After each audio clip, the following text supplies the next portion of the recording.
Hello, welcome. I don't know if it was here right now, but I really wanted to play it again. This game. I love Ace Attorney. I love it. I do.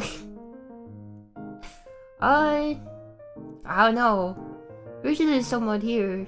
I feel so exposed with no one watching. Alright. I don't know. What do I do? Just sit at the screen, wait for people. No one's here. No one's here. Oh. Nah, I'm joking. Whatever.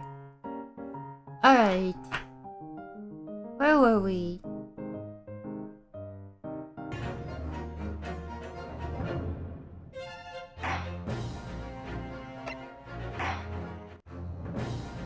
Oh, Assa's adventure continue. Right. Beginning of the next act.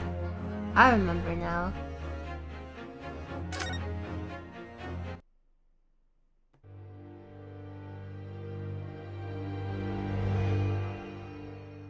Memoirs of the Clouded Kokoro. It was a ghastly tale of a winter's night. One of an invisible killer and a crime perpetrated on the pavement along Briar Road. As the victim lay at death's door, the mystery of just who had stabbed the young lady from behind had been resolved. Right. That was the last my friend saved that Eastern Exchange student from his harrowing plight.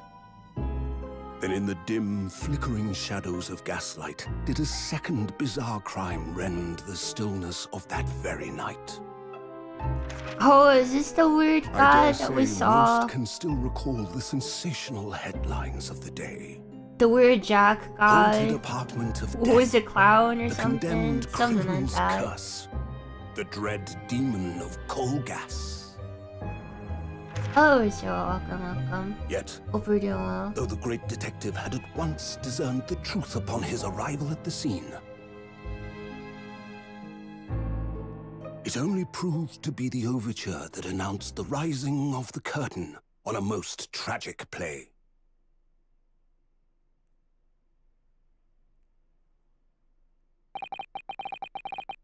My name is Runosuke Naruhodo.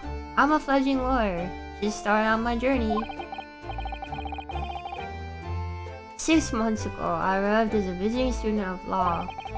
Having made the long voyage across the sea from Paris, Japan to here, London, England. On the way, in strange circumstances, I made the acquaintance of a world-famous detective.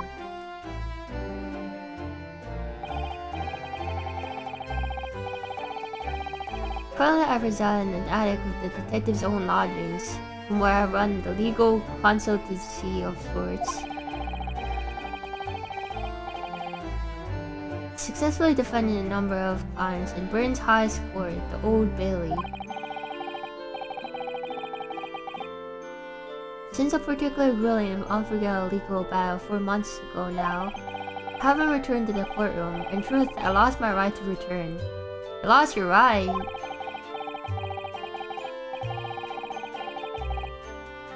But that epic trial is just a small part of one epic tale. A tale which now was about to awaken from the slumber. Thanks to a letter that has arrived this morning from my homeland.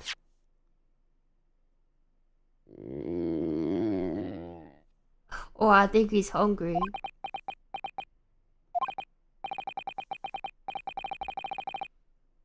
What a delicious smell wafting up the stairs. I must really be time for breakfast. Better go down to Mr. Shom's suite. And say good morning to the great detective and his flatmate.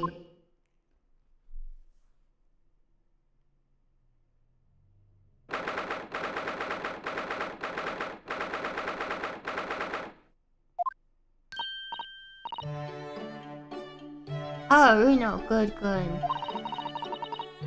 I was just about to call up to you. The bacon's ready. Good morning, Iris. Smells delicious as usual. Before we eat, though, I have some news. I have a surprise this morning. Shh, not another word, Mr. Naruhodo.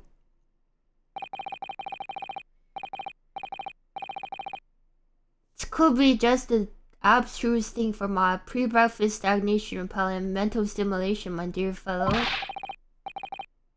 More to you, Mr. Holmes. Ah, yes, I see. Oh my god, you're so close. So that's it. You're so close.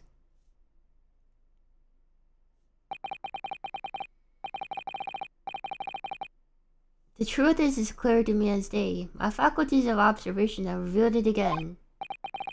What are you talking about? You, Mr. Naruto, you have this very morning met with a surprise. Well, is it not the case? Really, my dear fellow, it barely warrants explanation.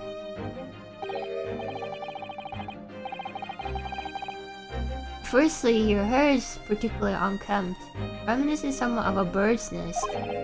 Secondly, you have neglected to fasten the third button in your jacket. Clearly, when considered together, these two facts point to you have been flustered this morning. Can I talk now? Well, of course. Though I don't look for admiration, you understand. My hair always looks like this. It's been this way ever since I met you. Oh, it has. And the button was ripped off last night, if you remember. By you. Really push your button off.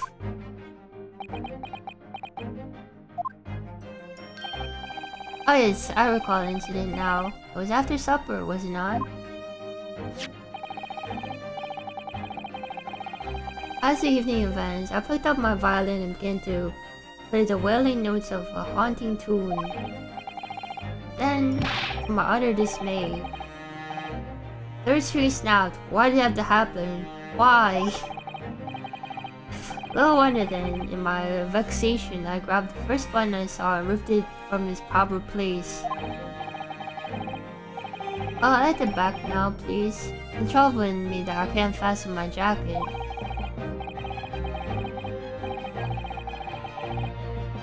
It's troubling me that you expect me to know where it is. It's somewhere whereabouts on the floor, one presumes. Helpful. Matters at the present time, my dear fellow, is simply whether or not my deduction was unerring. But Hurley... Ruda said it when he came in, didn't he?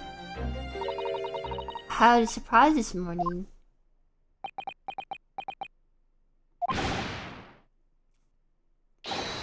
Wow, that really was a surprise.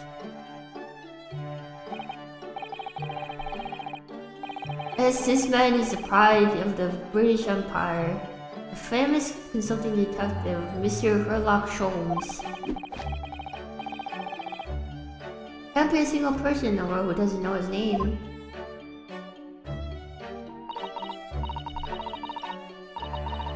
Alright then, enough of this silly conversation. Come eat this bacon before it gets cold.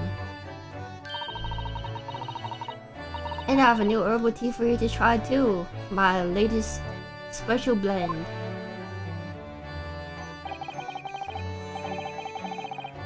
And here we have Iris Watson, Mr. Sholmes' lodger and companion. Fully exceptional young girl who is the author of a highly successful serialization here in London. Yes, Adventures of Sherlock Holmes is published in Rance magazine.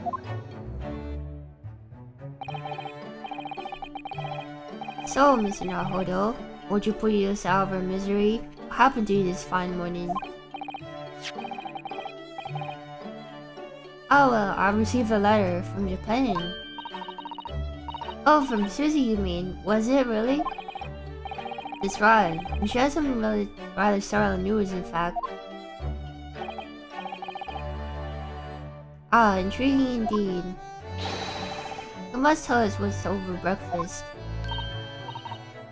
Oh yes, what fun.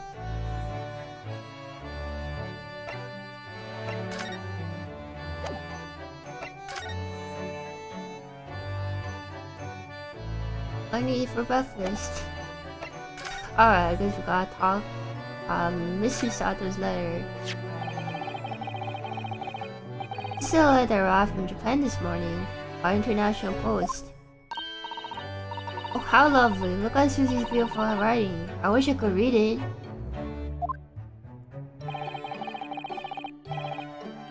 And how is your judicial assistant faring, may I ask? Hello, Jofu. Hello, Louise. Welcome, welcome. Hope you're doing well. She's very well, thank you. In fact, according to what she's written, she appeared as a lawyer in the Japanese Supreme Court and won a case. He said you go to Japan tonight. Wow. Good luck. Hope it's not too bad of a flight. Oh, really? Oh, isn't she wonderful? Heart above your good self, my dear fellow. I won cases too, you know. But Mr. Natsume appeared in the trial as a witness. It's gonna be awful. Yeah, it's like a 12-ish hour flight, maybe more. Natsume, no, I don't recall that name. Of course you do, we helped them in twice. You know, in those 2 cases that took place in Briar Road 6 months ago. Ah, the mustache twitchy man with somewhat feline eyes and a mustache. Didn't have 2 mustaches, really. Yes, who could forget about those 2 cases? They made a very deep impression on me. Though I must confess, the details are a little hazy now. A very deep impression they made on you, clearly. Oh, let's see, welcome. Yeah, Queer Treat Friday. So what is this startling news penned by Mr. Sato? Do you remember the keys to the haunted lodgings, Mr. Sholmes? Oh yes, it's very interesting, you know.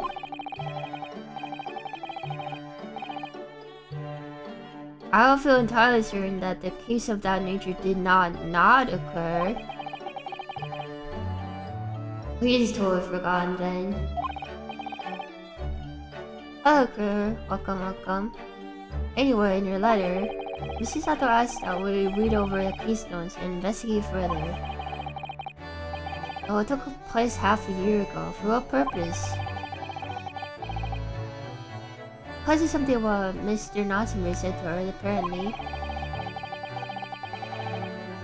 He suggested that the real reason why she was called back to Japan so suddenly might have something to do with that case in the haunted lodgings. Oh. Mr. Natsume's return to Japan, Mr. Sato's father questioned him about the case, she says.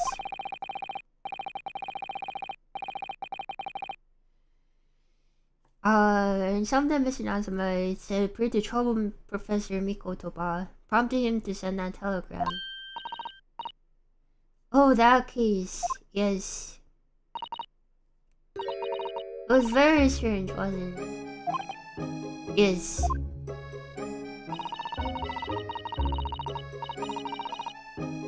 I compiled the whole story into a nice neat manuscript, ready for publication too. But that Harley here was all funny about it, remember? He was very mean. Story must not be published, he said. Very mysteriously as well. Really, I said that. Are you sure? Perhaps there's something about it as well, Mr. Sholmes? About what Miss Sato was suddenly told 4 months ago that she had to return to Japan?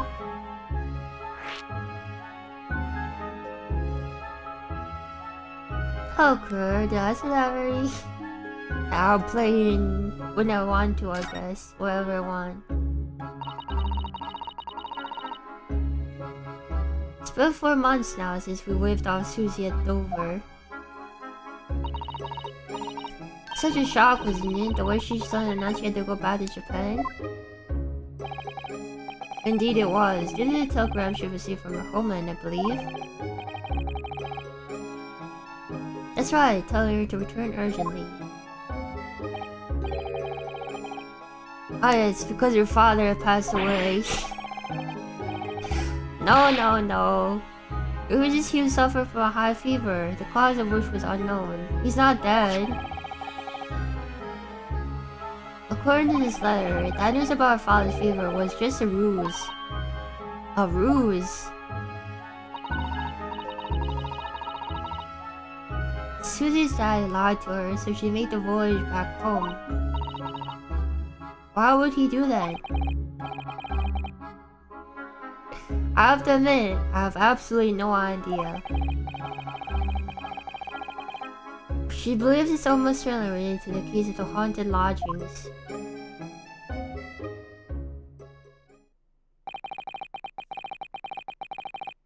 Someone heard about the Japan so sudden like that. I wonder what Mrs. Susato's father is hiding. Hurley. What do you know? What do you know what that's all about?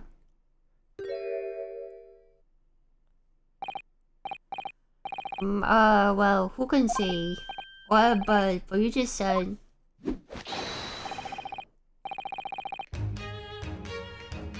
Please, I have engagements, my dear fellow. My calendar is quite surprisingly full today. A stringent analysis of a matter would be excessive, I feel, if I were quite at my leisure.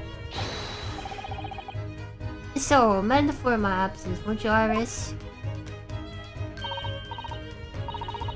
I will, Hurley, don't worry. See you later. And there he goes. It's got off rather quickly there.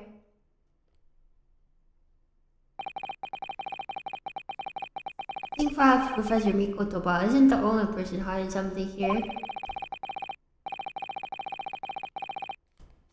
Suzuki-san was involved in 2 cases, but only one of them was forbidden to be published. By of all people, Mr. Sholmes. Aha, I found them at last. Iris, are they? Notes about the case, that's right. Susie and I compiled them together. Case of the haunted lodgings. Do you want to read them right now? Absolutely, thank you, Iris. I have no idea what secrets could be so hidden in the shadows of this case. Perhaps if I read over the notes again, something might come to light. That's the spirit. The history is pretty big. And so, I decided to read over the case notes again together.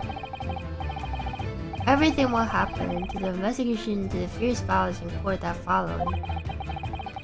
Delivering every detail. I just need to find a clue. I have all the time in the world. Because, of course, I'm no longer allowed to practice law in the courtroom of Great Britain. What happened? What happened?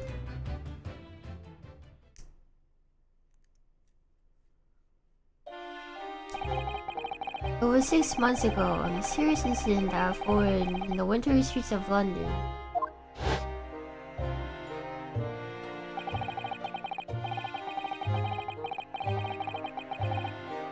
A young woman is found lying in the snowy pavement on Briar Road with a knife in her back. Fortunately, her life was spared, but she was unconscious for several days following the incident. Oh, I forgot that she didn't die. The fire was thick and no one saw her attack her, but... A cruel twist of fate, a visiting Japanese student was walking behind her at the time and duly was arrested.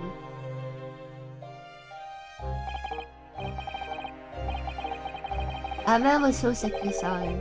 The man who effected his arrest was Mr. Sholmes.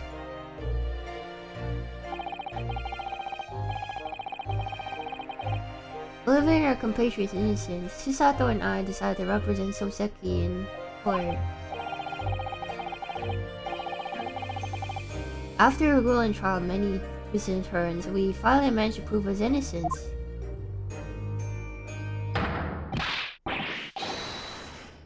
Right, joyful, joyous, jubilant, jubilation was the man's reaction after the trial.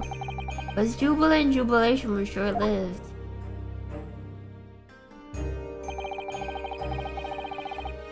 We received a telegram from Mr. Sholmes the following morning.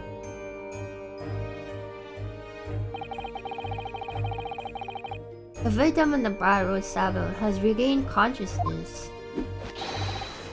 Hurry to Bart's at once. Susato's eye and summoned a handsome. What the heck is a handsome? And headed immediately to the hospital.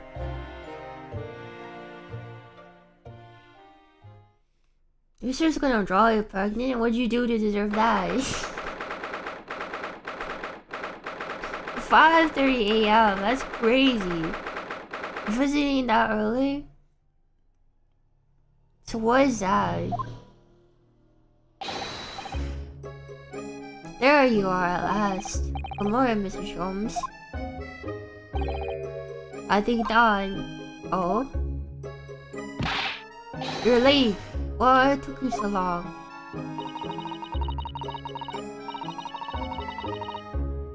Telegram only arrived at 5 o'clock, Mr. Sholmes, and so 5 as a 20-minute ride to the hospital.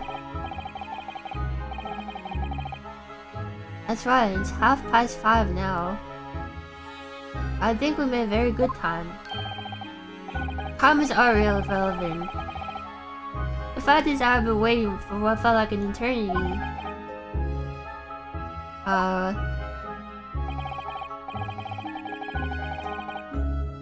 In fact, I myself was woken at 4 this morning by a telegram boy.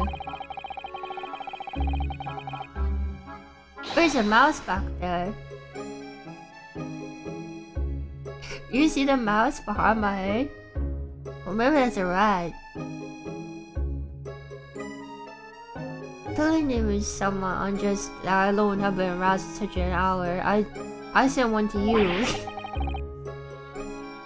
Well, thanks for that. Anyway, you're here now, so the victim is over there. She's only just regaining consciousness.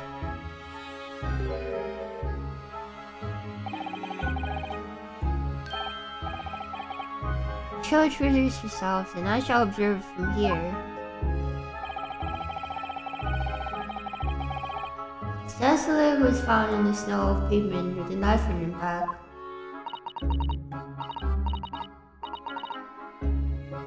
Her name is, yes, here we are, Miss Green, Miss Olive Green.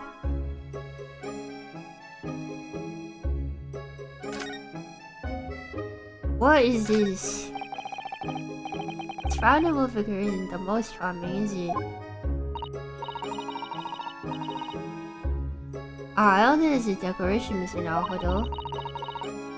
It's an artist's mannequin, I believe, used when practicing sketching a human form in different poses. Really, it's not like exactly what you call a typical figure for that purpose, is it?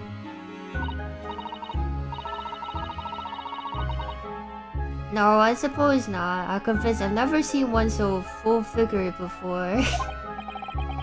Well, if you want to draw a full-figured person, it's the right tool for the job. Why has it got the same hair as you?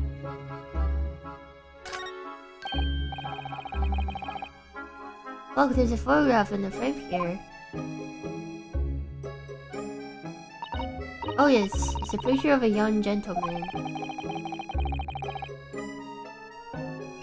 He looks like to be the same age as Miss Green, I would say. Perhaps a young woman splashed with someone, do you think?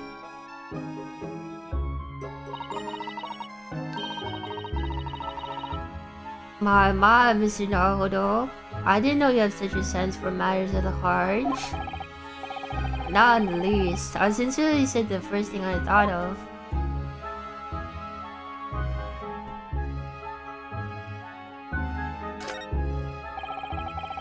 There are a lot of bottles in the cabinet, aren't there?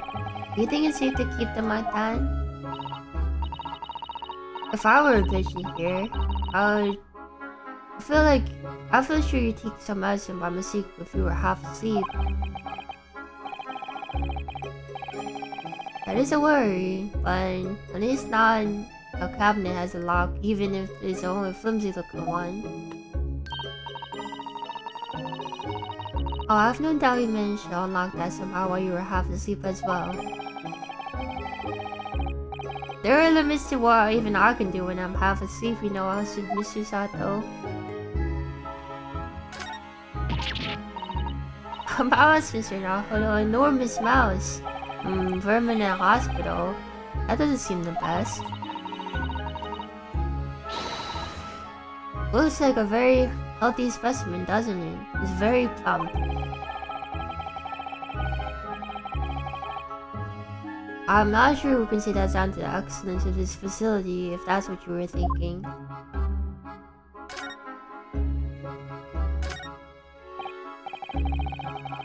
This is the treatment notes for whoever was occupying this bed. Let's see. You're not permitted to run around the hospital. The patient doesn't seem to be here at the moment, so... Here she's probably running in the hospital then.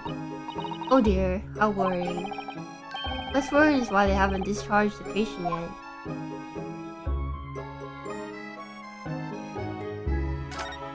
She's back in, but no, this is a flashback. There are all sorts of medicine in this cabinet, look. Not sure it's safe leaving them in reach of everyone, though.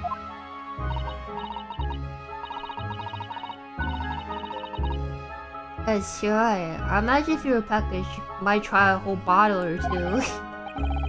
Well, at least there seems to be a little lock to secure the cabin doors. I don't imagine that would stop you if you were hungry. I worry that you break the lock. Hunger doesn't turn me into a criminal, you know, Mr. Sato.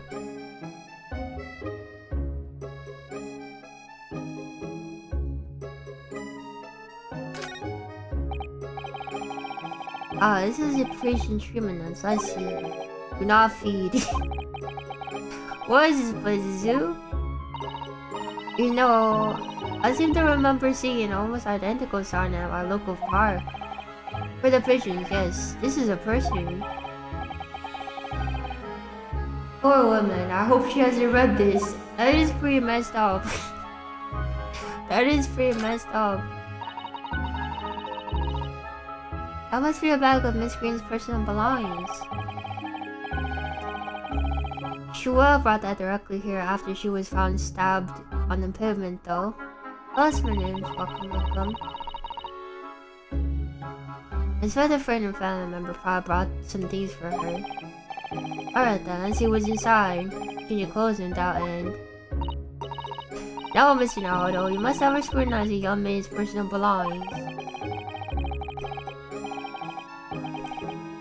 But the young maiden might have chocolates, or biscuits, or caramel. Is he hungry? Why is he hungry? Good morning.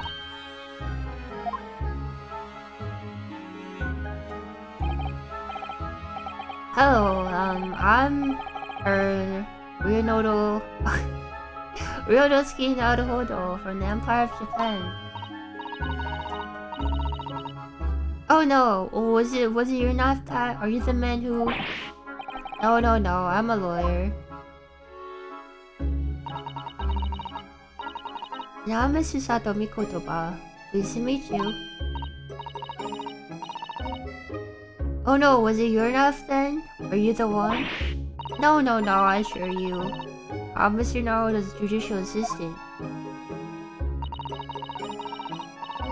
Heard that you regained consciousness. I wanted to come and give you your best wishes. Best wishes for me. Thank you. I'm olive green. I'm an artist. Oh no, that's not rising. I mean, I'm trying to be an artist. Oh, what I really mean is I desperately want to be an artist. Truth is, I don't have any talent. I know I don't. It was no wonder I was stabbed in the back. I don't think that's related actually.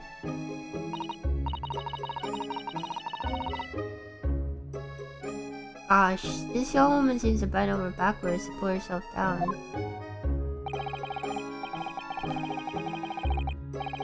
Seeing as we're here, we should ask her about what happened from her perspective, I suppose.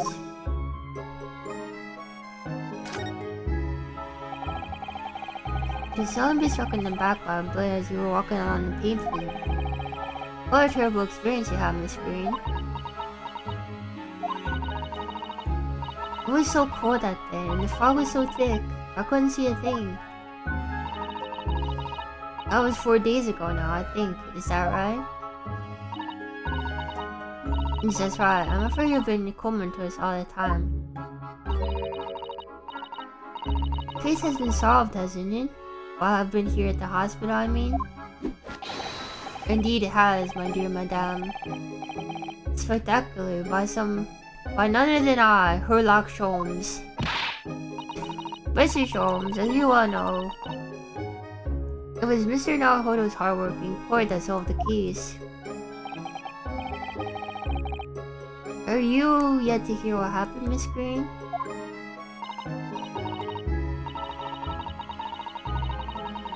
Yes, I'm afraid so. A gentleman from the police force is supposed to be coming to fill me in shortly. Oh, I see. Me coming around seems to have made everyone frantically busy. I'm so sorry, I shouldn't have a green consciousness. It was selfish me.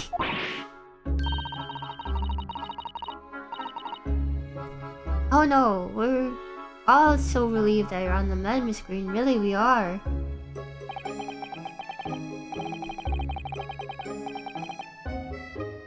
Well, with that kind of attitude, maybe our surname should be blue, not green.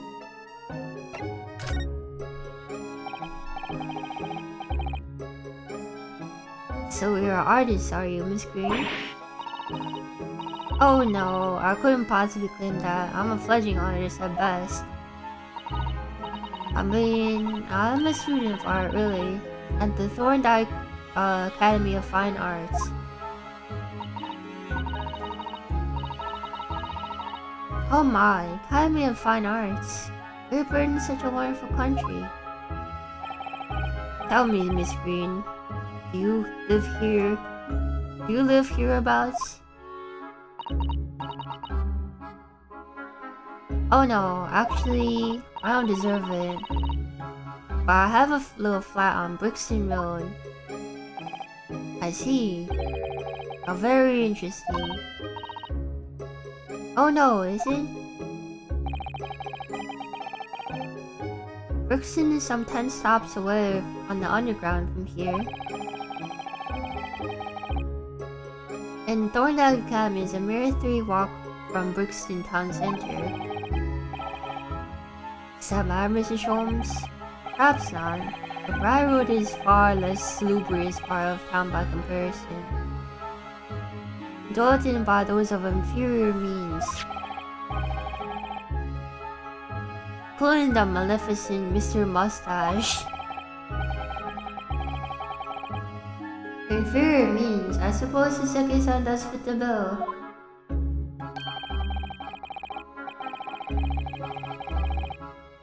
Struck me as someone out of the ordinary for a young guard student to be walking in such a district. That's all.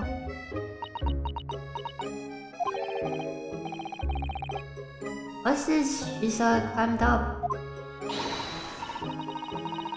Mr. Sholmes, you should be ashamed of yourself, prying into a young maiden's private affairs. Oh dear me. Do forgive me. If you don't mind. I'm being discharged shortly, so I need to pack up my things. Oh yes, of course. We won't keep you. Thank you so much, Miss Green.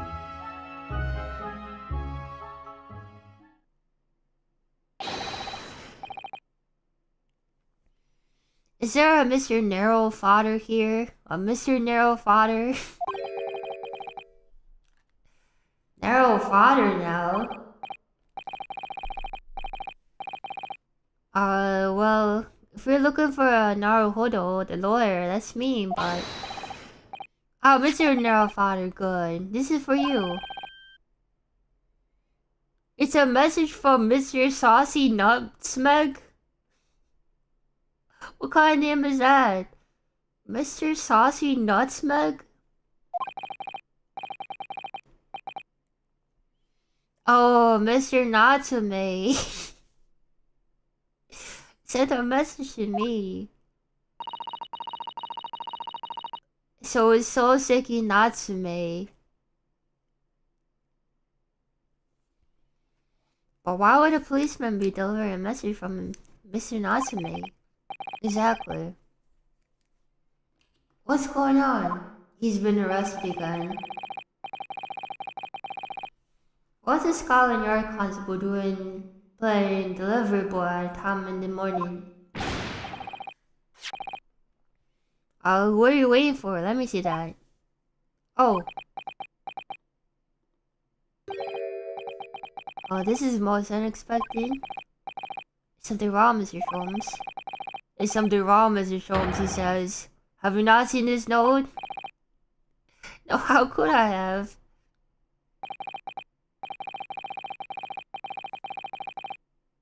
It seems that London's criminals have no intention of letting the great detective rest. A new case calls, a case of murder no less. We must depart at once. Murderer? Call a cab, time is of the essence. But trouble is, we've yet to read Mr. Natsume's note. I was thinking we ought to pay him a visit in his lodgings, which we did. That will be entirely convenient. Convenient? What do you mean? It's all in this note, my dear fellows. The murder we must investigate took place at Mr. Mustache's lodgings. Wait, what? I will a fiacre at once. What the heck is that?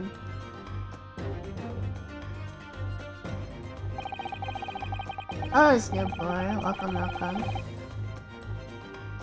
It's only yesterday that Suzuki-san was in court and we were dispelling doubts about his innocence. Now, the very next day, there's a murder at the man's own address. This will be the most unlucky man ever. Or so it seemed to us at the time, but we were soon to discover it's worse than we thought. Where's Yurinosuke? He's here. 7:18 AM. Mr. Natsume's lodgings. Ground floor.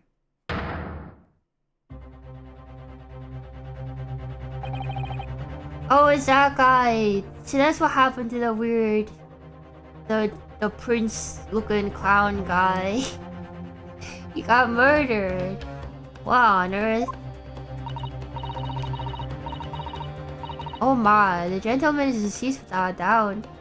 He's dead. Locum pseudo Mr. Naruto Esquire. Mr. Natsume. Oh why? Why is this happening? Why to me?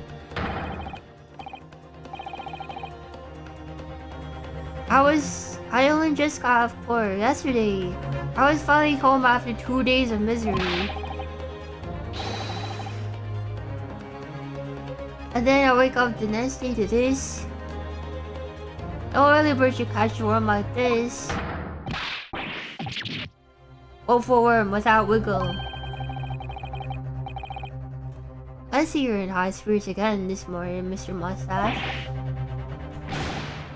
Not the horrible Erlock Sholmes.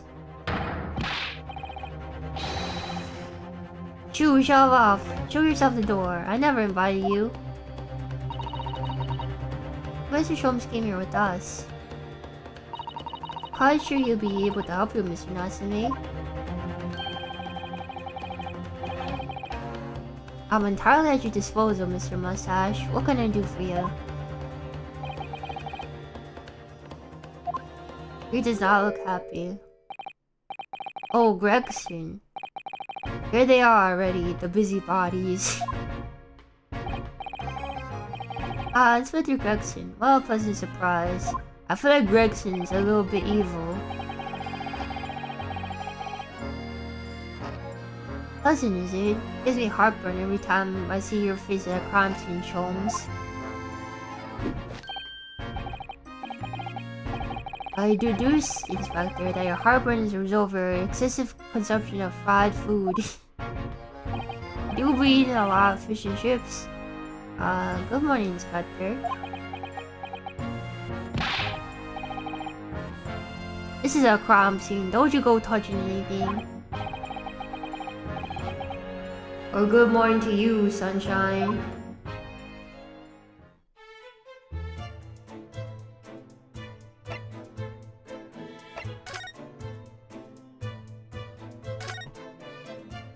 Guys, you can't touch anything. Or as it ends off, you're gonna mess me up a crime scene. Oh no, I just want to take a look, that's all. No chance, I know your kind. I'll mess it up just by looking at it. Oh, someone's in a bad mood. Something bad air in here, isn't there?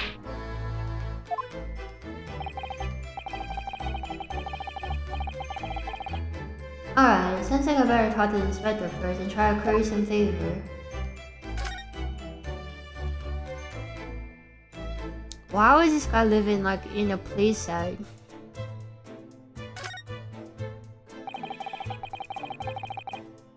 What a terrible thing to have happen.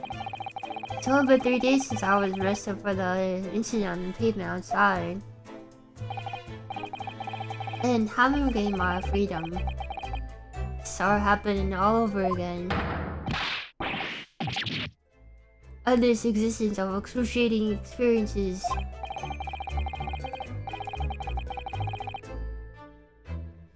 So the victim here lived on the ground floor, and your room is just 1 story up, isn't it? Yes, that's right. In a way, we were neighbors, I suppose. So do you know the victim? Were you friends?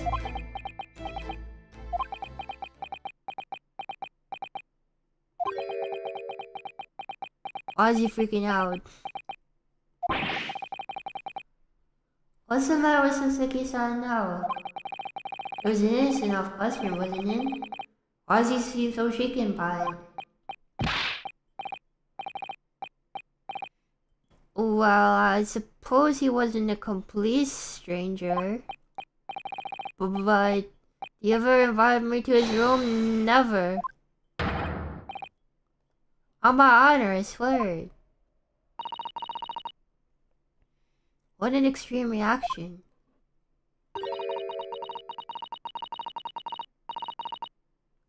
Probably wishing you never asked now, aren't you, Mr. Naruto? Well, we found him here. I feel wretched. That's why I sent word asking you to come. That inspector over there.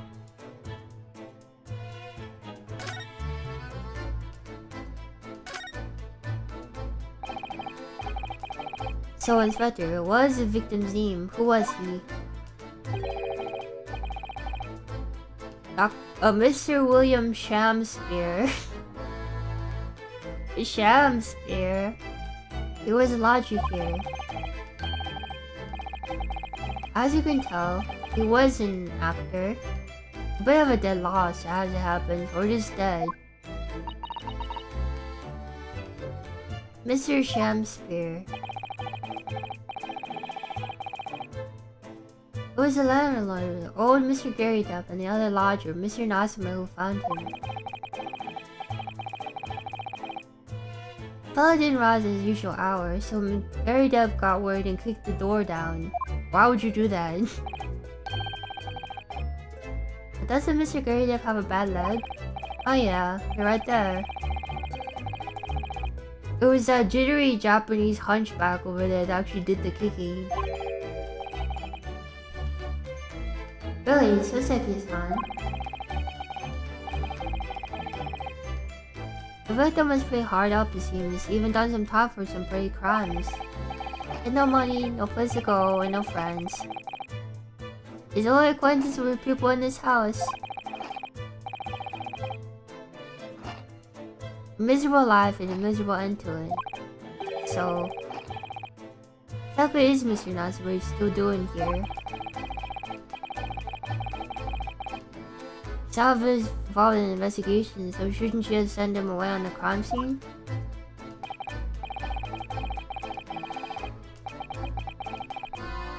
I'm not assuming it's because the fella looks odd or anything, or that he acts suspicious.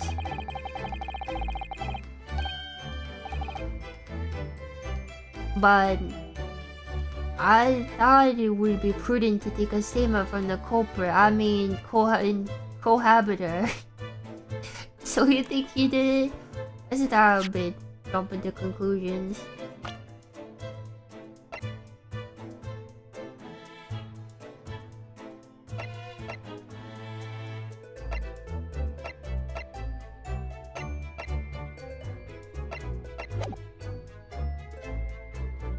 You can see it, but fish and chips look really good. You really see a culprit there, didn't you? It does look good. Oh dear. Mr. Natsume appears to be under suspicion again. So it seems that way. He does come across as such an odd fella, doesn't he? Poor man, how unfortunate. Anyway, I can't say much until the coroner gets here.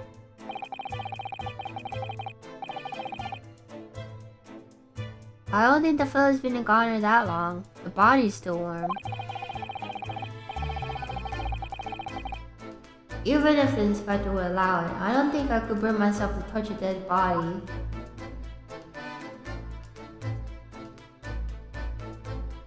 I couldn't help but notice that a certain detective manifested in the crime scene.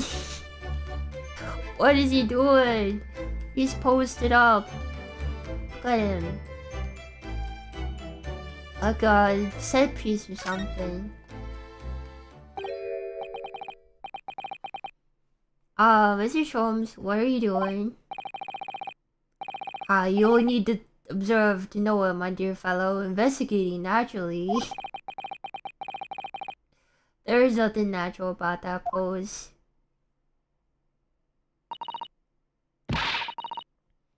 Mr. Sholmes, have you made some miraculous discovery? Patience, my dear madam, patience.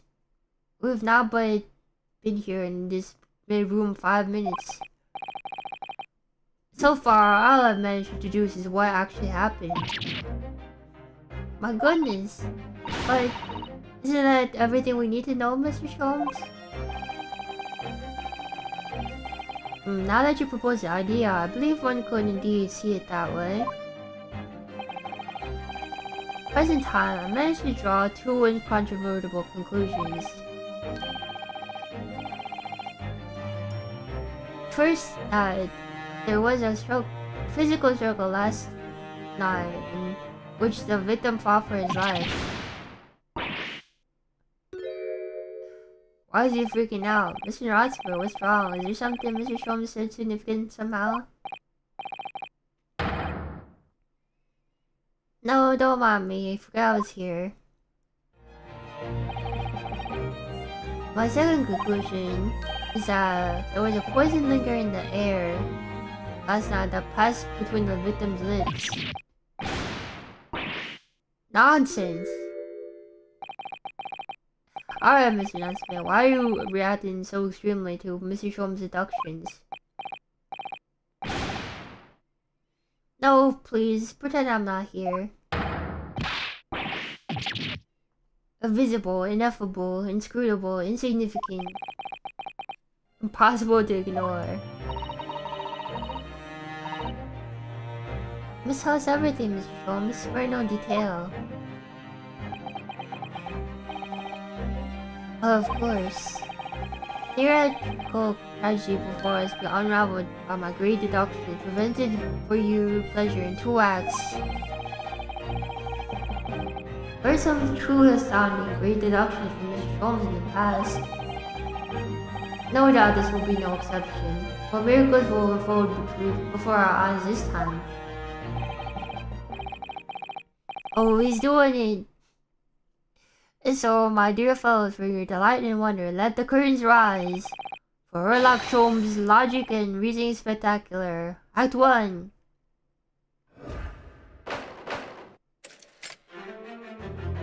The game is afoot. Cause of death.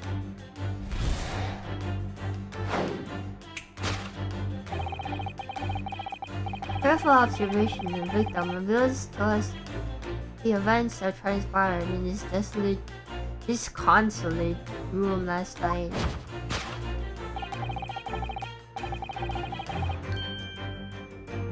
Foam at the mouth of the disease clearly indicate the use of poison.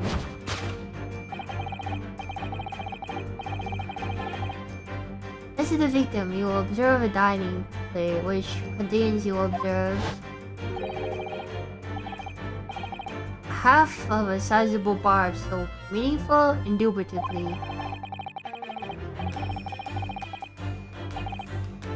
Why is this soap set so purposefully on the dish? Like the victim's last supper, in fact, yes.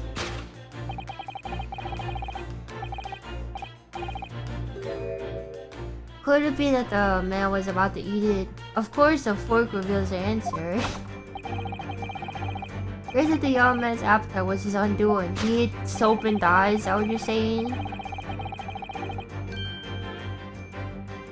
Picking up arms in the form of his cutlery, the victim engaged in a deadly battle for his life.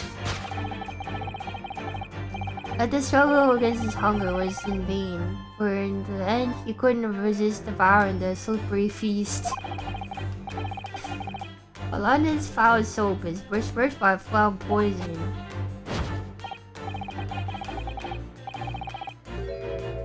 Yes, the victim's life was claimed by poison and tainted the contents of the plate.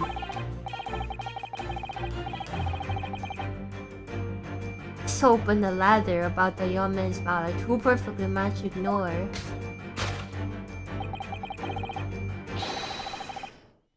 Cause of death is clearly intoxication due to excessive ingestion of foul soap. But personally, I have a great interest in the taste of foul candle wax, of course. Poisoning from soap ingestion. Okay. Suicide and murder. Cause of death identified, we proceed to Act 2, where we ponder the next question. Was this suicide or murder?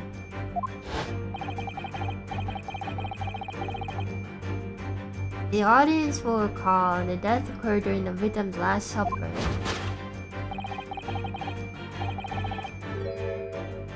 The man dined and died alone. This single teacup missed the answer.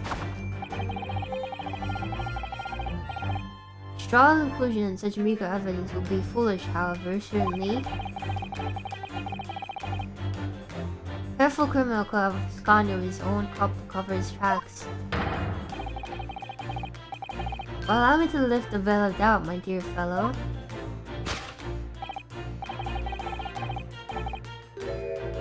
What reveals the answer, of course, is here, the broken lock.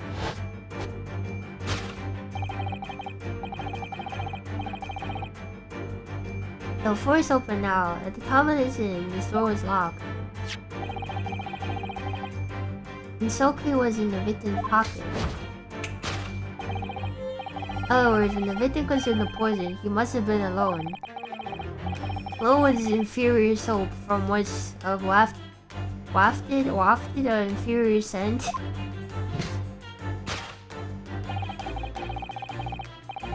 With the acrid aroma lingering in the air, the victim met his end.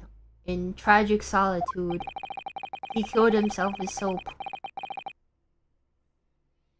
Could take comfort in the fact that his soul was well cleansed on his way to the hereafter.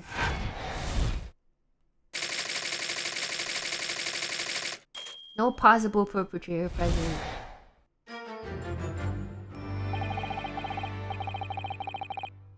This concludes the final act of Herlock Sholm's Great Deduction.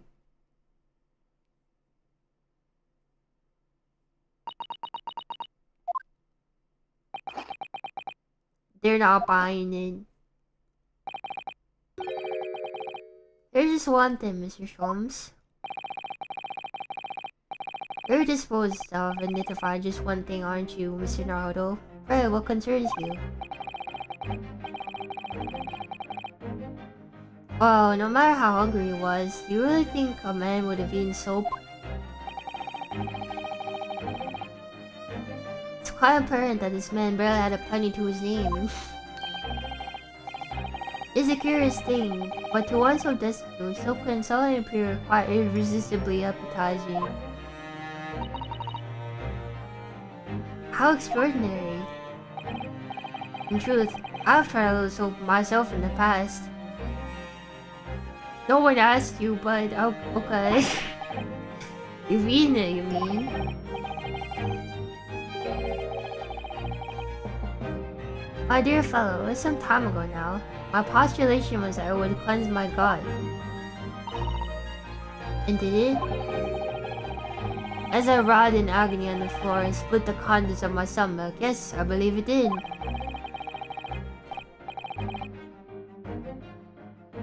Experience has taught me a valuable lesson. Soap is quite poisonous. Why are you eating soap?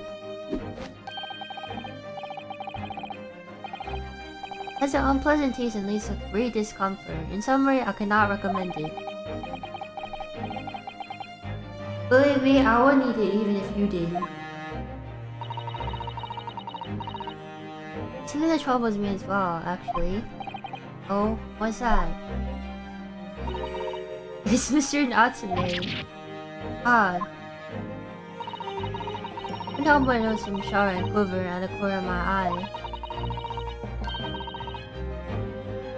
Almost as if Mr. Sholmes' deductions touched the nerve somehow. Nonsense. Oh, the clenched teeth episode didn't last. I think, judging by Mr. Natsume's reaction, your detective's deductions may need some gentle corrections in order to reach the actual truth. Yes, Mr. Sholmes' observation deductions are sometimes a little too sharp.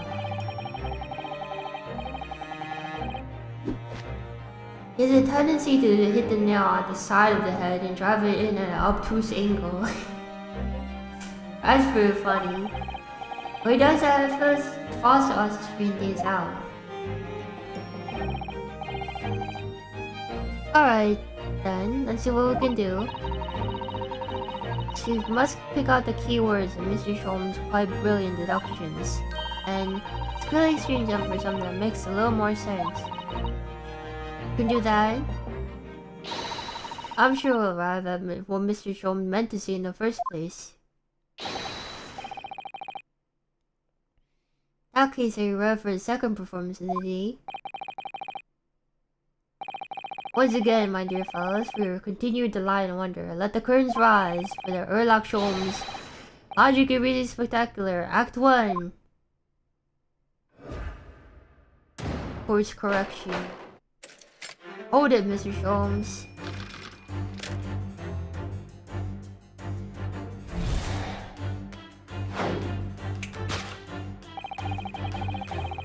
We definitely did eat poison, right?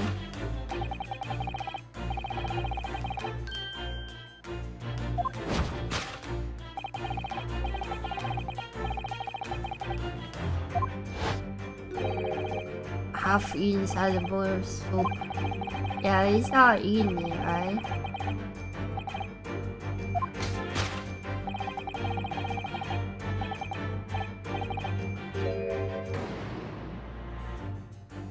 Fork represents, though. I can't deny that fork implies the man was eating something, or about to eat something.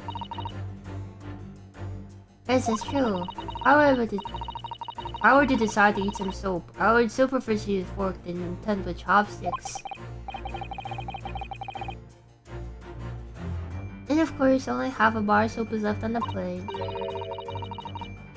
But might there not be some other explanation? Something more material that proves whether or not the man ate some soap.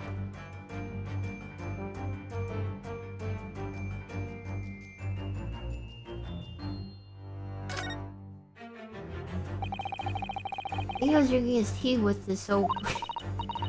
Cup's empty, so there's no way of knowing. Ah, how about this for an idea? Perhaps the cup was full of water. It was dissolving the soap in it so he can gulp down as much as possible.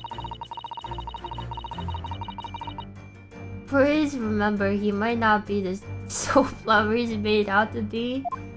Oh, welcome. Fork found in the kitchen. Suppose you eat soap with a fork, wouldn't you? I don't think it's a question of whether implement you use. You shouldn't eat soap full stop. Then why? Why does that man have a fork in his hand? Oh dear. I understand your frustration, Mr. Ahodo. Don't take it out on me. Point is, if we decide the man used a fork to eat the soap, we wouldn't be changing Mr. Shulman's deduction. We really ought to consider some other clues. There's probably this half soap on the ground. Take that!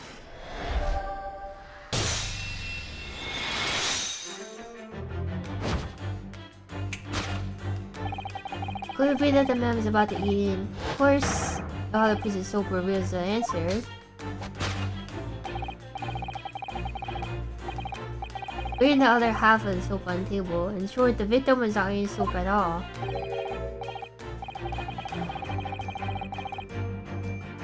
But it's obvious, really. For no doubt the hunger could drive a man to attempt to eat soap. Didn't you say you ate soap, though? Even I, with my unquenchable thirst for practical knowledge, only took a single bite.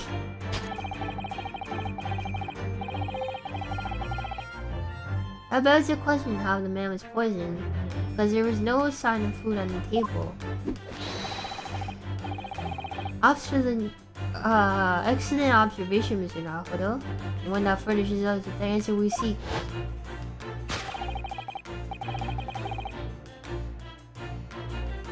Berlana's foul soap was besmirched by foul poison. This is us was the poison that tainted the contents of the plate.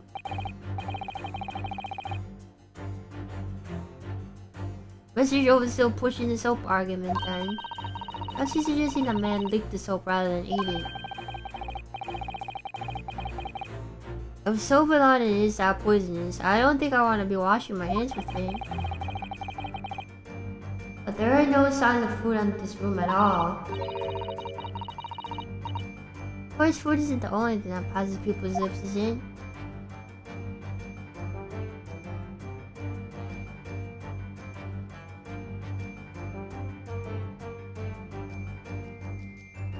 I can only breathe a teacup, right? Take that!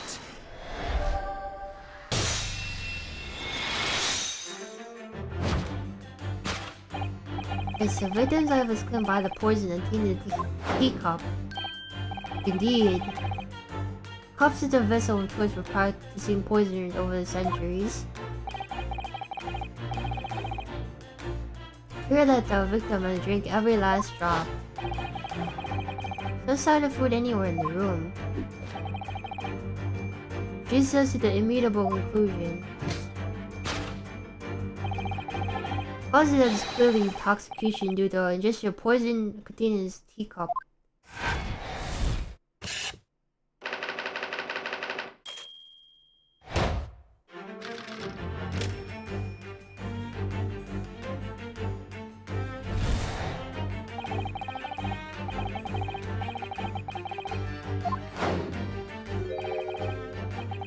suicide and murder.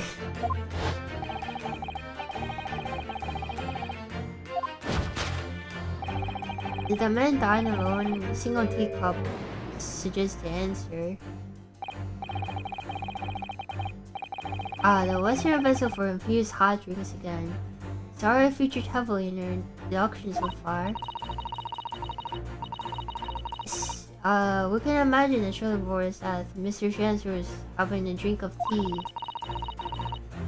There'd been nothing remarkable about that, but what troubles me is that Mr. Nasman's reaction when we heard Chom suggested. It's more to this deduction than seems. What happened to the remote? Why is it squished out like that? What happened to it? The bus closes, I haven't seen for more clues. Why is the cat so flat?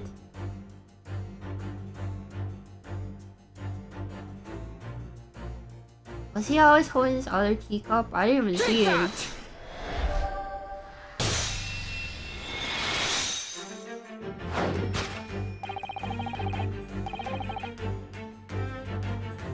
Did the man dine and dash alone? Dine and die alone? The other teacups are just the answer.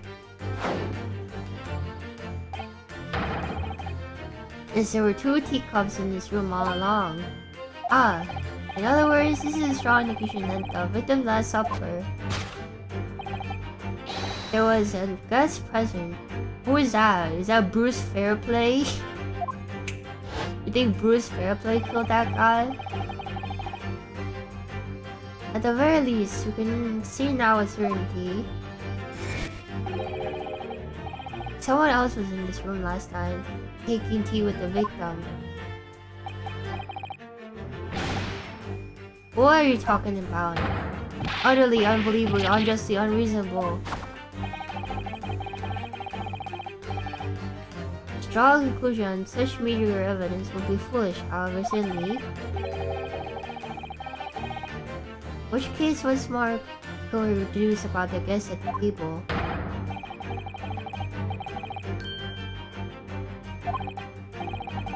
You know exactly who it is.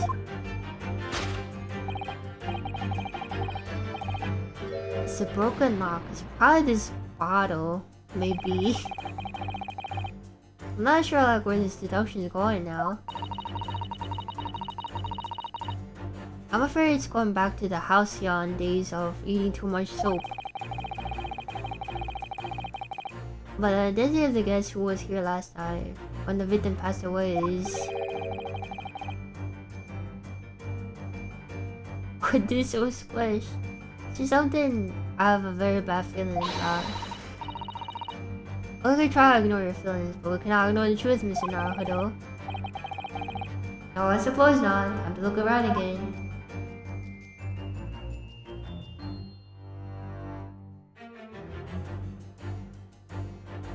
Probably not the cane though.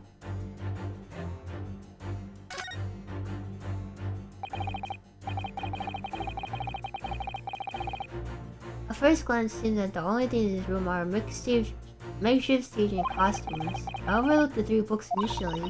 I wonder what they are. Let's see. I'll read. Picture of Monsieur Lecoq, Canterbury Earnings, and A Meal for Gabriel. These are the books that fell outside the window.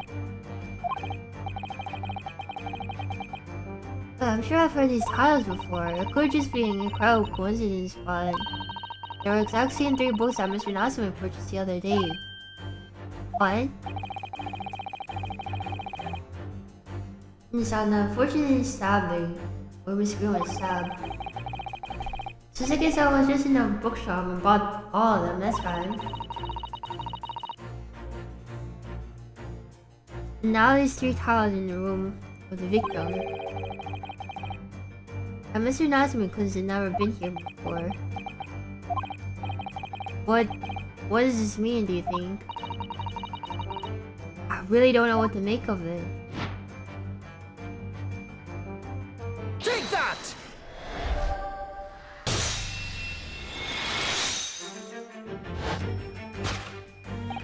Indeed, what reveals your answer, of course, is a pile of familiar books. Quite so. It's no mere coincidence that these 3 tiles are here in this room. It's a link to the truth.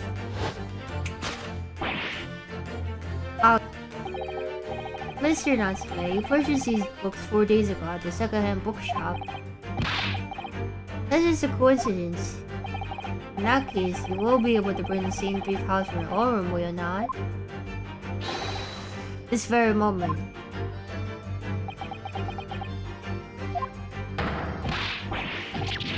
No, never. Not negotiable. You can't bring your own copies here. Proves that these 3 books here are in fact yours.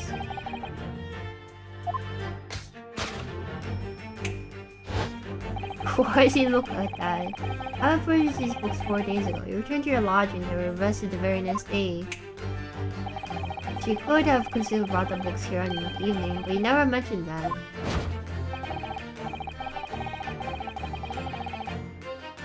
In other words, he could have brought these books to the victim's room.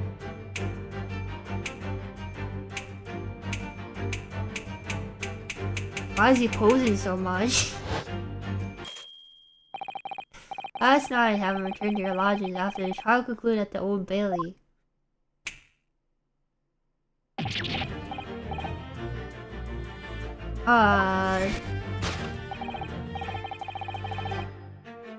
In short, there's only one possible conclusion. The victim died here in this room last night. There was no poisoning. The same night, the victim had a visitor. Now, visitor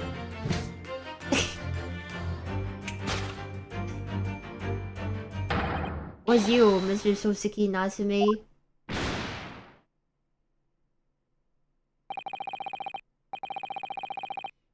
And thus concludes the final act of Herlock Sholm's great deduction.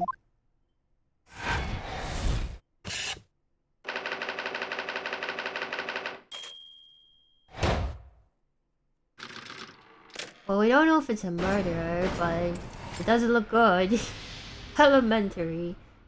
Oh, nice, you finished with work, her. Good job, good job.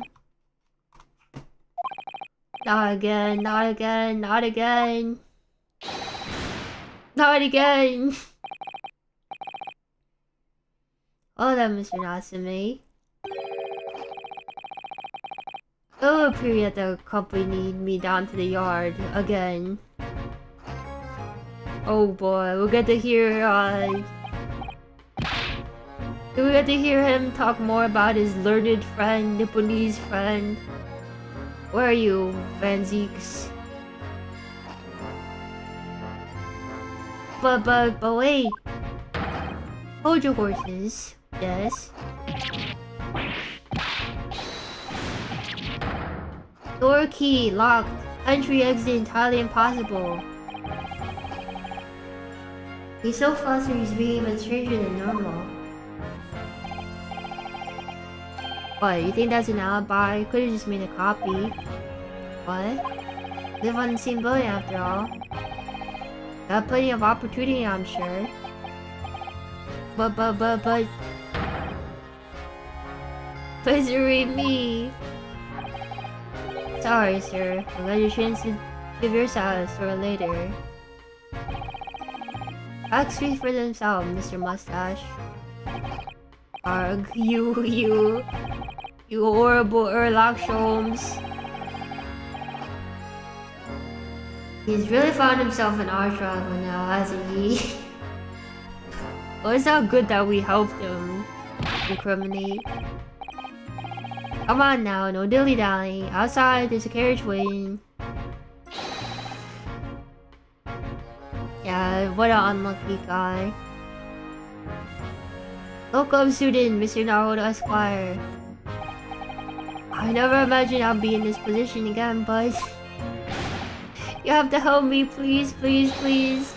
I'm innocent.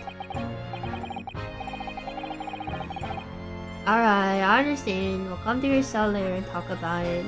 He's crying. Oh, and one more thing. Oh, yes? My poor little kitty cat. Please give him his breakfast for me. We're talking about Waka High. And so, his evil curse still apparently unbroken. Sosuke-san found himself once again the prime suspect in a case of murder.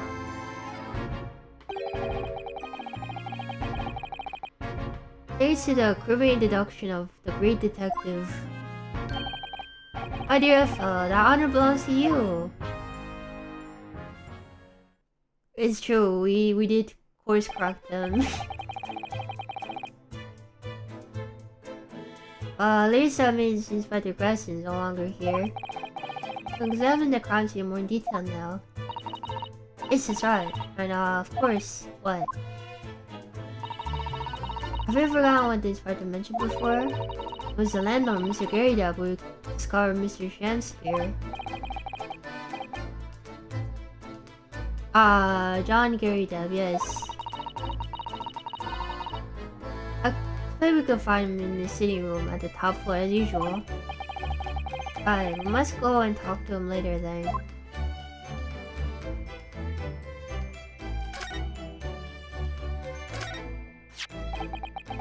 Here we have another disproportionate large machine. Looks to be a mirror of some kind. This is a gas meter, I think. Seems to have this. Since this is straight, residents play for gases, they use it with coins. See, now that you pointed it out, I can sense that there's a slot here that just looks like a take a coin. So I mean, if we put a coin here, that's right, it will buy you about 2 hours of gas for lights and heating. So if you were a poor person with no money, you'd have to sleep in the freezing cold. Yes, or if you were a scammer, it's no choice. No change because you've had to exchange your money at the bank. Goodness, there's no meter at our office.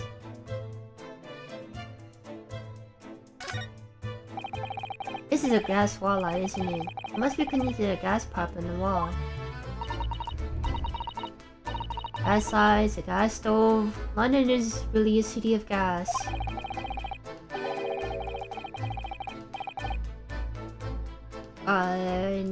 But now if I think about it, Mr. and Mrs. Gary had an open fire on the top floor, didn't they? Oh yes, you're right. I don't recall seeing a gas stove up there.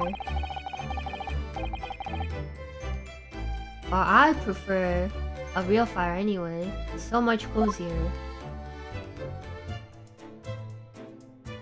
Benz used to save the day. This is some sort of makeshift stage, I think, isn't it? Where's the audience in though, for the nightly Shakespeare performances? Actors aspiring to the great stage must practice their arms in their huddle with or without an audience. That's me when I'm recording Slay the Spire videos. I'm practicing. Okay, I forgot to read that. In fact, on a related note, perhaps you should set up a mock bench for defense in your office. What? You can practice your art every single day. I'll think about it if you promise to don a beard and play the role of judge.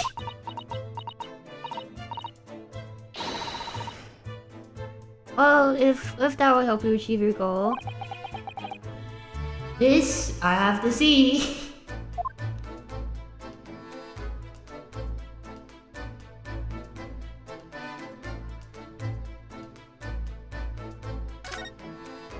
When's the last time I did no audio for YouTube? It's been a while, I think.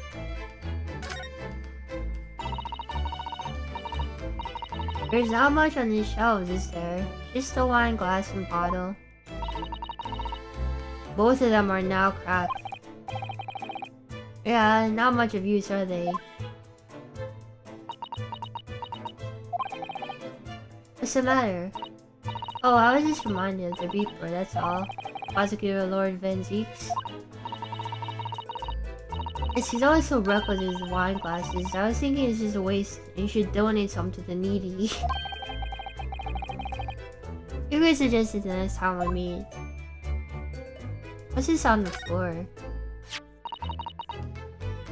What's this? It's like part of an envelope, I think. Yes, you might be right. It was torn off when the letter was opened. Is it significant? Well, it's a little out of place perhaps. You look around the room. There's no sign of the letter or the rest of the envelope in fact, is there? Ah. She's right, you know. We have torn off an envelope. This strikes me as unusual. I agree. Better take this, just in case.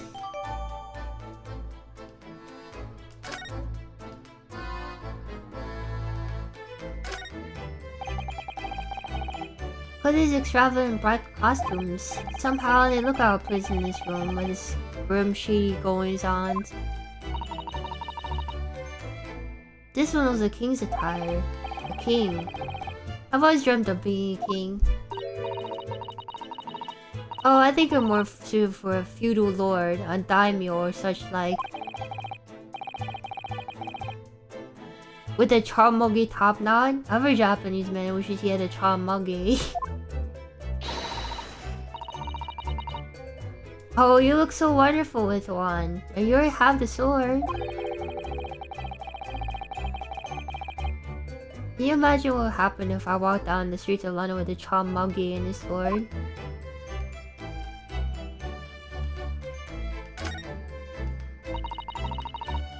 As we see from outside, the window is completely bricked up.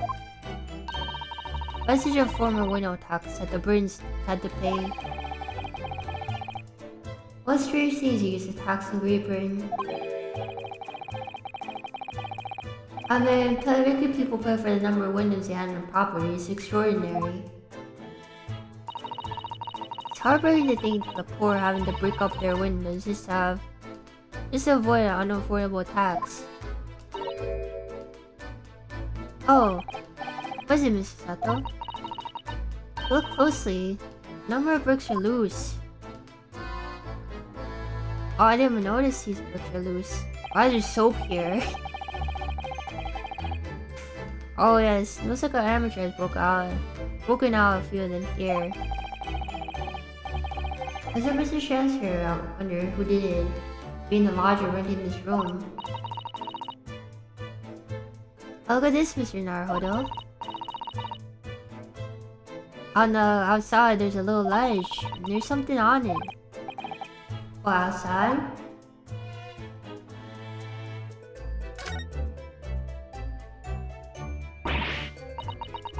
Word, it's so cold outside, I can feel it through the scab. It did snow all last night, it will be cold. But more importantly, what is on the ledge out there? What are those snow-covered lumps? It's more bars of soap. It's soap. What are bars of soap doing lined up on the ledge on the window outside? I have no idea. Pair of them look rather charming like that. Still, it's very strange, isn't it? Bars of soap lined outside the window. I think perhaps we should take one. There are two after all. Oh dear. I suppose we could. Oh, what's this? Look here at the soap. Ah. See in the middle there? There's a patch where it's a different color. It's sort of like transparent, but... some sort of fancy design. Only in Great Britain. This is the Hinomaru flag of Japan, doesn't it? How wonderful. It's probably a very expensive brand. Expensive? Then what is it doing here in this ramshackle old room? Cheap bar soap. I thought it was expensive.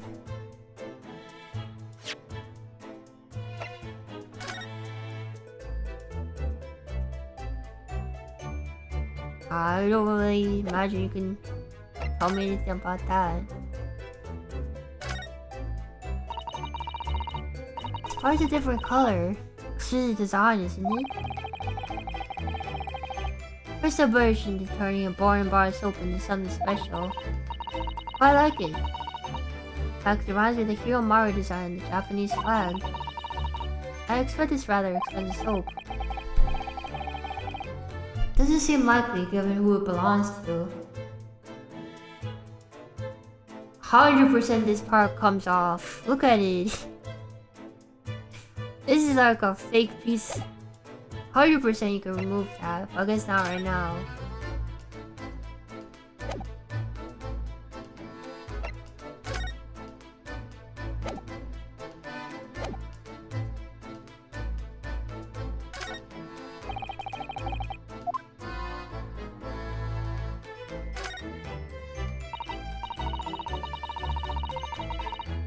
One of the teacups from Mr. Shakespeare and his guest drank last night. But don't go drinking from them, Mr. Naruhodo.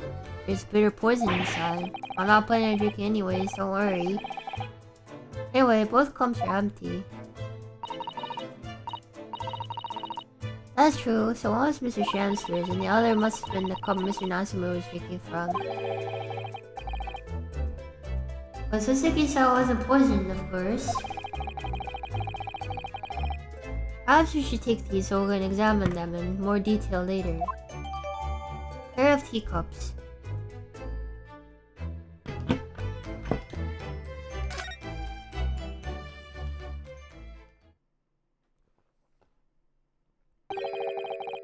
Wait, we didn't look at the body. It's very aggressive, back so soon.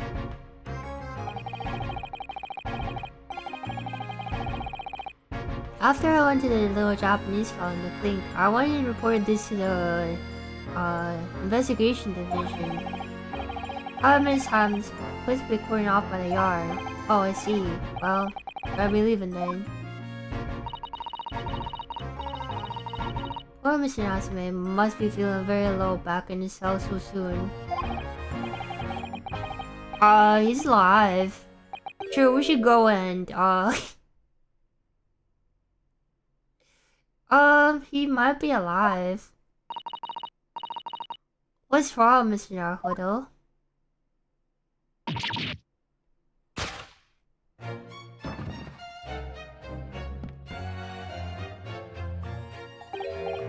Out, the brief candle. Life's but a walking shadow, a poor player.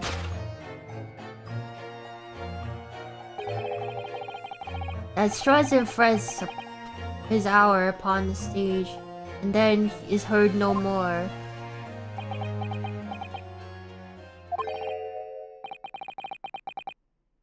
Now, how sound is the next part?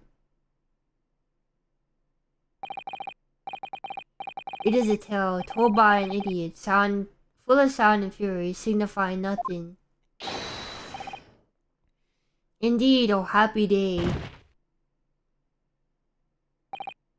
What? Walking Dead. Coral, it's me, Coral, from The Walking Dead. The fellow isn't dead at all.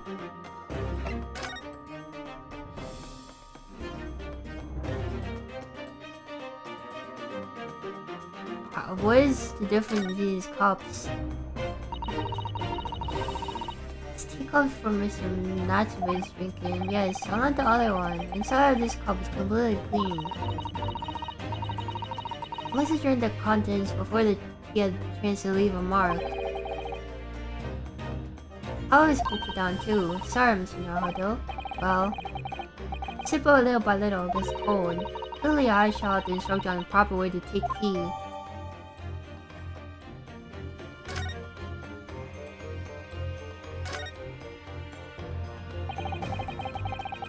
This must be the cup that Mr. Shakespeare was drinking from then. Stain on the inside. He does that, I'm afraid. Even green tea. Oh really? I've never noticed before. Cool Rip had a music video? Yeah, I think so too. never noticed. Well, I had to leave in the club long enough to leave a mark. I like to cool it down. Drink tea while it's hot. That's the Japanese way, isn't it? Oh dear, so many people have the wrong idea about our culture. Most of them are Japanese.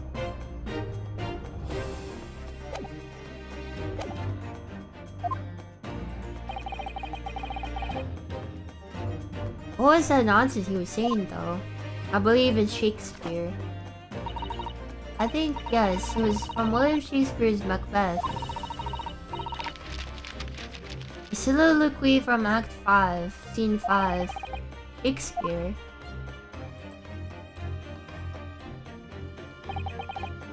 So it was that the victim, Mr. William Shakespeare, came back to life.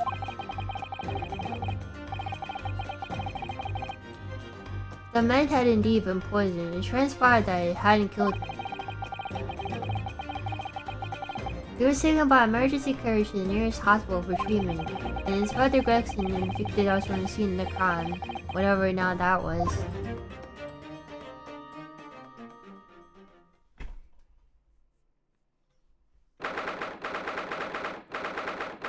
Who was that? Whatever you think will happen now? Good question. What a strange situation for Mr. Natsume. Arrested for murder, then the victim comes back to life. I think perhaps the victim was never dead in the first place. Seems very likely Mr. Shakespeare did consume poison as we deducted. But was it an accident, attempted suicide, or attempted murder? Until the truth can be established, I imagine the police will keep Mr. Natsume in custody. Suppose so. Hopefully it doesn't come to anything more than a night in cells. Oh, what's this?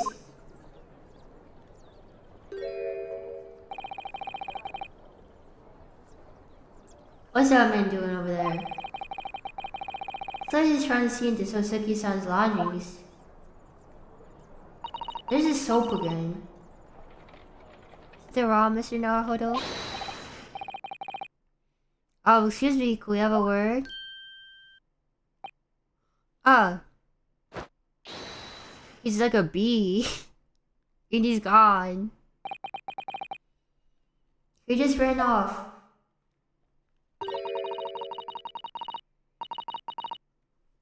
I feel like we've seen that man before. Where was it? I do too, but I don't remember.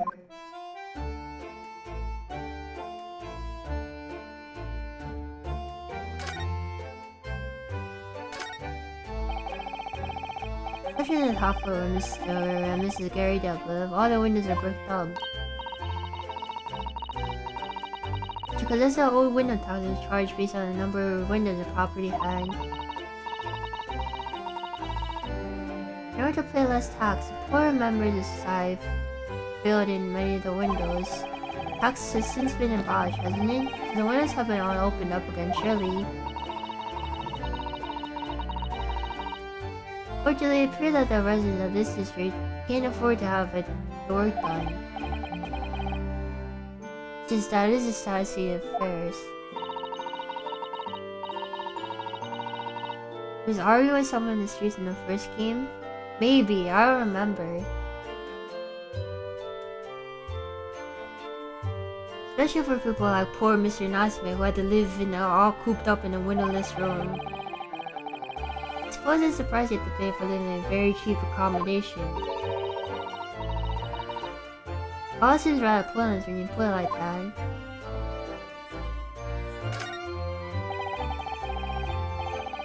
Sun is blanketed in fog again, and the sky is covered in cloud.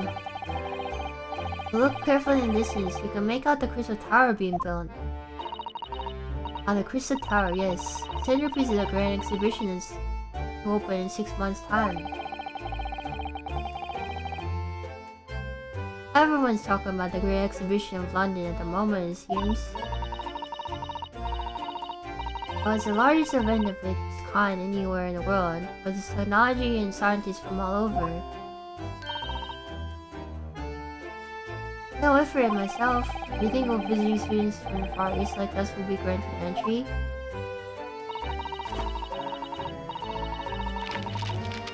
The last great exhibition that was held in London had more than 6 million visitors. Wow. At this time, the British determined to make an even bigger success to outdo the Paris exposition. I see. It's an incredible number of people. So many expected to attend, we should easily be able to slip it unnoticed. It's always the honest approach of buying tickets the main interest in Mr. Naruhodo.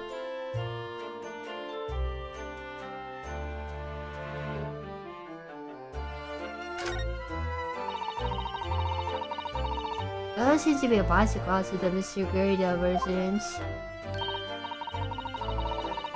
I heard that bicycles are extremely popular all over Great Britain at the moment, in fact. One seems very warped though, especially the front wheel. So to make it more a challenge to ride, do you think? No, I'm afraid that might be a result of the rider's incompetence. For the front wheel to be warped, so badly warped, I'm afraid the rider may have been severely affected. And there's a good chance Mr. Natsume has been practicing on his bicycle, I think. Oh dear, I fear you may be right. He's just a bad bike rider. Very Deaf Hospital and the Mr. Natsume's lodging is our prominent position here in the corner. Sometimes when I look at the building, I can't help but feel it's a bit of a slant. It does rather look like it'll collapse even in the smallest earthquake, doesn't it? Isn't it supposedly haunted as well? I think I might have a hunch to why Saseki-san has such a hunched back.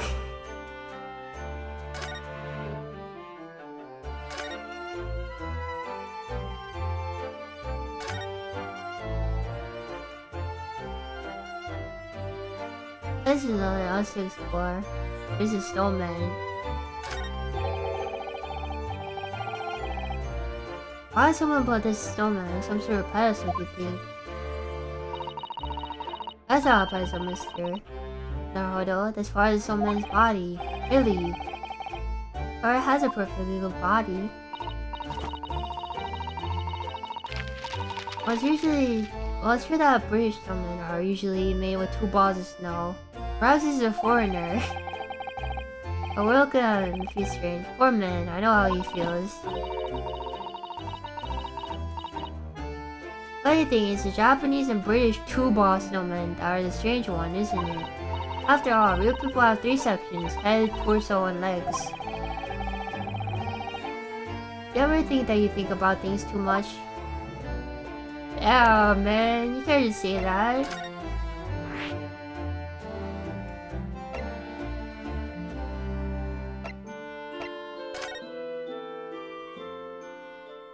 Go visit Mr. Gary Dub.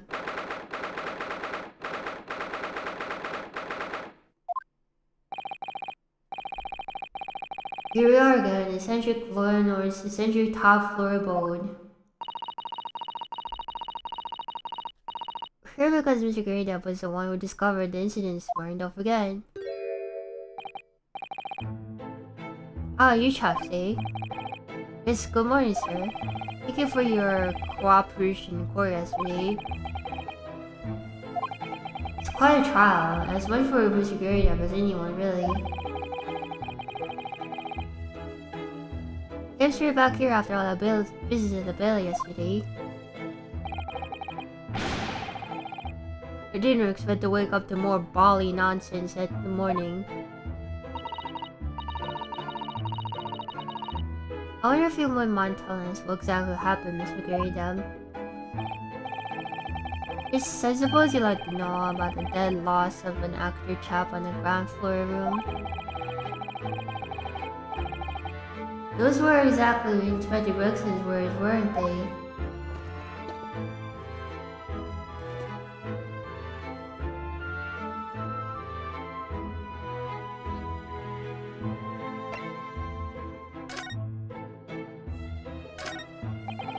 No, that screen's hiding now.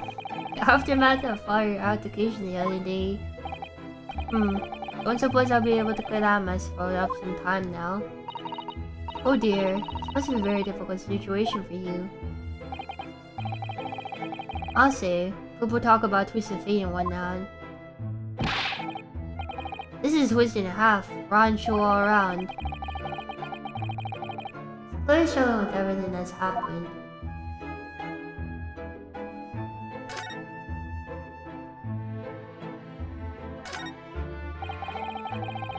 Sounds like they've been torn apart by a wild beast. Reminds me of the Battle of Maiwan, don't you know? I'll experience a seasoned veteran. Enemy had us around on all sides. We really thought we were done for, the whole Bali company. They could really pound you from their cannons, so all we could do was run for our lives. Oh, I thought that story was going to go in a different direction actually.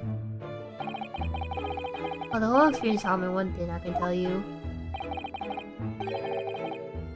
When you're done for, you're really done for. Ugh. That's not why a lawyer often finds himself under fire once a year.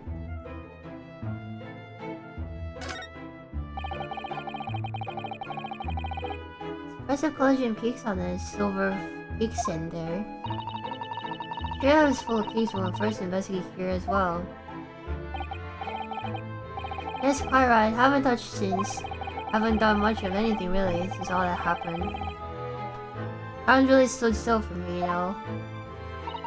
Oh, time stood still. Now, that's an interesting phrase.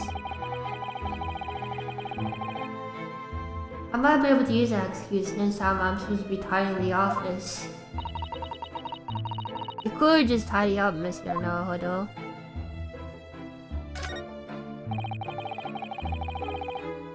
Very dashing in your uniform there, Mr. Gary Deb.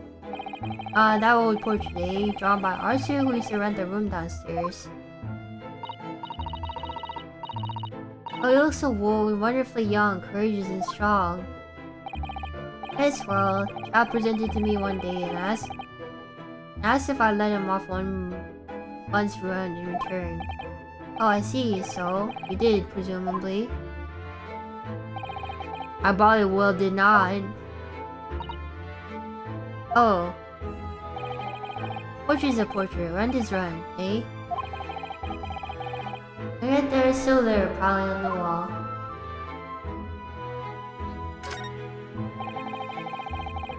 Good to see Mr. Gary does Mount Honor still being proudly displayed on the wall. Portrait reads for distinguished participation, if you remember.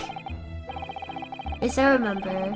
Because I remember thinking even if it didn't stand a chance of picking honors like that, I might even stand a chance.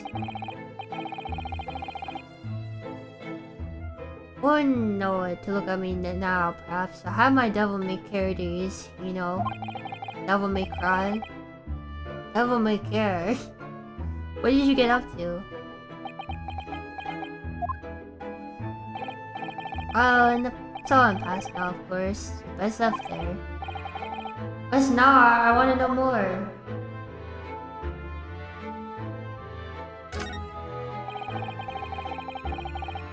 Go view over Winter's and from up here. It's impressive gray scene. There's nothing comparable in Japan. Down below, Briar Road, partly blanketed in snow. I admit where poor Miss Green was struck by in the back with a knife. Thinking about it, this is the only room in the building that actually has a window to the outside world. Sometimes vtuberen does seem like a strange land, doesn't it? I suppose all foreign cultures have seemed strange at first. Imagine how Englishmen would feel arriving in Japan and seeing people with a Chamagi top knot. That's a good point.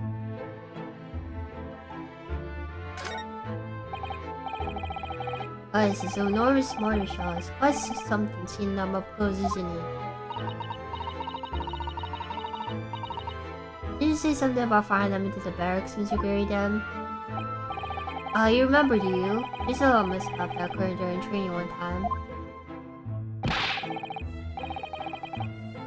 What do you do with your own fire at your own men? The captain bellowed at me. I'm not surprised.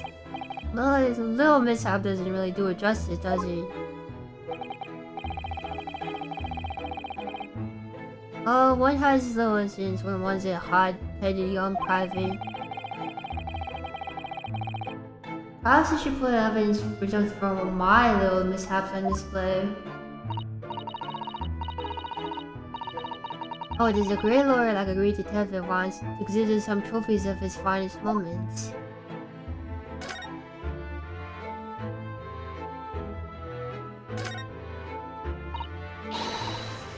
Oh, a copy of Rent's magazine. Adventures of Sherlock Holmes is being read all over London. Isn't it wonderful? Naturally, one asks oneself, in such a singular detective who really exists? Having met the chap is undeniable. He's most certainly singular. Singularly dangerous. That's general public opinion for you, Mr. Sato. Perhaps should be reflected in the serious stories.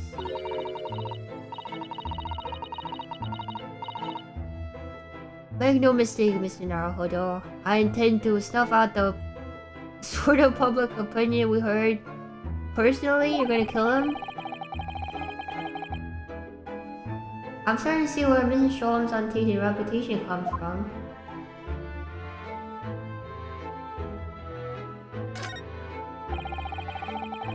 Single airplane giant, enormous cannon-shaped horse, clothes horse, look. No, Mr. Naruhodo, it's a real cannon. I knew that. I was just testing you. Piece of history, that is, and plan of action in the battlefield, I can tell you. Now the old girl and I just enjoy peace and quiet retirement together. And of course, she'd come in handy if the enemy decided to launch an attack again. Is there a war that's going on that I don't know about? That's your military uniform, isn't it, Mr. Garrydam? Oh, ceremonial garb, yes. Been hanging down the wall ever since my retirement bash. I'm in active service now, you know. Doesn't mean much to me anymore. You have the old thing if you wanted it.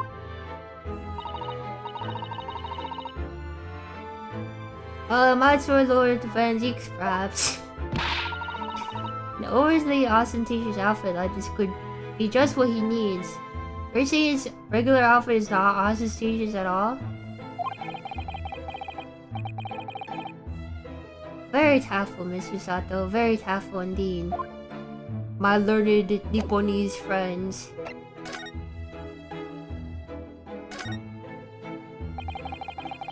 This is a real shock for you this morning. I heard you discovered what happened. Oh well, that hopeless actor trap rises at 5 o'clock sharp every morning without fail. At 5:30 this morning, he still hasn't lit the gas. So I went out and knocked on his door, but no Bali answer. That's when you broke into his room by kicking down the door. I'll call on that rum-looking Japanese chap to do the groundwork, of course. Wasn't just a little premature to kick down the door. Might could just overslept by an hour, half an hour. It's very true, Mr. Naruhodo. The 30 minutes oversleep are more than such behavior. I have to kick down your morning every morning. You know, better not see if this are and all that. Why is he nervous? To me, or is he avoiding our gaze now all of a sudden? Except that was a sorry situation indeed for what you found on the other side of the far door.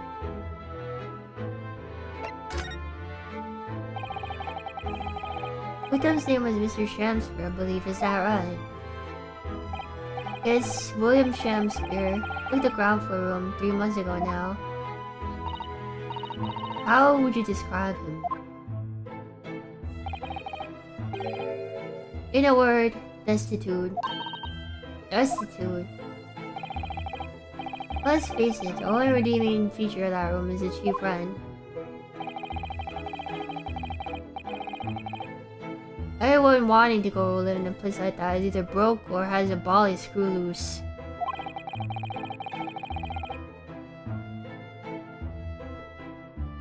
So hard to choose which category Suzuki style will fall into. Wow. Is a screw loose, you think? That's not hard, that's a little rude.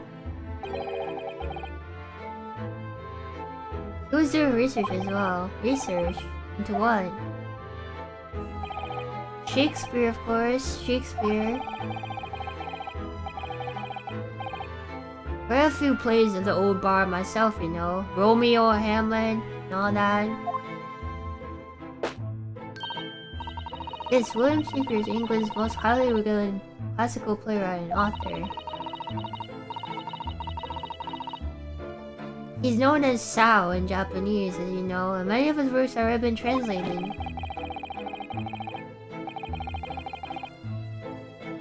Seems incredible that Shakespeare was shortened to Sao, though. Someone's too heavy-handed there. There were a lot of costumes in the victim's room, weren't there? Of course, Mr. Nassim is a scholar of English literature as well. I imagine he and Mr. Shakespeare would have much in common.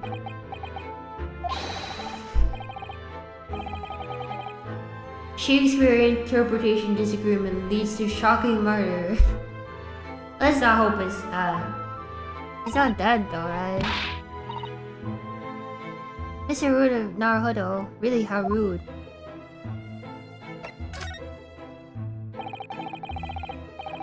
There was Nazu's trial yesterday. You came straight back here, I believe, didn't you? Did you notice anything strange between then and this morning?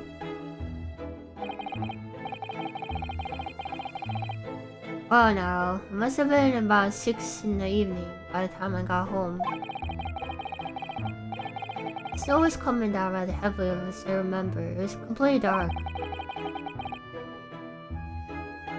I felt like there was out at the time. Security would notice there's no light from his room or something, I suppose.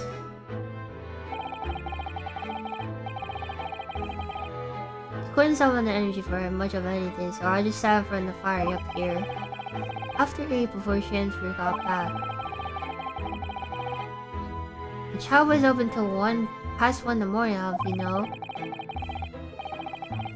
I suppose he met his end sometime after that. I was asleep by then, so it's rather dark there. Thank you. It was very illuminating. Is everything alright, Mr. Sato? Well, I was just thinking it's a little strange, that's all.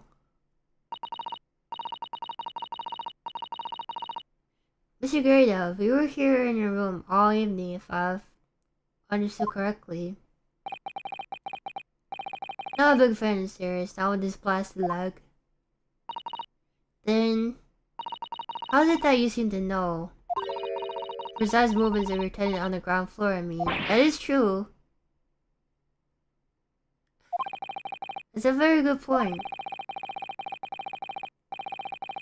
I can't imagine you hear noises from the ground floor all the way up here. This is a flashback after the Soseki case. Is this old man at the spa his tenant? Is that it? I say, I know what you're thinking. It's a bally outrage. I'm ex-military, don't you know? I don't go spy on my tenants, why would I? And how did you know, Mr. Gridab? It's the gas, woman. The gas tells me everything. Gas?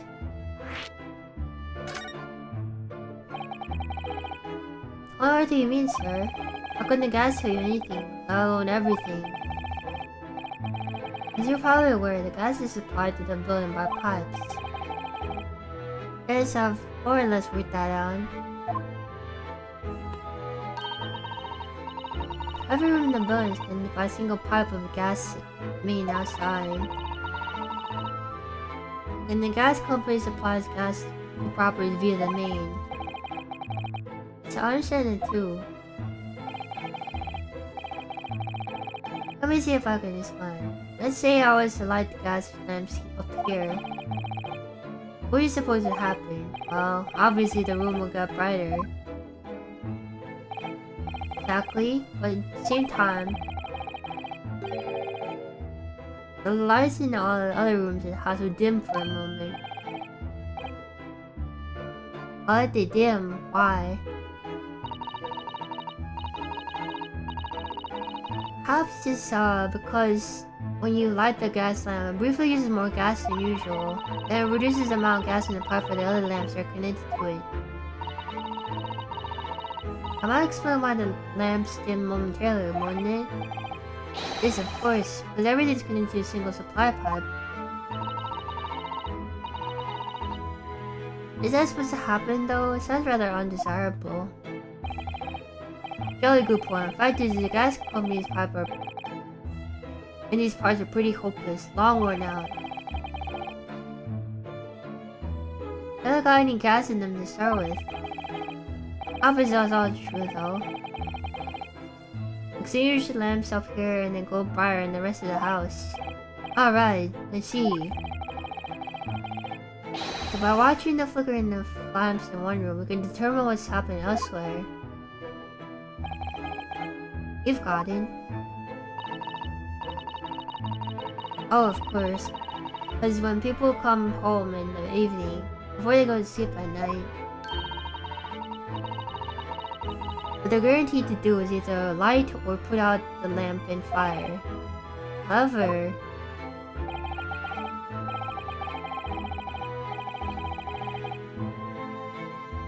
in point of fact, the room on the ground floor and the one above it use slightly different amounts of gas. By watching the lights here closely, I can work out exactly what's going on in the whole house. Gosh, it's fascinating, Mr. Gary Dub. Absolutely fascinating. Oh well, nothing to it really. I can't really see how this is going to help us with the case either. I'd like to know is why Mr. Gary is so interested in his tenants up to in the first place. I feel like there's more to it than idle curiosity. We've done as much investigating here as we can, I think.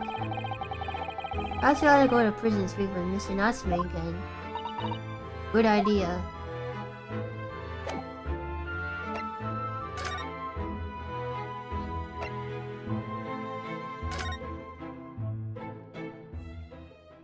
Back here again.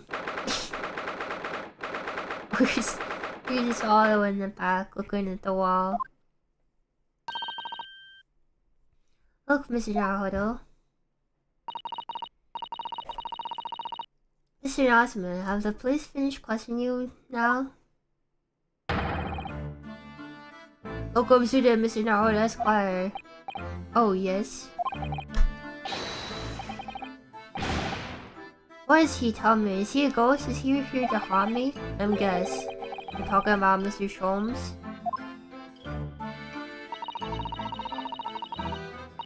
He should calls himself a great detective, Mr. Natsume, not a ghost.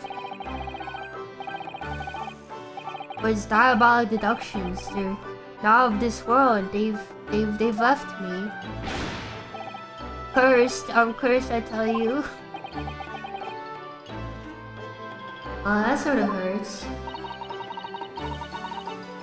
Credit where credit's due, Mr. Naruto. You were heavily involved in the deduction too. Yes, moving on. We have some wonderful news. Oh?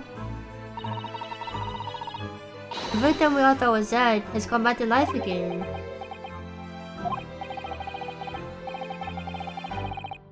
Now, in the absolute worst case, you can only be tried for attempted murder. That's great, isn't it, Mr. Natsume? It's terrible. Oh? I'm stuck in this cell suffering for some silly wrong-listic.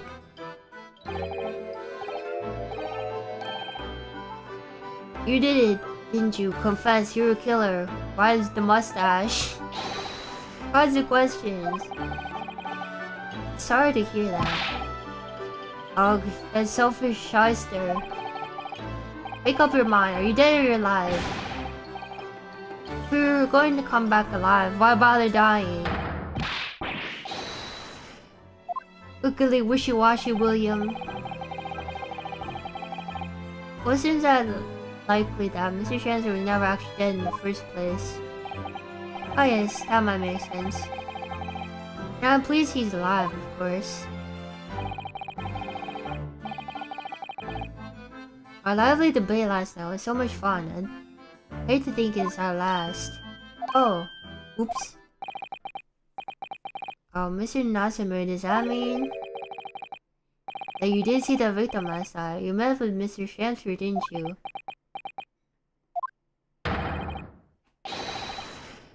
I'm not saying another word. I demand to have a lawyer present. Who do you think I am? Mr. Nasamu, please, we need to hear your side of the story. Oh, why am I cursed like this?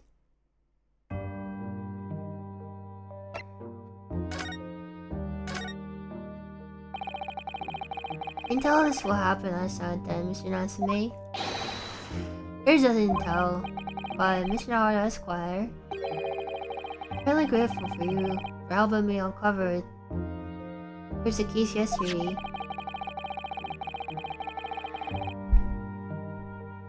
He said saw poor Miss Green hospitalized after she ended with the knife in her back. It's hard to believe that was only yesterday.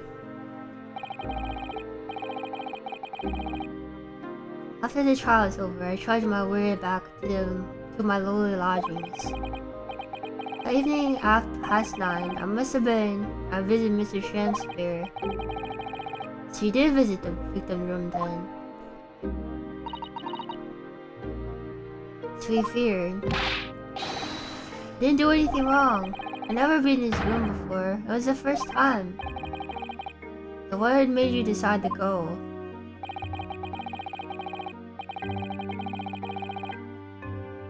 I bumped into him when I arrived back at the house. After chatting, and developed into discussion. We had to go out, so I bade him farewell. Passing with Mr. Garidev's son, the victim one came back after 8. We met later again in the evening, around 9 or after. I took him for some nice tea I brewed as a gift. So it was you who brought the tea that has been clearly drunk at the scene then. I suppose you were discussing the words of Shakespeare, were you? This is right, that's exactly right. Romeo and Juliet, who was stronger? They were power scaling Romeo and Juliet? Oh, I need to drink some water.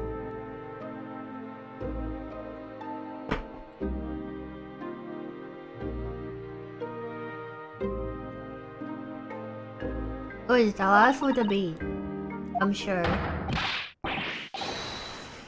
Such a simulated subject, Shakespeare. And the debate became very heated, so we slipped poison to Mr. Shamspeare's tea. No, never, not at all. William Julia won, that was me. And when I left the room, flamboyant fellow was fighting fit. I swear, categorically.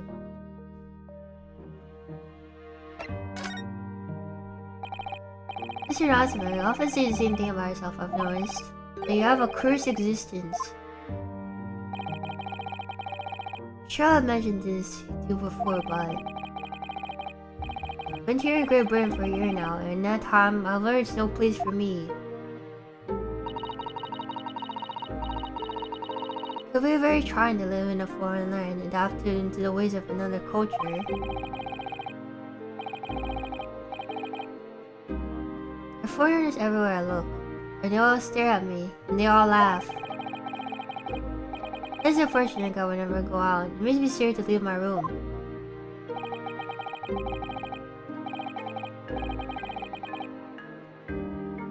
This is why I become a recluse, but even in my room, I find no respite for my fears.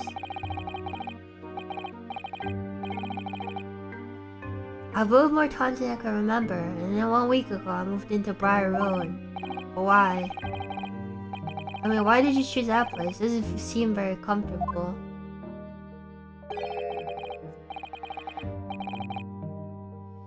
Because the rent is cheap. I have so little money and he spoke to me. The rent. Obviously. The reason why it's so cheap is because the room is cursed. Cursed how?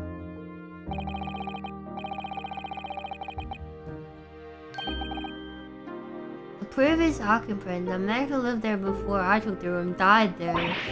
Oh no. He was a young man. He's only a young man, but one morning he was found dead. No one could explain why. Is there a gas leak in the room or something? Surely no one would want to live in a room with a history like that. I didn't. When the letting agent recommended the place, I wavered. But I want books, and books cost money. Horrible history is a small price to pay for my books. I signed the lease like lightning. Prayer for blinkered. What does that mean? After I moved in, I soon came to realize what I've done. I realized how horrible the room's history really was. Gosh, was it really so awful?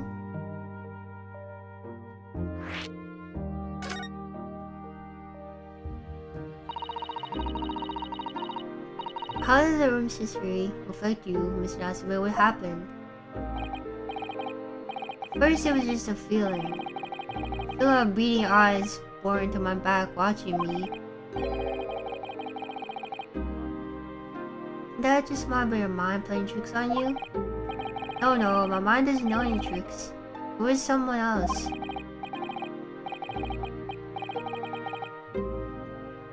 It's been one long nightmare ever since I was given the keys to the place. Nightmare? You having bad dreams, you mean?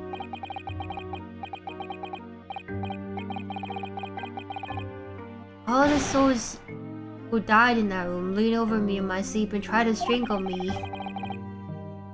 That is really horrible. And now that I've come to think of it, it's happened again last night too.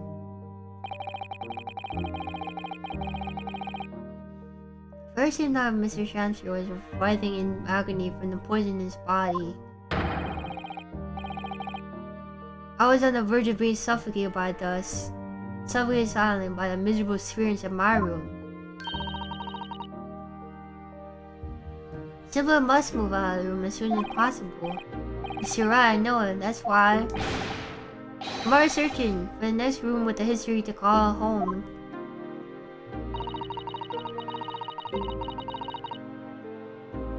I think perhaps you tried to avoid the combination any kind of history at all.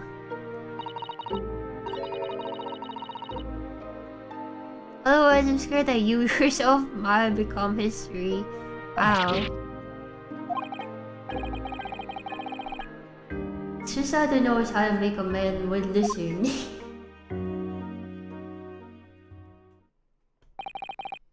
Of course, Mr. Lord of Manor is worried about the curse on my room as well. Me and Mr. Grey Deb. Yes, he knows that people keep dying there. He'll never be able to rent it out again. That's true. I for one wouldn't go near the place. Ah, perhaps. Explains why the landlord pays so much attention to gas lamps and his tenant's movements.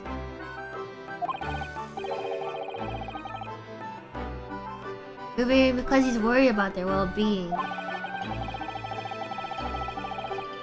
He does seem unusually keen interest in the amount of gas in the pipes. There must be a reason why he keeps such close tabs on the occupants in his light rooms.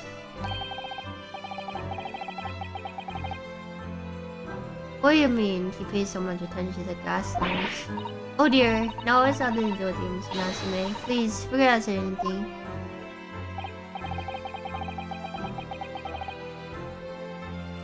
Oh, now you're talking about me behind my back as well. What's important is that Mr. Transfer isn't in fact dead at all. Once he's come around and he's able to tell us what happened, we'll be able to get you released. Yes, please, I do hope you're right. Excuse me. Inspector Gregson. Couldn't help but overhearing what you said, and on that note, have some good news and bad news. Oh? What do you want to hear first? Always, every time. Bad news comes first. Hope is all you have, hold on to it. That's my guiding principle. Alright, well, in that case, the good news it is. Huh? Sorry, but it's just a lot easier to explain everything that way. Why did you ask me my preference? As you might have heard, the victim, Mr. Transfer, is just unconscious. It's come around now. She saw it in its all terrifying glory. Still being treated by the doctors, but we managed to get a written statement from them already. Oh, isn't that wonderful, Mr. Natsume? Oh, thank goodness, it's all over then. I could leave this somber cell. Sorry, no, that's not on the cards. What? Whatever now, Inspector. Let me guess, he's charging you for attempted murder?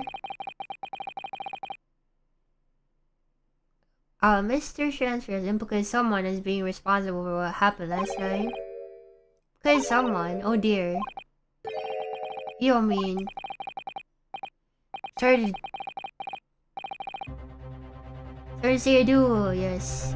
He's pointing the finger at you, Mr. Natsume. Arg.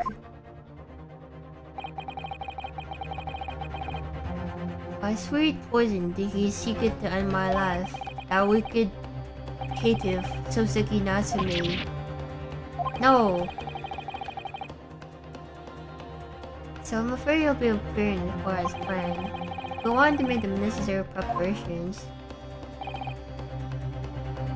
No. No. And so once again, Soseki found himself having to take the dock in the Old Bailey. Whether his room's haunted or not, but we were just terribly unlucky. I knew I had no choice.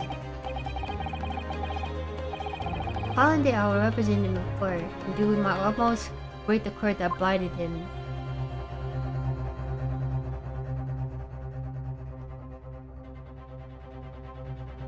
On the package.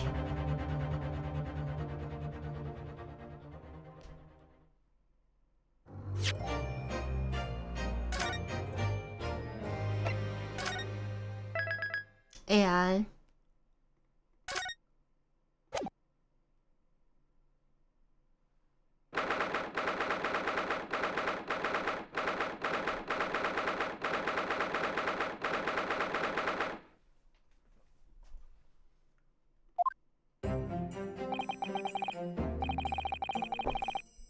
the Old Bailey. This place always makes me feel strange. I seem to get chills down my spine and break out a nervous sweat at the same time.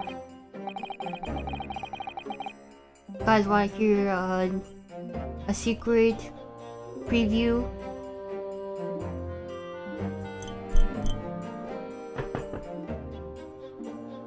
Well, I didn't think I'd be able to hear it so soon. That's my line.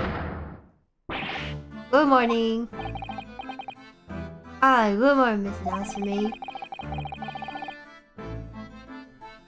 Alright, literally to all these for watching. It was only 2 days ago and I declared not guilty here.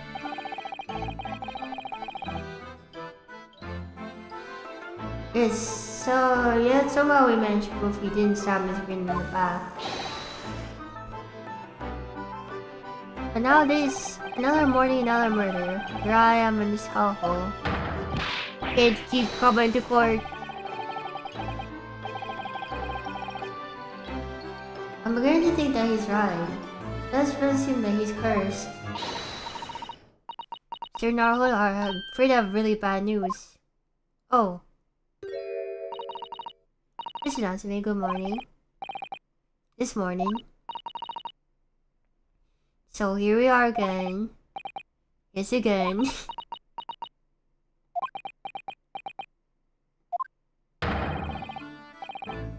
Judicial system mispick Kotoba Esquires. What's the bad news? Oh dear, you've heard, did you?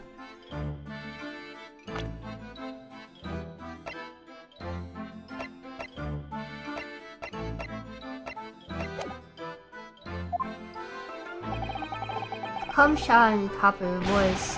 Can't help hearing what you say. Oh, I'm sorry. You've done nothing wrong, Susato. Now what is it?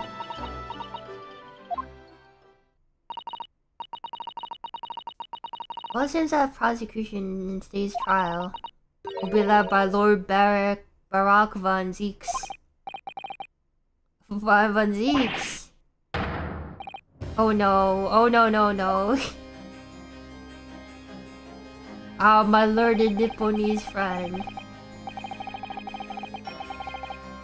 So-called Reaper of the Bailey, the most legendary prosecutor in the land.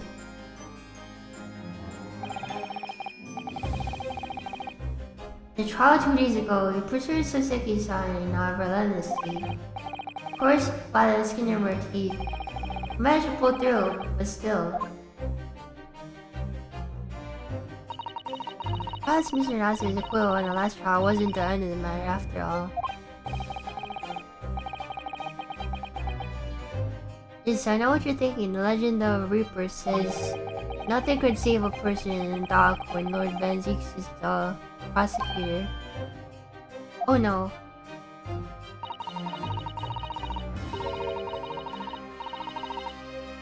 Even if the person is found not guilty, the accused will meet a mysterious end one way or another. And we will experience it firsthand. A man was successfully defending the most terrifying end after his acquittal, right here in the Old Bailey.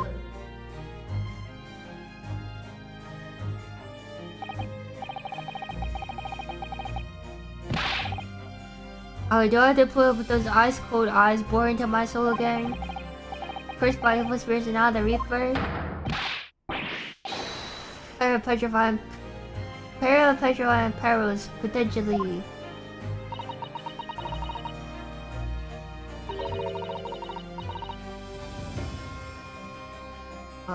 If it's not potential, at least you appear to have hope, Mr. Natsume. Hope comes to the Mr. Naruto Esquire. Yes. I'm innocent, you have to believe me. You more than anyone now. Don't worry. For your steadfast out every single way in this battle, I promise. And this promises to be a hard battle, I fear.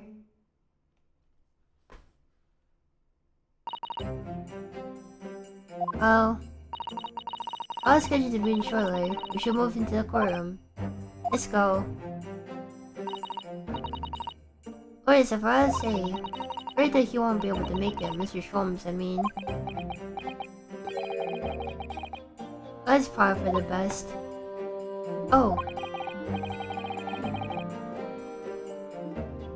If he were here, I might be tempted to rely on his help. That could be seen as a weakness. If Lord Van Zeeks were to notice, he'll prey on it mercilessly. At least that's my gut feeling. Mr. Naruto. You're right. Yes, you're so right.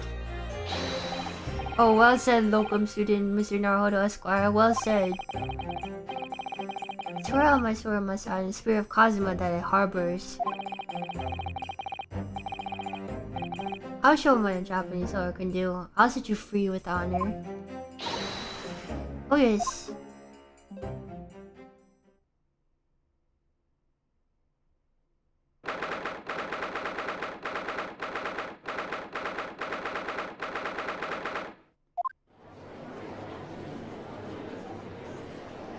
Oh, it's these guys again, the old man. In the name of Her Majesty the Queen, I hereby declare this court to be in session. I now call upon the counsel for the prosecution and defense to declare the witness to proceed. Vampire man. Prosecution is ready. Defense is ready, my lord. Oh my god, he said the line! Ready this for the trial, my learned Nipponese friend is not what the defense needs.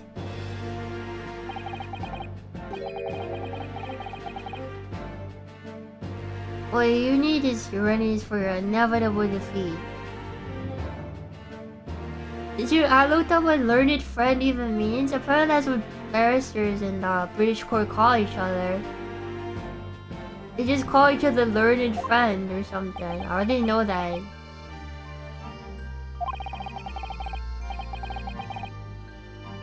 It's not just my imagination, it really is there. Lord Van Zieks has such an animosity towards the Japanese for some reason. Some time ago that he first became known as the Reaper of the Belly, I believe. The past 4 years he hasn't appeared in court at all. And now he's back in the courtroom, though for some reason, only went on defending. This Reaper was curious to stay for us Japanese. It's a prosecutor's shrouded mystery.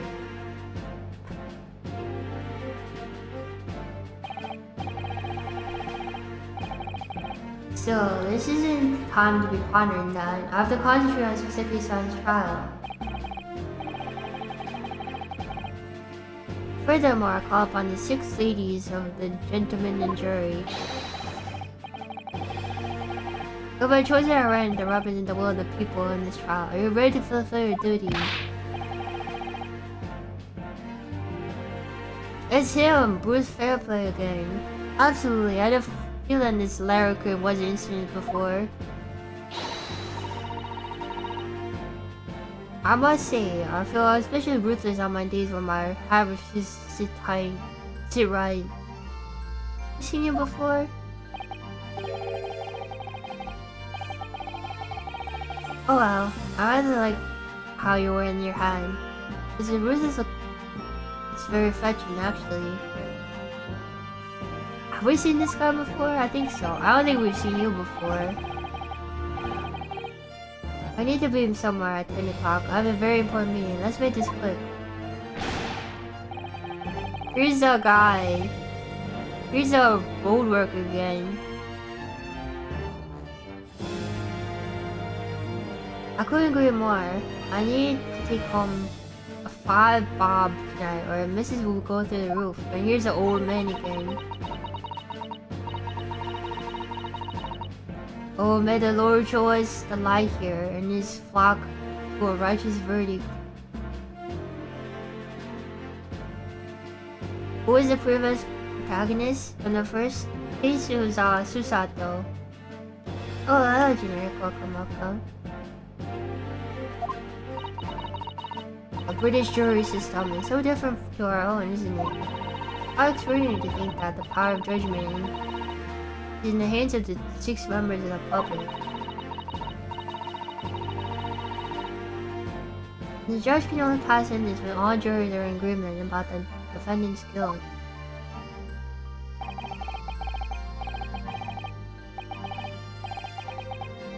Six citizens of London, chosen at random, or at least that's the idea.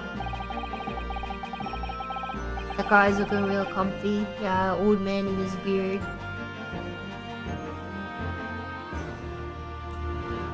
Prosecution would draw attention to the fact that the accused was on trial here but 2 days ago. Currently, where possible, the same jurors have been asked to return for duty today. Oh, that's why they're staying. Very well, let's commence the trial. I was like, why is like 4 out of 6 of them the same? Lord Van Zieks, your opening statement, please. Ladies and gentlemen of the jury, it's not the intent of the prosecution to cast doubt over your past decision. However, the innocent verdict before it to the century Nipponese before has dire consequences.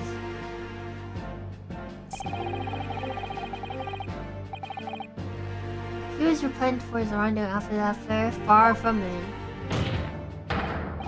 Said he's used his freedom to perpetrate a most blood-curdling crime. Limit at the attempted murder of his neighboring lodger, the innocent Englishman. Explain the circumstances of the crime. Prosecution calls first witness to stand. Taking off his cape already. The detective responsible for investigating the scene and the accused himself. It's like the first time the accused has been called as a witness. By the prosecution, at least. Witnesses, your name and occupations, please. Yes, sir. Vice Gregson, Detective Inspector, Scotland Yard's Homicide Division. Ah, Suzuki Natsume from Empire Japan. My government ordered me to come here as a student to study your culture and language. Mr. Natsume? Yes, my lord, sir. Quite sure I'm not mistaken, that you swore an oath never to step foot in my courtroom again. Remember as if it was yesterday. The day before, in fact, my lord. But close enough. Oh, believe me, this is the last place I want to be.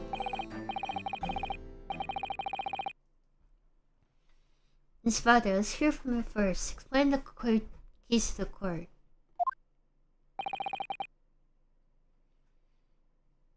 Manga Thursday's Attorney Saga. There's only 2 in this series. Oh, you are, sir.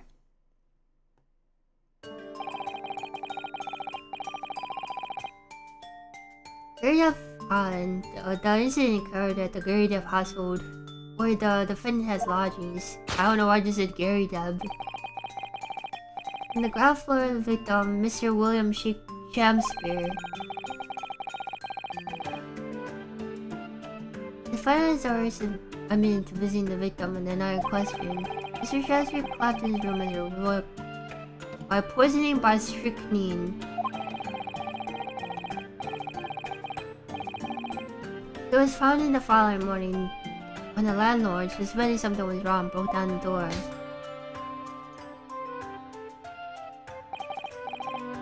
It means I presume that the door of the victim's room was locked at the time of the incident. Correct, my lord. It was locked from the inside, making entry to or exit from the room impossible. Although the victim, Mr. Shakespeare, lives to tell the tale, he very nearly didn't. The man was halfway to heaven when we first found him.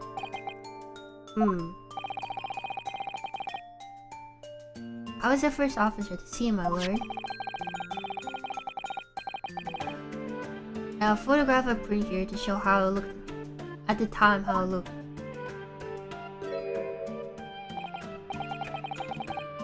It's a chilling scene indeed. That man looks very much deceased. That's right.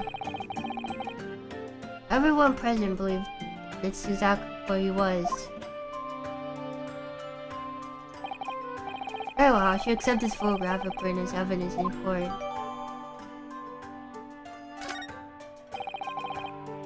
How then, Mr. Natsume? Oh, yes. As a defendant, do you have anything to say at this juncture? They're haunted by evil spirits. Good gracious, what's haunted? My lodgings, there's a whole series of strange happenings in my lodgings. Right before me died, in mysterious circumstances, a woman was stabbed by no one in the street outside. My neighbor was poisoned, and me, what about me? I've been nearly killed countless times. killed Mr. Natsume. How? Even on the 5th when that happened, when I returned from Mr. Shamsky's room, I lit my gas stove and climbed into bed. And before long, the stove went out and someone tried to kill me.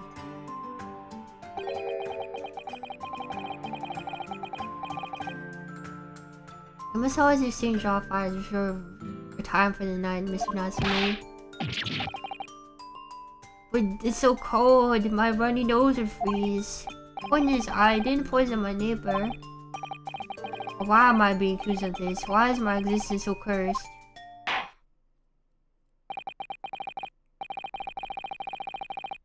Thank you, witness. I believe I have a reasonably clear picture of events. I could raise one more point, my lord. One more conclusive point. Conclusive? Go on. Fortunately, the victim, Mr. Shansford, has regained consciousness after his ordeal. And he has named the true culprit.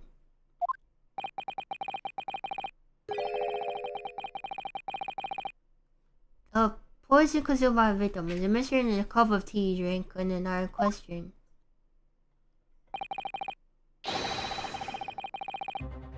Tea, my lord, that was brought to the victim's room by the accused. Accused? Good grief.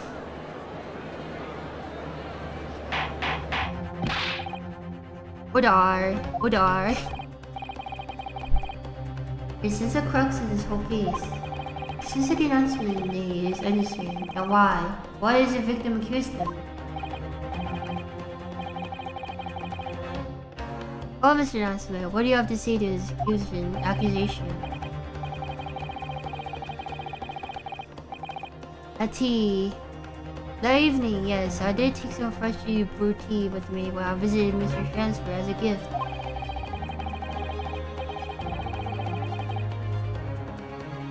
The public water pump house always freezes at 9, so I brought bottled water especially to make it. But this is the result. Never will I touch tea again. Never. Public pump is frozen, you see. Some information I've heard before. That will do, thank you. According to our laws, the defense must have an opportunity to cross-examine a witness at least once. Or call upon his witness for a formal testimony. I presume the prosecution has no objection. None whatsoever, my lord. Good. So you give your accounts of events on the night question to the court now. Yes, my lord.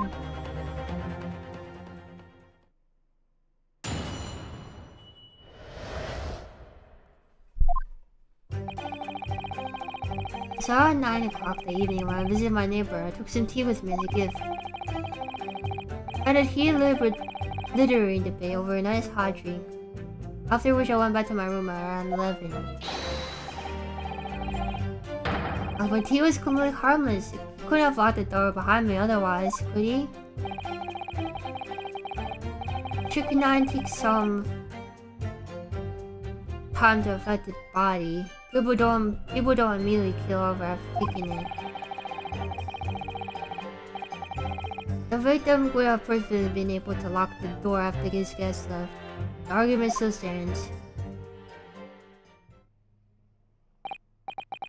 Yes, I see. All seems relatively straightforward. Excuse me, but Tesla does raise a rather crucial point, I think.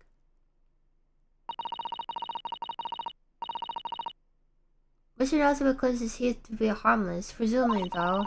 Cops have been examined for traces of poison, haven't they? Why didn't I think of that? Oh, as it happens, no, we haven't been able to. If you're correctly, Inspector, Scholar has failed to examine the suspect's husbands. How could you look over something so important? Is it that the first thing you should have done? My learned Nipponese friend is falsely incensed. Inspector Scholar was unable to examine the tea. Not that I was overlooked. Unable, why? Simple enough, there was none left, not a drop.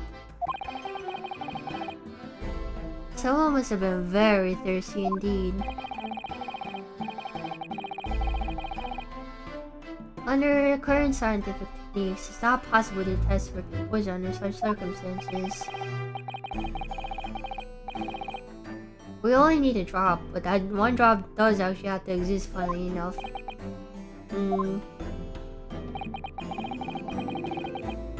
Lack of examination was notwithstanding.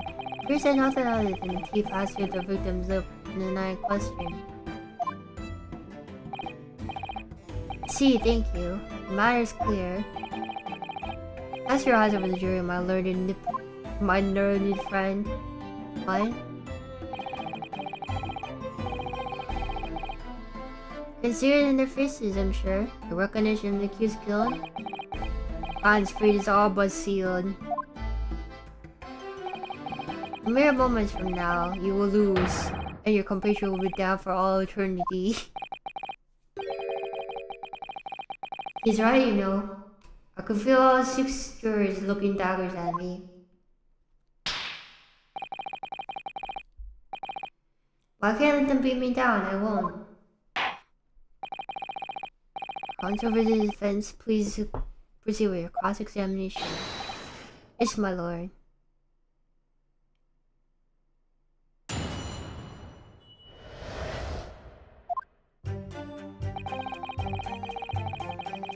How are they so sick his son is lying?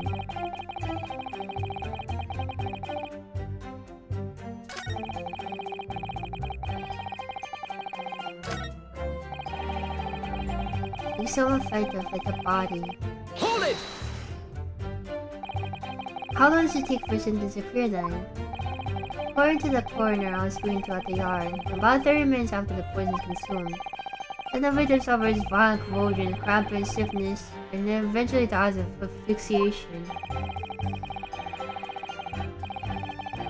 There's a 30-minute interval between when the poison is ingested and onset of symptoms. There must be a lot of different types of poison in the world, that's for sure. Oh dear, that about poison again. It's always so awful. 30 minutes is a long time. Certainly long enough for the victim to have locked the door behind the accused after he left. Can't deny that. A further degree is Suzuki's son's alibi. Have the medical report from the doctor who's examined the victim here, my lord. Spells it out, really. The accused is the only person who could have done it. Okay, well, on this court record. Oh, as I see here, the late onset of symptoms. Great.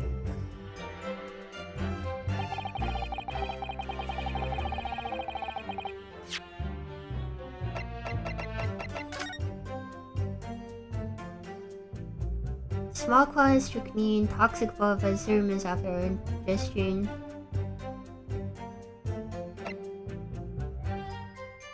Poison incident occurred at 1:30 a.m. on 21st of February. No container for poison has been found in the scene. It says on the victim's pocket watch appears to have been broken when the man collapsed. He left that whatchamacallit though, right? Hold it! Argument still stands, you say? This is what Natsuma has been saying, isn't it? I heard them drink tea together that night, so if there was poison in it, the victim wouldn't have been able to lock the door after the accused left later on. Exactly. Me and my tea are innocent. Sweet and innocent, I tell you.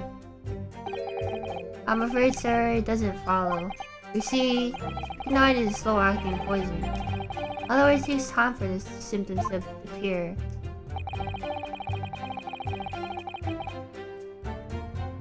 She could have left the room up to 30 minutes after the victim drank the tea. As though you did that, Mr. Shamster could have locked the door after you gone. But no! You drank the tea straight away. However, whether roommate or Julia was stronger, that came after the tea. If any evidence to support that statement. My great homeland, the Empire of Japan, we have a saying. Drink while the tea is hot. Sure, a proverb would satisfy the prosecution. There's no conclusive proof to support the defendant's assertion. On the contrary, there's sufficient grounds to infer his guilt in this matter. No.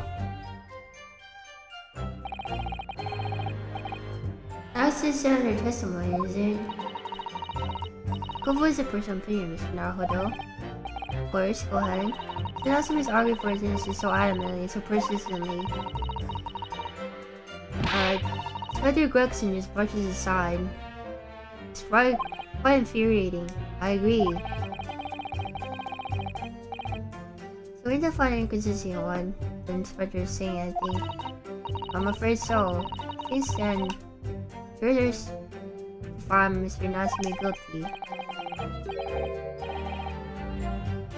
As I see it, we need to focus on the poison in the tea. Listen carefully to the testimony again, yes.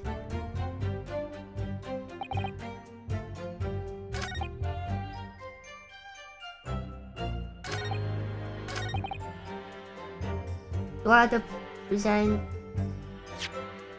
at 11? What is this? As he drank, he got effects at 1:30, so he must have drank it at 1 or something, right?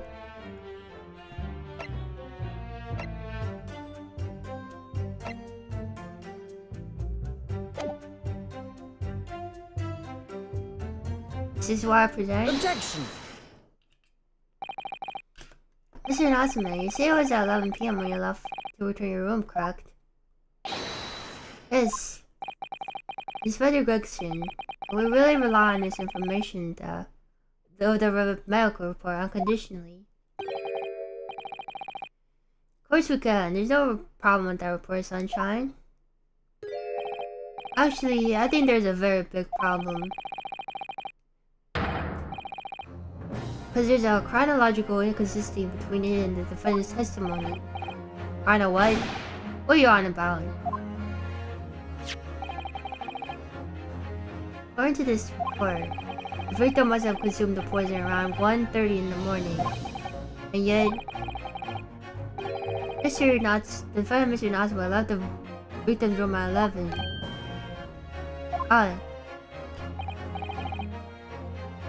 This is right. There's more than 2 hours missing time there. In other words, if there was poison tea that Mr. Natsume brought over to the victim's room, how could the victim fall into it 2.5 hours after the defendant left? Why do they have the same reaction? They were #twinning. The defense argument is entirely reasonable. How do you respond, Morrivan Zeeks?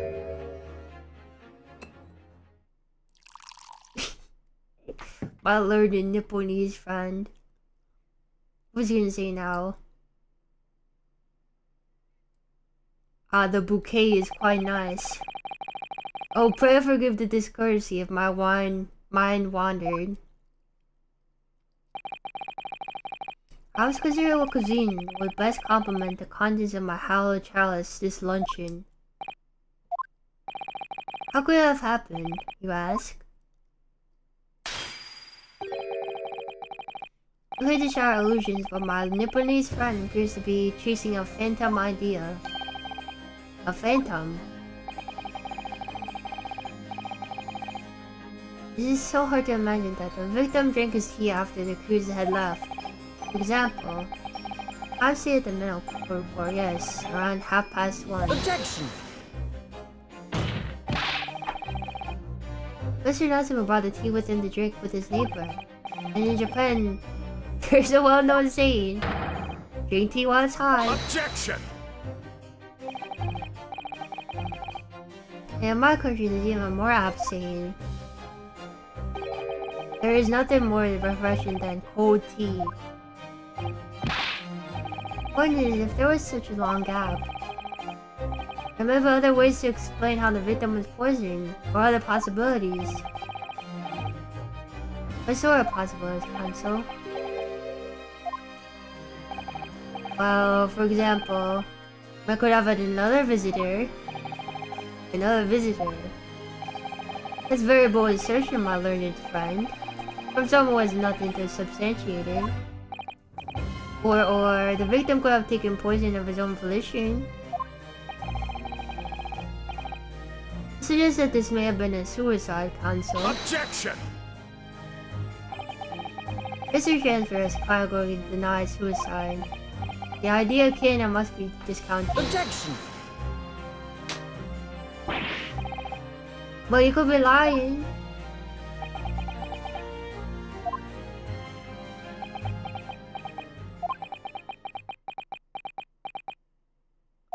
Chris not saying anything. Is something wrong, Lord Venzix? I was listening to the sound of carriage pulling up outside the courtroom, but I forgive the discourtesy. Carriage? What carriage? And because he's gonna come to whatchamacallit? Seems that a key player in this case have just arrived. Hold it!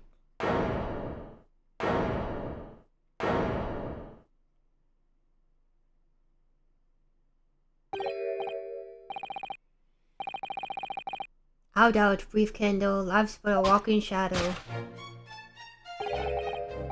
Poor player that struts and frets his hour upon the stage and is heard no more.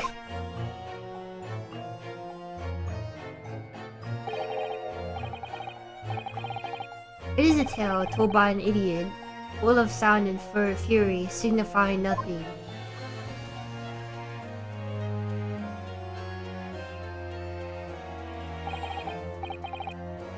Who, sir, are you?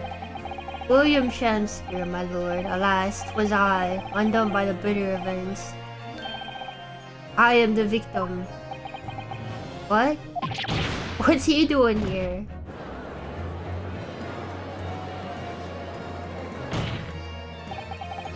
Prosecution seeks to cause gentlemen to stand. With his testimony, my learned friend's feudal resistance will be utterly crushed. Yeah, he's not dead. He didn't die. Call him as a witness. Farewell, Counsel. I grant your request with interest. Here's to discover what the court shall hear from the victim himself.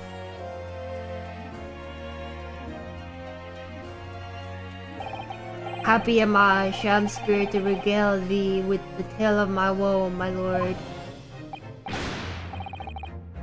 I still have my own tale to tell. My own tale of worse woe. I could regale the court of my tale of perfect innocence in perfect English. That would do, Mr. Nasame. We're now hear from the victim.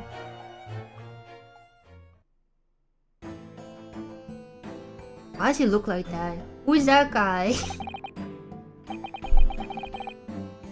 Alright, so that's Mr. Shakespeare. Who is that other man beside him? Because I'm sure we caught a glimpse of that man before. State your names and occupations for the court, please, witness. A writer of words so sweet do they scent the breeze, an inventor of ideas so profound, they compose the earth. The unrivaled poet, the unmatched scribe, William Shakespeare, was the greatest bard to be recalled to life anew. Oh, what a magnificent man. Good fellows, I'm he who ponders such a miracle, William Shakespeare.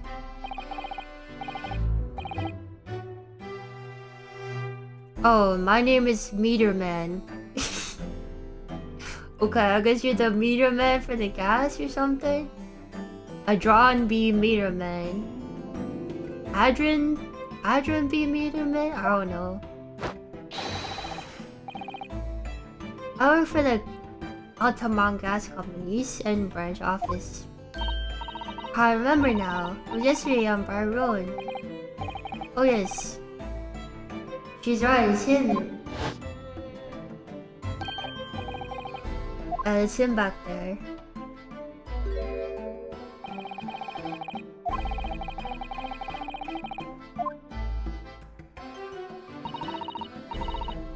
What is he doing?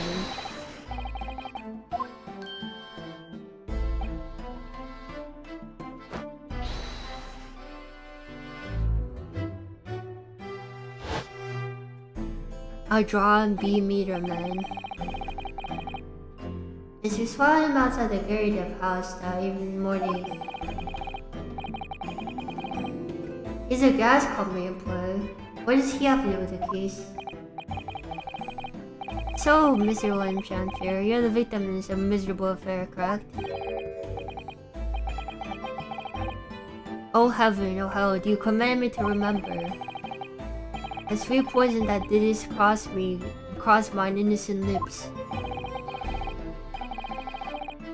I subpoenaed him for the trial, with the doctor's permission, naturally. Hearing the testimony of the grief will remove any doubt from the jurors' minds, I'm sure.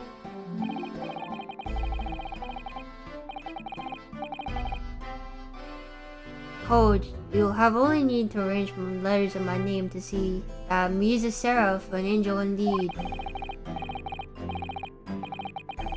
This be I, noble of mind, sweet of nature, and verily honest of heart, as it heavenly angels be.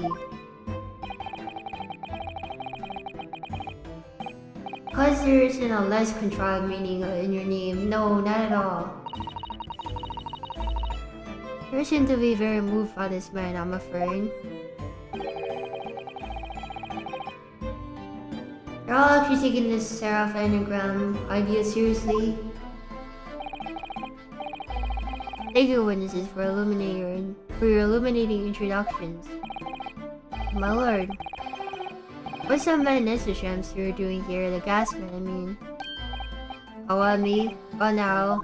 You might delight in my learned friend. Call your earlier impertinence. Which is the victim had another visitor on this night in question. Moreover, that the victim is a compulsive liar. What? No, I didn't quite see that. This young chin stroker is here to controvert your wild claims conclusively. Chin stroker? Is that not so, Mr. Meterman? Hey on, no, I'm just here. Hereby call for your formal testimonies. You will tell the court lucidly as possible. Happened in the night question. One may smile and be a villain. Yes, it doth pain me, but let the truth be spoken. Truth is a wintry night of my discontent.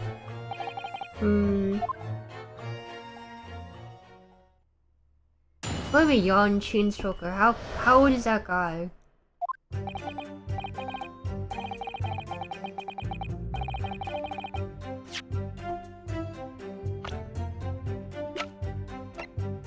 "23? Bro, I see he's pushing like 40 or something. This guy's 23?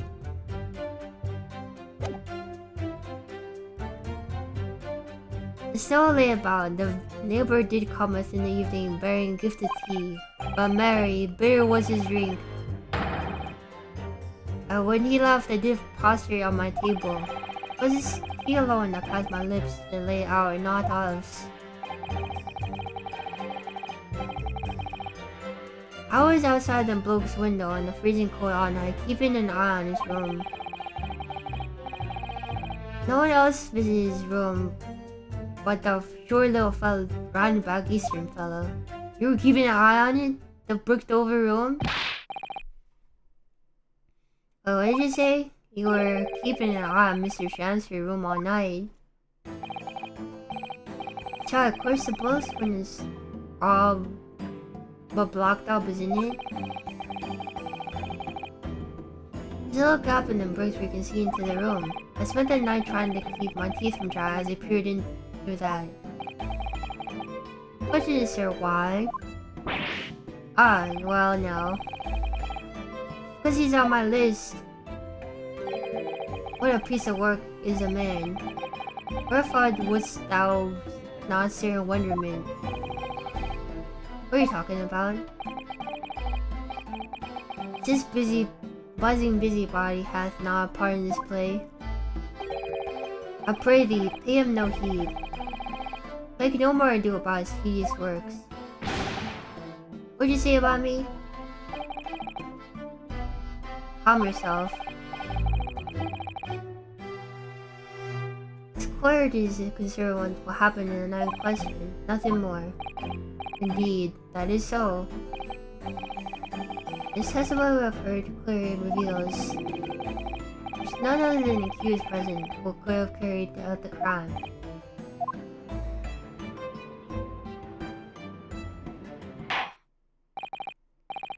I believe this might be the final testimony in the trial. Now, counsel, the defendants might proceed with the cross-examination. Yes, my lord.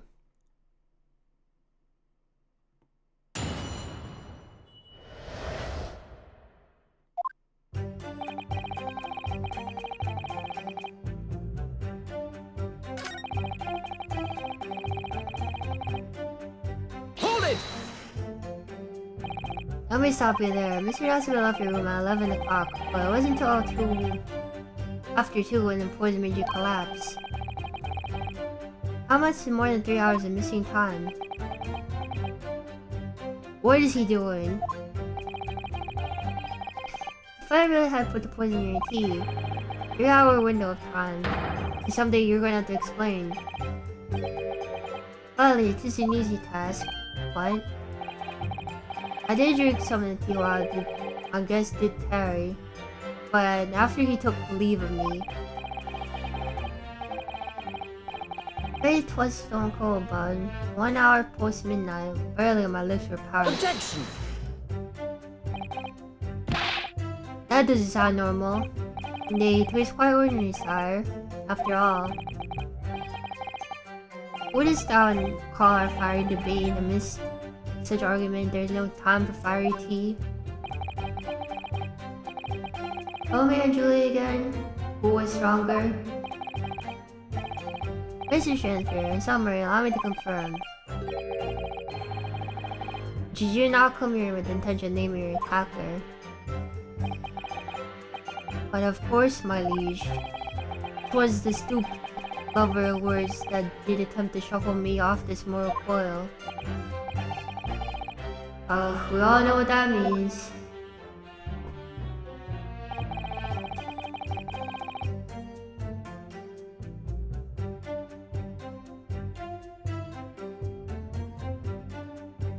Hold it!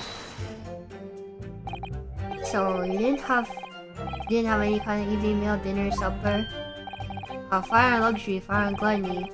Eat the rest of the day is but a waste of time. Sorry? I would that my belly would full no more often the sun doth rise. Well, most heroic eating habits, I must say. Day and night, so I fill my hours with learned study of the great bard and playwright.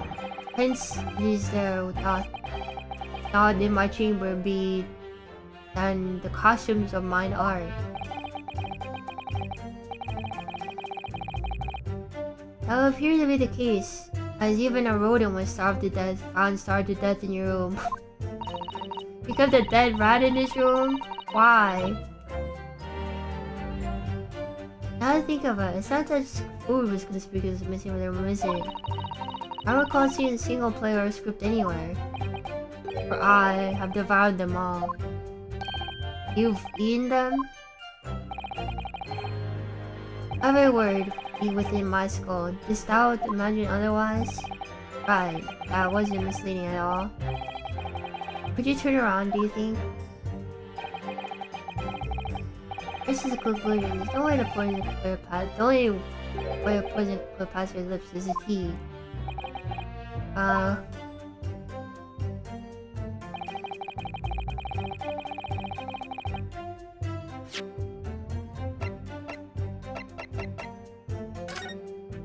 Why was he holding a fork then? What was the fork for? There's a hole in the wall here.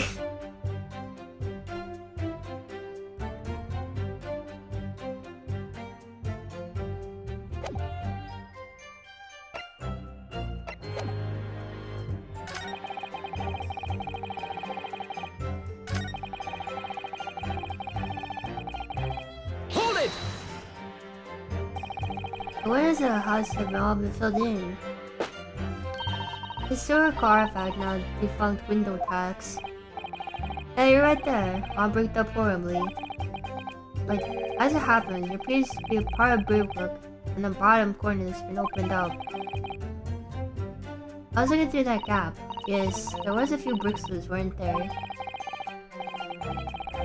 There's some furnitures and a couple bar soaps lined up in the ledge outside as well. I like going around poking my chin in other people's business, especially on freezing cold nights. Them's my orders, so that's what I keep doing. As long as there's breath in my body.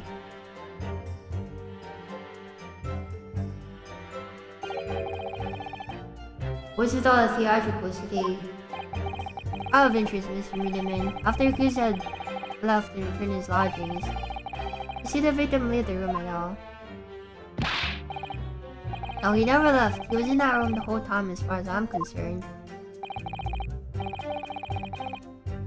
We could therefore discount the possibility of suicide. Could you be sure of that? Let's carry out a thorough investigation of the scene and found no receptacle for the poison. Since we know the victim didn't leave his room, and Hans didn't dispose the poison container himself, clear that there was no attempt to suicide. Well, the culprit could have removed the receptacle. Ah yes, this is the explain console, thank you. It really was, you can't argue with that logic.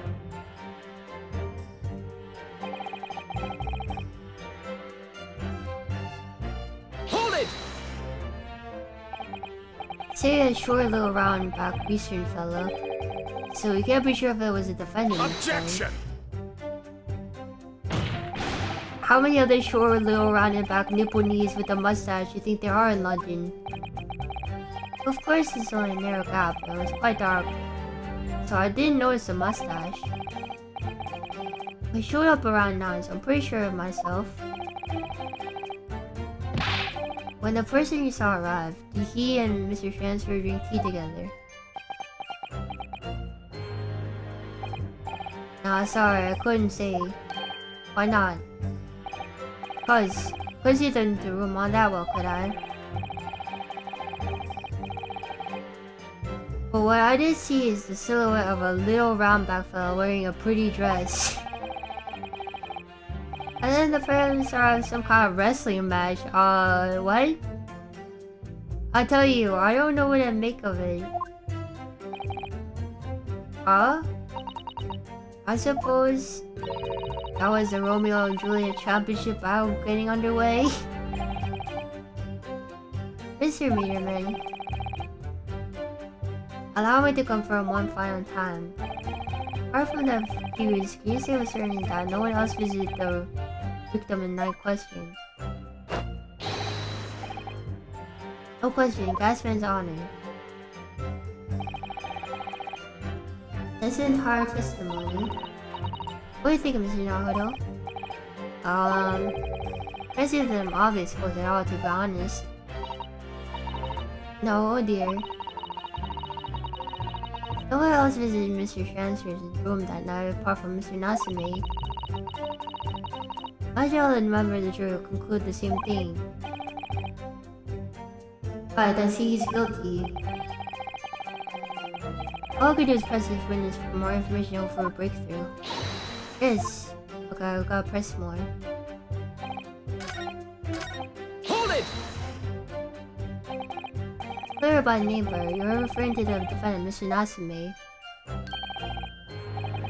Oh, indeed, sire. Portrays thou wouldst that I call him the man from upstairs.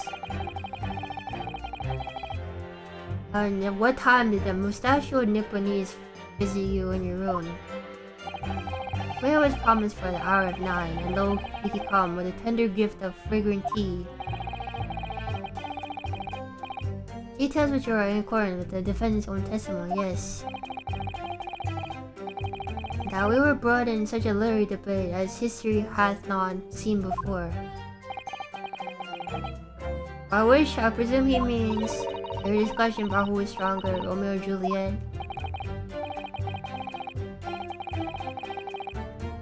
I, Shakespeare did play the part of young Romeo, whilst my neighbor played the fair Juliet.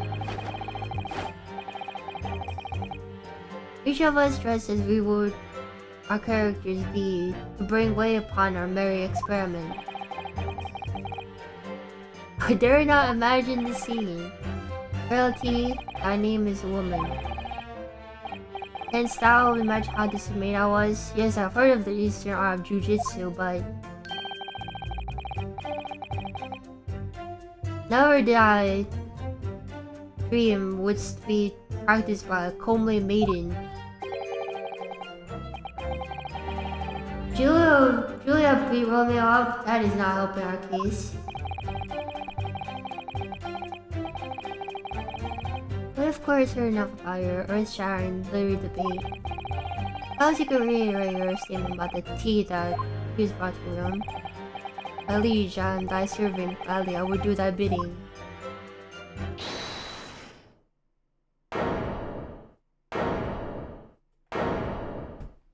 Who's it died? Are they ready to vote? My lord. Goodness me, Mr. Foreman. Cut my mouth shut and listened up to now, but this has gone far and long enough. Are you all with me? Yes. Are we understood, sir, you ladies and gentlemen, jury? Are you agreeable to one another? They've reached a unanimous decision. Too right we have. Are you all with me? Yes. Wait, no, the defense is still in the middle of a cross-examination. Well, I was holding out a bit of hope for you, young man. Especially after you identify those few hours. I followed the accused leaving the victim's room. It's 3 missing items you put in. But in the end, what difference do they make? None as far as I can see.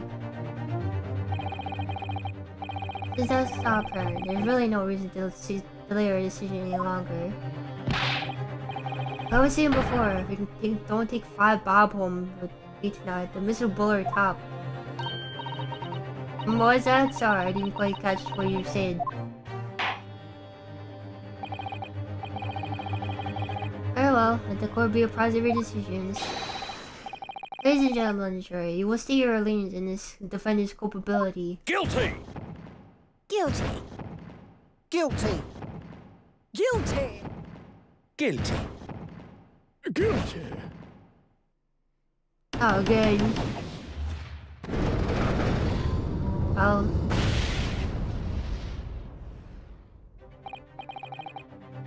all of you, it will appear that the jury is indeed unanimous.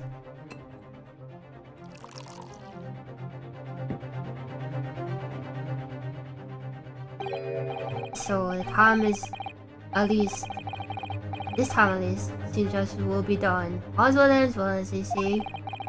It's cause for a toast, I feel, to my learned Nipponese friend. To the guilty being punished. Well, I guess we gotta learn about the whatchamacallit. Yeah, Mr. Honoru, please, with the learn about the whatchamacallit. The trial isn't over yet. What do you mean, Mr. Sato? What about this information I found in the Encyclopedia of British Law I have? Somehow you forgot about this. Let's get right to that belongs to the defense in this question, remember? A summation examination. Yes, that's right. We don't have a jury in Japanese courts, of course. Here in British court law, we can reverse the decisions of the majority of the jurors. Force the trial to continue.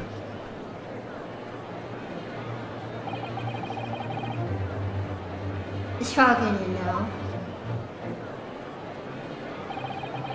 Whoever takes second, let that happen. Defense moves to invoke the right of summation examination, my lord. Why am I not surprised at my learned Nipponese friend's inability to admit defeat?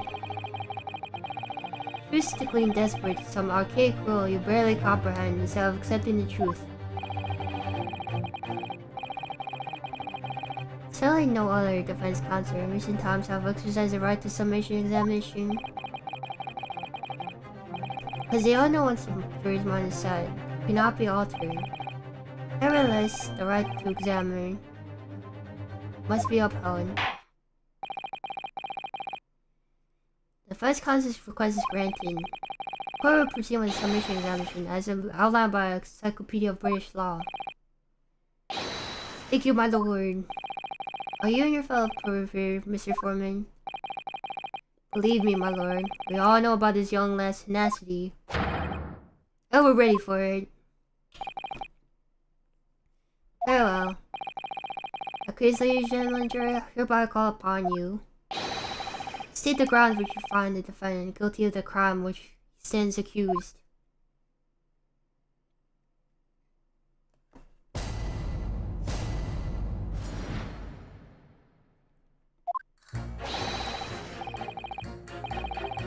Victim might not be well off, but he's a noble man and straight up. There's no reason to doubt that man.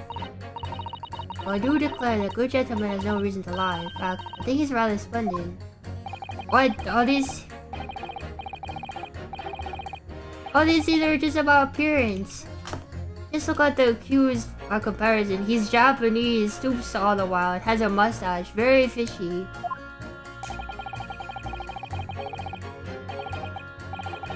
There's no evidence to suggest the gangling actor is a fraudsman, for now at least. Look, I don't really care, like, I just need this trial to end quickly.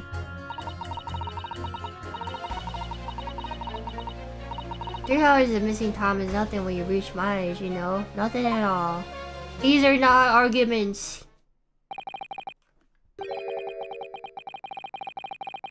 I knew it. Everyone seems completely convinced. Some other jurors have come to the conclusion that Mr. Chancellor is a fine, upstanding, and honest citizen. If you ask me, they've all been bewitched by strange theatrical movements, and sadly, nothing in this turned out to me as it appears to have registered at all. Here goes.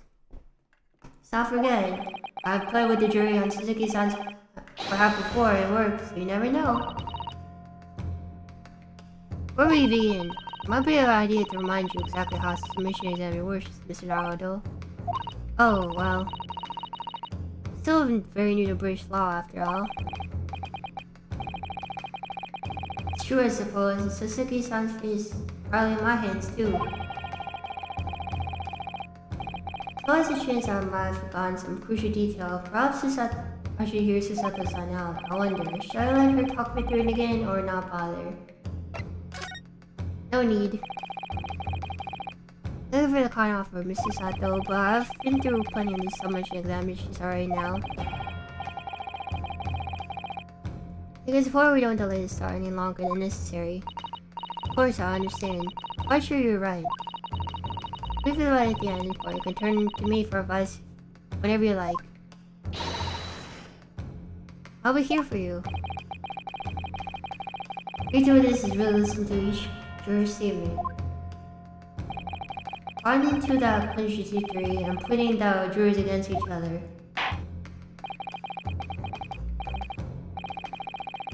Without further ado, console, please proceed with the submission examination. Yes, my lord.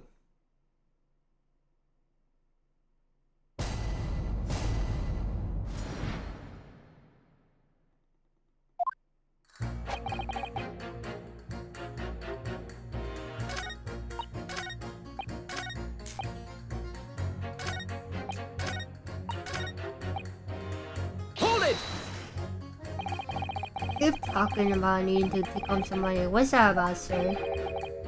Finish last. That's what it's about. What's that?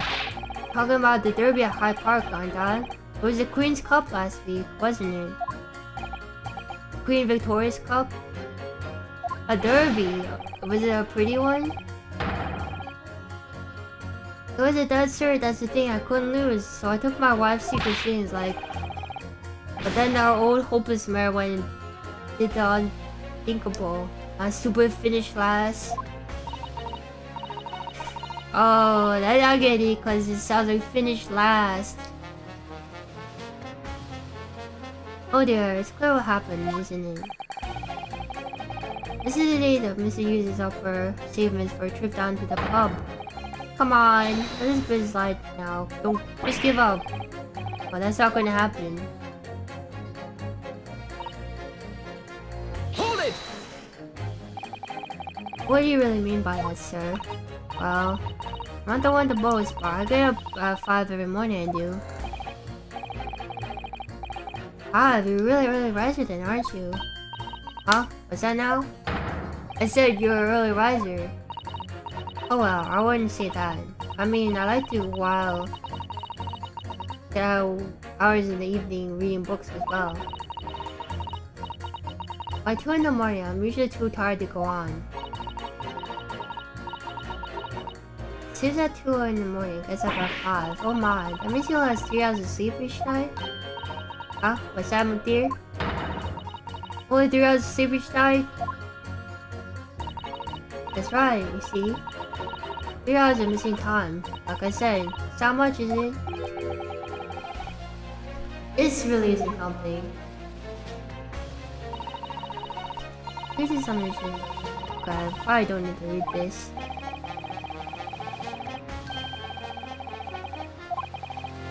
Whatever say this doesn't make sense in the leaning. Yeah, we know.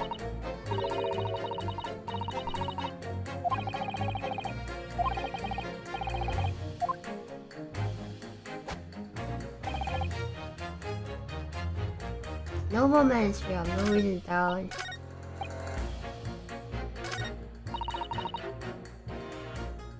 I think he's splendid.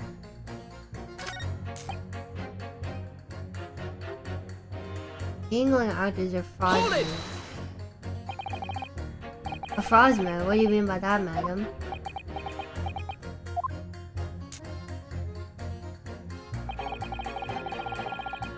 It really is the most tiresome problem for the company, most irritating. Could be certain that certain customers stealing from us, but without hard evidence, we can't even threaten to take action for fear of being sued. Sorry, you lost me around there. Who are you? I'm the wife of Augustus Altman, owner of the Altman Glass Company. Good gracious. Altman, you say? This is the future of this country, around the globe. Proper handling is essential. As I'm sure our employer from the East End branch of the office would be first agree. Absolutely, couldn't be. Gotta use it properly. Altman Glass is the best in the world, of course.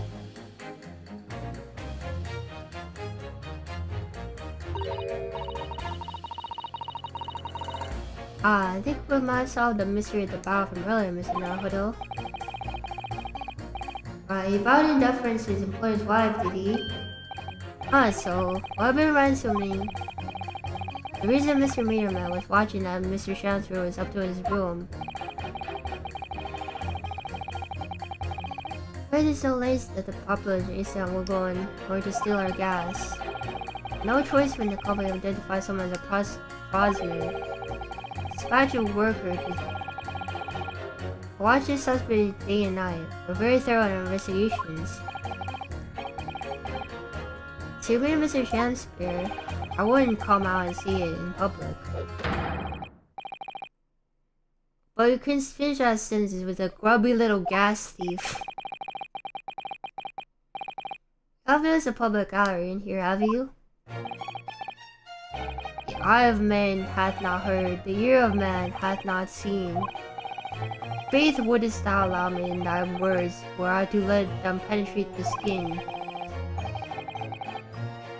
Seraph hear not insults, only choirs of angels in song. Might not have everything said, but my words won't stop buzzing around you till they find it.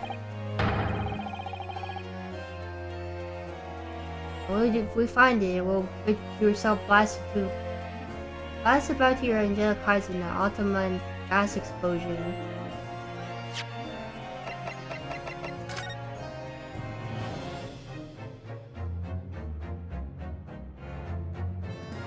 Do you think he, I think he's using the soap. Wait, it's gone. Where'd it go? Oh, what is it, Mr. Nahodo? Bar soap. When we first found it, could have sworn there was some sort of round disc in this depression here. A reddish one. Yes, you're right. I remember too, but now the depression is completely empty. How did this gone? I think this is like a fake coin made out of wax or something. He puts it inside the gas thing to get free gas, and then he melts the gas, the wax coin, out of the thing, and that's why there's a puddle there. So I think he might be stealing gas.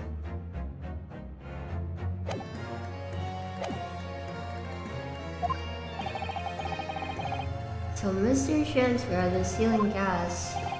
I wonder, jury number 4, if you wouldn't mind adding that information to your statement. My pleasure. Was it a bit about ripping the thief apart you enjoyed? A little bit before that, abject violence. If it's not too much trouble. Could be it, this would shift the balance.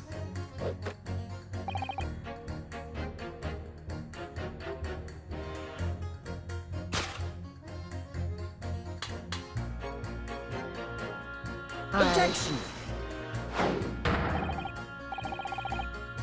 It's 275 minute object and they hold it.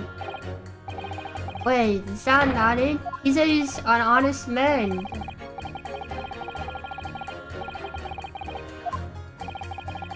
Oh, the foreman, what the heck? He said he's honest. And if he's a gas thief, he's not honest, man.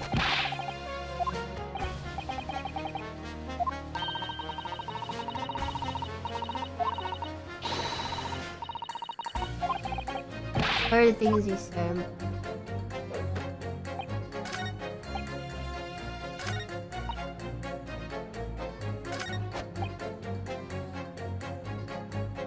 Hold it! Well, the funny people in London seem noble before. Couldn't some of them also be liars? I've no doubt about it. With the shaky climbers, for example. Absolutely not. Mr. Lansman is no liar. But the point is, the only thing positive victims list, and I was Japanese man Steve.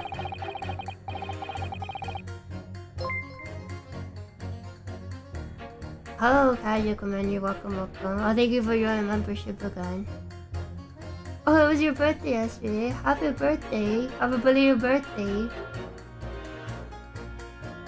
Hope we had a good day yesterday. I did a gasman assessment accounts. Well, this couldn't be any clearer. Oh well. It's alarmingly logical. Let me be frank here. I'm a gentleman with gentleman's values. Turns out the old Shakespeare chum is a rotten liar after all. Let it treat my defendant by defendant. I'm sure my fellow gentlemen would do the same. Isn't that right? Yes, perhaps. No, I don't see why it's happening. Hey, what's that? Early gent on the entry, you know? You have to speak up. I don't really care about this nonsense. I just need the trial to be over. How many gentlemen do we actually have on the jury then?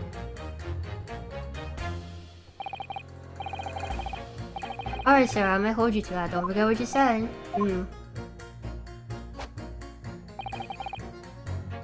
Alright, now you change your freaking position. Objection! These statements clearly contradict each other, and they didn't before somehow. Good gracious, whose statements do you refer to, Consul? Jury number 1. What are you yelling about, lad? Still me have heard the juror's number 4 statement made by the wife of the owner of Altamont Gas. Oh yes. I thought we claimed to be noble straight up men. In fact, turns out to be a common thief. So the good lady says, but there's no evidence, is there? Even when I heard them say as much. It's true, we don't have evidence as such just yet.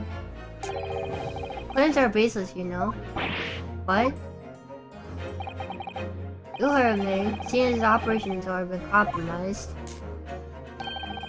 I would suggest that the court hears testimony from our East End branch office employee over there. I do whatever you say, my lady, Gasman's honor. Maybe he was breathing gas from the wax coin that it was melting. Jury number 1. You say you're a man of your word? If I could show that Mr. Shakespeare is a liar, you assure me that you would reconsider your decision about the defendant's guilt. Yes, I did say that. As a man of honor, I'll hold to it.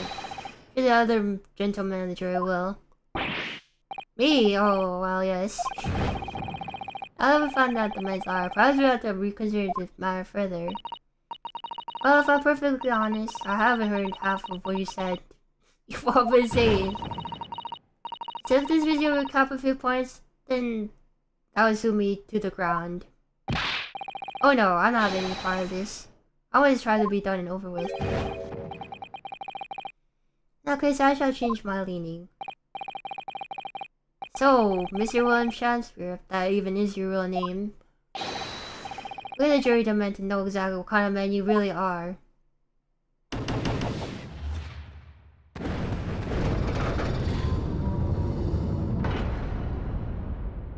Alright, I mean, with the name Mark Shakespeare, how could you go wrong?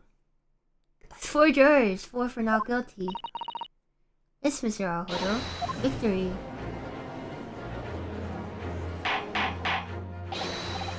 Odar, Odar. This is quite extraordinary, I must say. The result of the defense's submission, as I mentioned, the jury's meaning has changed. Now, only 2 jurors say guilty, while 4 say not guilty. Further declare this court to be said this court. Order the trial to continue.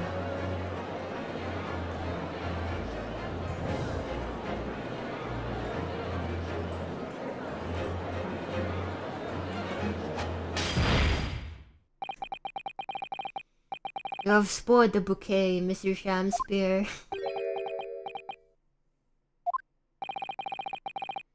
Ladies and gentlemen, jury, now find that they're unable to trust you, the victim.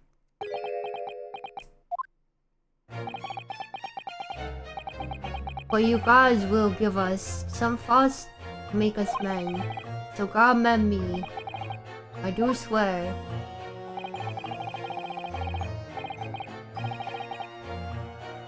This gasman speaketh of which concerns him most, not but gas, not but thin air. Burneth by a while, but has no substance, and doth they reek foul. Oh, what did you say to me? Think of Mr. Shakespeare that you deny the allegations of gas thievery. Most heartedly, my lord, hast thou forgotten? I am a seraph, an angel.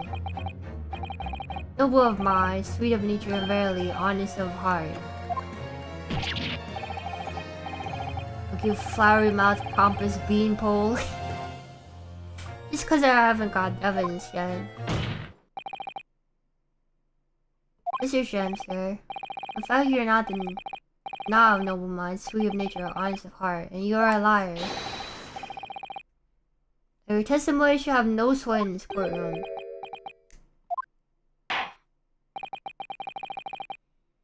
Smile, consider your opinion. At the present time, no possible culprit of this crime has been identified.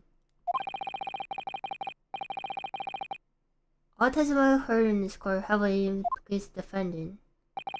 In short, it will be not unreasonable at this stage for me to rule on the case. Oh no. However, in light of the fact that the jury has now expressed concern about the fidelity of this witness, I believe it will be inappropriate for the court not to pursue further. Objection! Assure you, my lord, that would be a waste of time and the court's time. Guys in the case are unrelated. Jury number 4. Yes?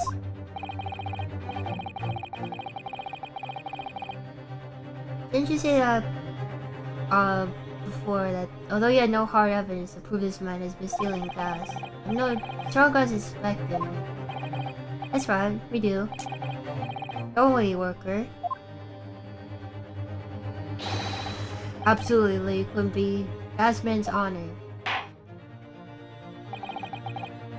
Very well then, we'll hold your testimony now. Tell the court precisely why you believe the victim, Mr. William Shansford, is stealing gas. Yes, my lord, but my present. I mean, my lord. Go ahead, madam. This worker's testimony may have significant bearing on the good name of my husband's company. Well, I should like to take this stand alongside him in the supervisory role, if you wouldn't mind. Ahoo, oh yeah, sweet as honey, yeah. Very well, as an exception, I shall honor your request. Thank you, my lord. You wait till the boss gets an earful. Oh, it's gonna sting, mark my words. So, you will both testify before the court on the subject of legal consumption of Ultimate Gas Fuels Company.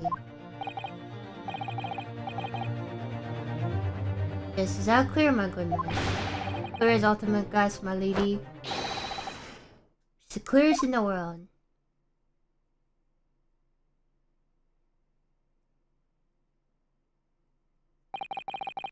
This gas has gone to his head, Miss Susato. I think that man is a very dedicated employee, Mr. Naruto.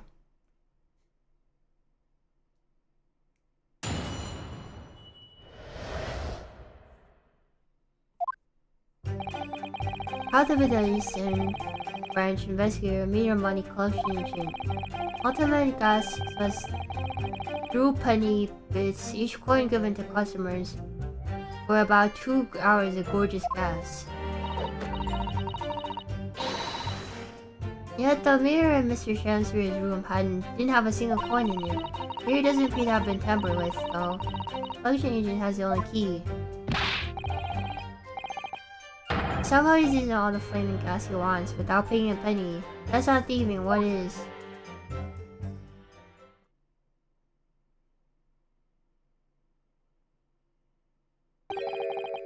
Sorry for the discourtesy. The relevance of this testimony caused me to turn my hallowed chalice. What do you mean by that remark, Lord Venzix? The Musashi of Nipponese poison the gang-like excuse for an actor, or didn't he? That's all that should concern this court. Now we must listen to this abhorrence. Clear what separates the vast British Empire from our Eastern Island nation more than just geographical distance. This could turn out to be crucial testimony. Cross-examination must go ahead. He threw both his glass and his bottle. Do what you will. Well, Venzix appears to be in a violent mood. Yes, he does. Any attempt at poisoning and Incidents of gas theft, no supporting evidence. It's true they are completely unrelated at first glance, but I wonder, truth tends to be buried in most unusual places. First step in the cover is to establish who and what this man really is.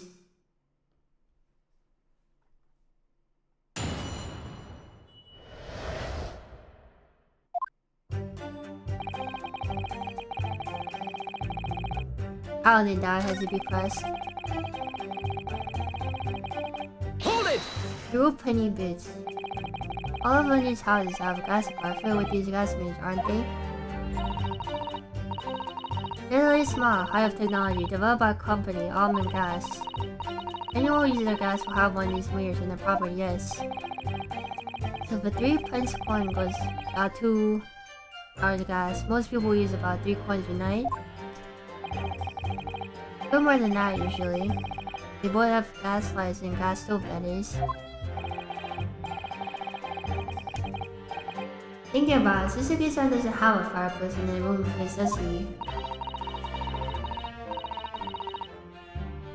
Some people choose to use candles, of course, and now will have gas for heating. Oh yes, I remember seeing candles in Mr. Natsume's room, actually. How does the money get back to you and the gas company? Every 3 days, gasmen like me will visit properties on the gas supply and empty the meter of coins. I must say, the design and manufacture of the new meter cost the company an awful lot of money. Happily, it would stop people not paying on their dues for the most part. It's because you have to pay in advance, you mean?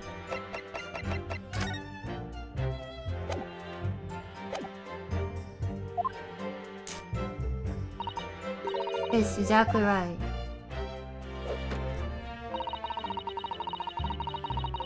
Hold it! Out of interest, how long has this been going on?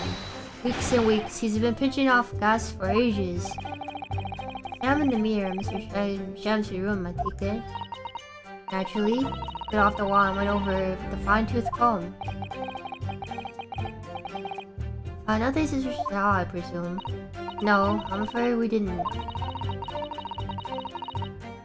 Which is why I demand a new type of mirror to be produced. One with an indestructible lock, the Sham Spear Special. Sounds like it would have cost an awful lot of 3-penny pieces. Even after all that, the rascal's mirror was still empty. Never forgive the humiliation. When I opened up the money boxes to find a bear. You what? I said, you what? Look on his face, the smartest smile of his. Pull the mirror straight off the wall and look back in the office. But you know what? Nothing. Not a trace of it can be open anywhere, not a single sign. You know what's happened to my salary roll? Down 3 shillings a day, that's what.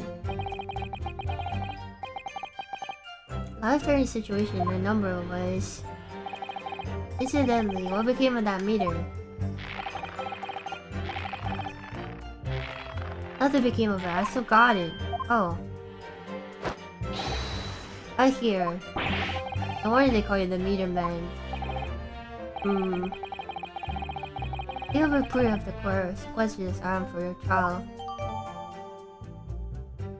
Alright, we gotta look at it then. Definitely. But at first glance, there doesn't appear to be anything unusual about it. Let's move this along, shall we? Deal with your testimony.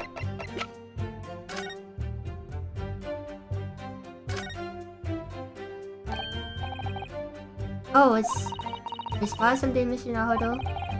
Just here, there's a little hole. You see it? Goodness, you're right. I wouldn't have noticed. What do you mean that's a huge hole? It's not a very neat hole, is it? Not profession made? Think it might have been opened up on Mr. Sham's here. Possibly. It seems like people out of my guys must have missed it. Certainly seems to go all the way inside. Yes. No way a coin could fit through there. That's true. Even so, He's more than a little suspicious.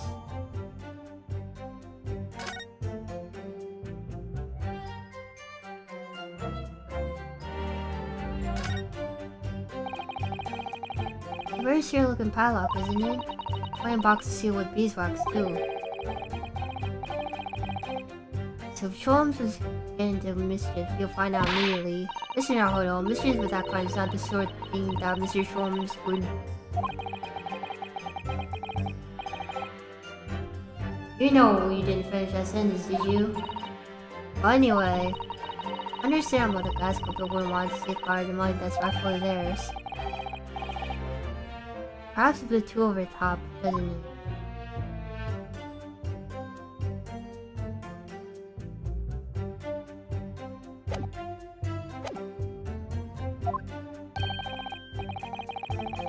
Although I see as much value as the contents of the meter. Oof.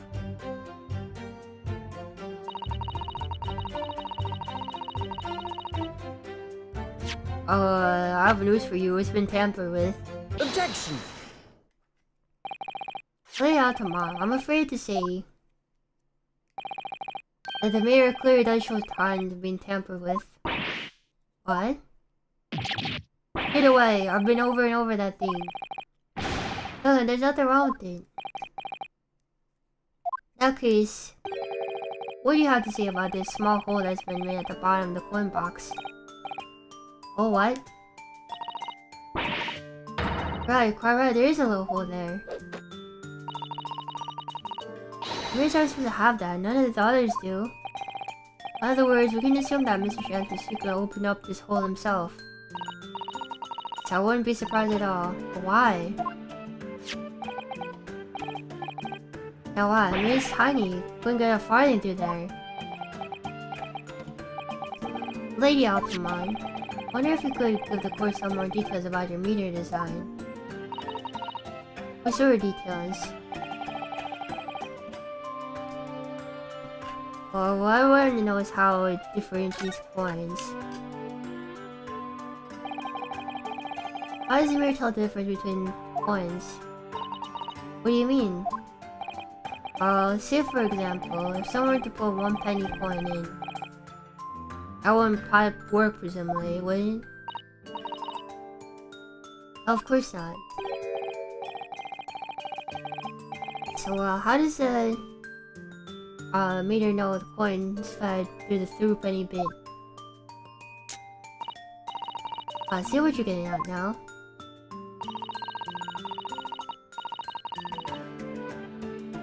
The mirror tells coins apart by their shape and size, which includes their thickness. A through penny bit is about 3/4 of an inch in diameter, see? Other coins won't just fit. See, could have been very well thought out. Witness will mentor form a testimony with that information. As you wish, my lord.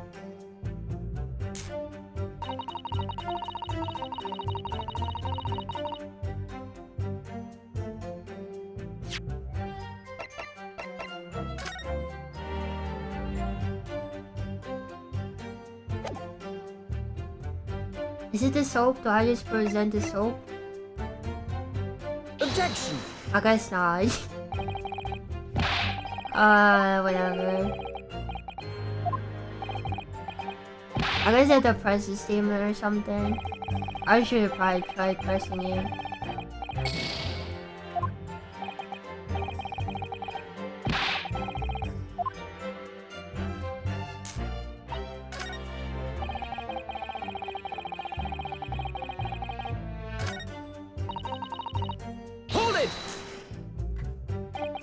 But conversely then, it would seem that anything matching 3 pence coin exactly in terms of diameter and thickness could equally be used. Well, is that true? Well, yes in a way. The weight comes into a certain extent as well. Thought of that anyway though. Many big coins inside the box with an empty meter. Contract says the customer has to pay 100 times the amount they did on the fine. You live for months like that, as classmen do. Live for them. I would say the gas company solve everything. Wahoo! Or I'll forget it's out for cash. Ultima all the way. Enough of that. Remind me, how big are 3 penny bits? 3/4 of an inch across. What do you think, Mr. Harako? Is 2 centimeters measure significant, or some other aspect of the meter is considered focusing on? Yes, you might be right. Perhaps it should try a different tack here. Like I see how the meter can be dismantled, for example.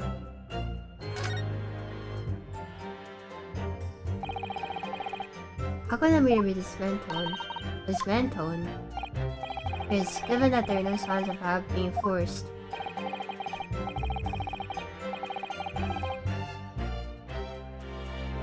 I'm wondering rather than being open, been taken apart. Oh yes, this makes some sense.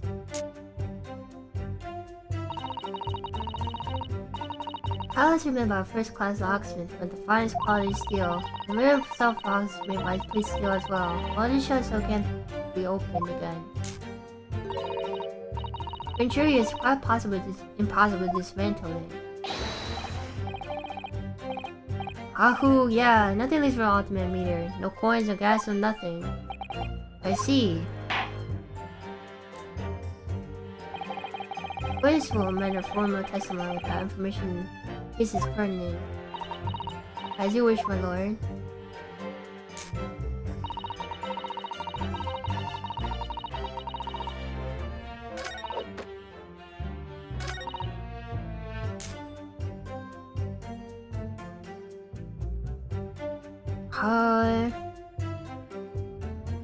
Hold it!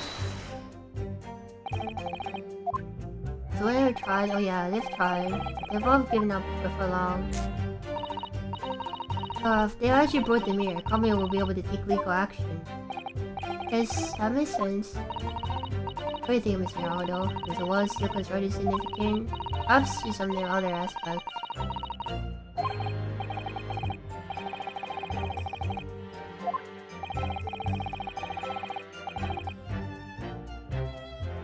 I think we should have it on the coin, because the other one doesn't make any sense.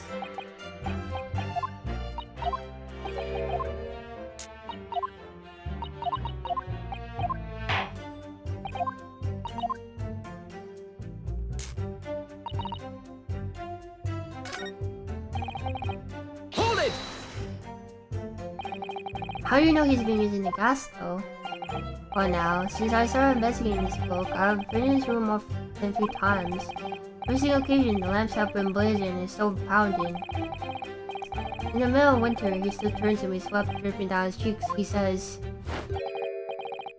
"Get thee to a nunnery." Emily, indeed. Covering the bloke's neck. Get thee to a freaking nunnery, man.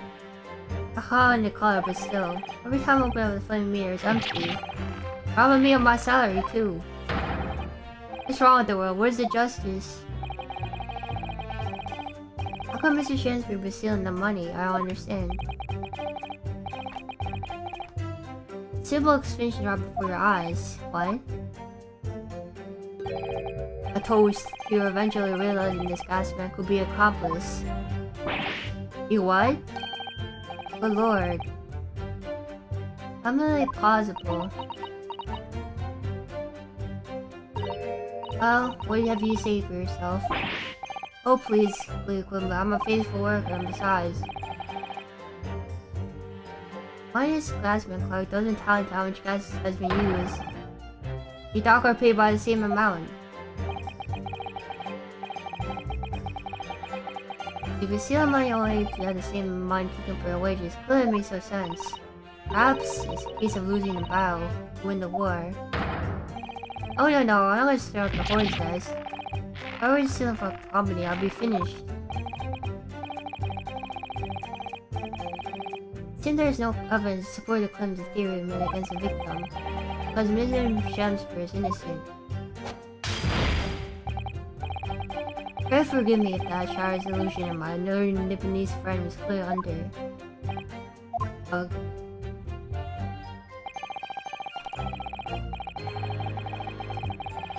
Sure, they expect to cover another crime that looks like it was taking place in the very same room. According to this one, it's only a meter. Mr. Shansbury was less under suspicion.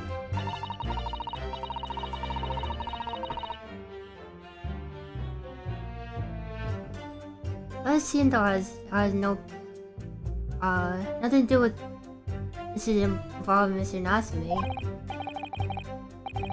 I know it does seem that way, but the fact is, I have been practicing law in England. I feel like I've forgotten this at least once already. Pieces that are interlinked. Oh. These had nothing to do with each other at first, but they're intimately connected. Yes, we have experienced that before, haven't we? What if this is another instance, however? Perhaps, but we can't be sure of that yet. Ultimate gas plumber has been investigating Mr. Shansford so earnestly. Must be something to it, but how has he managed to steal the gas? Hold it! That does mean you enter people's houses and empty their gas meters. That I do. I have to try to catch people when they're in. I ask permission to come inside and do my business. Tell me you've been into Mr. Natsume's room before as well as Mr. Shansford's?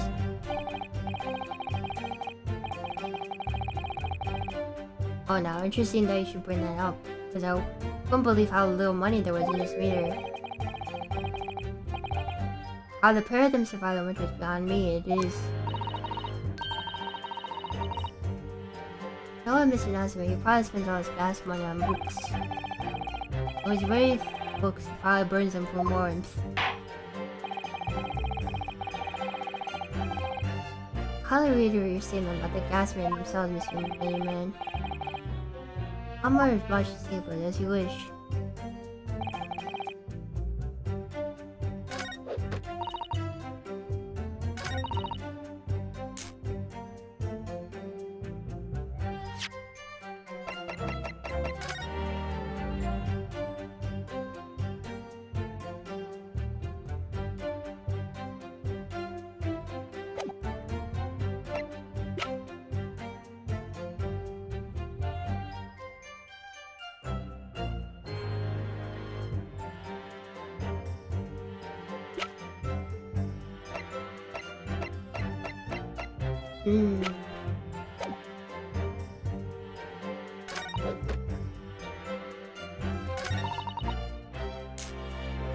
Hold it!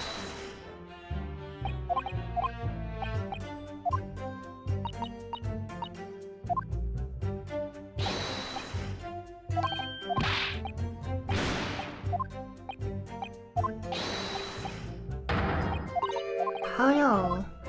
Who have to do here?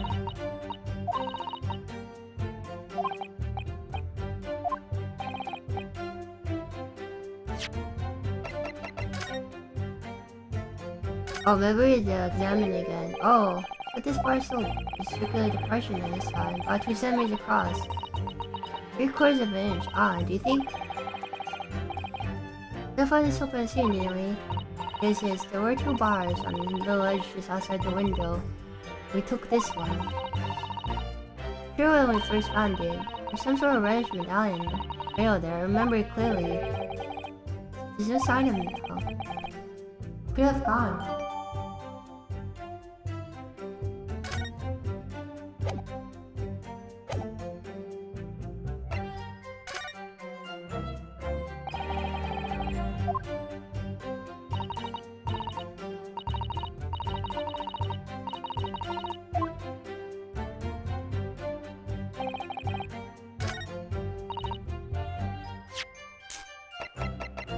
Objection!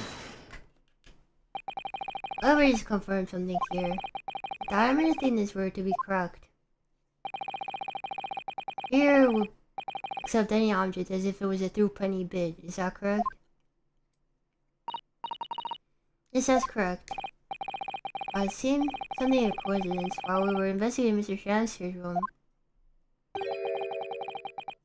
Found a particular item that matches its dimensions perfectly.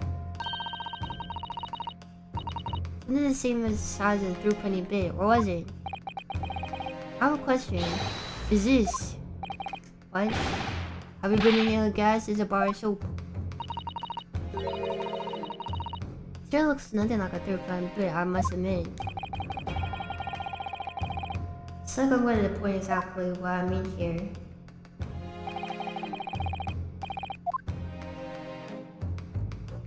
Got it! I have to turn over the soap to see what I mean. Ah. Referring to that round depression in the middle of soap there. That's right, the depression is approximately 3/4 of an inch in diameter. Or in other words, almost exactly the same as a threepenny bit. Get away! Does anyone else here have a position in threepenny bit? Quickly now, hand over your coins, ladies and gentlemen. Sounds rather like a highway robbery, doesn't it?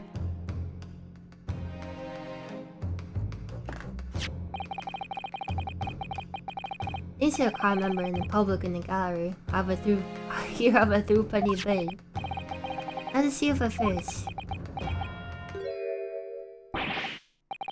My word, couldn't be more snug. Yes, it is suspected. Doubt is if I could explain what happened to the almond gas companies being defrauded. I don't believe it.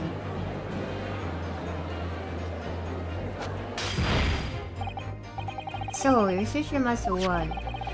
Some inferior bar soap has attended in connection with the theft of gas. Yes. Russia was clearly made with a threepenny bit. I must concur at least. Pushing coin with some force in poor quality bar soap such as this. There is a remarkably simple way of replicating the coin's shape. Use some melted max or something to pour into the mold. We'll make some fake coins in no time.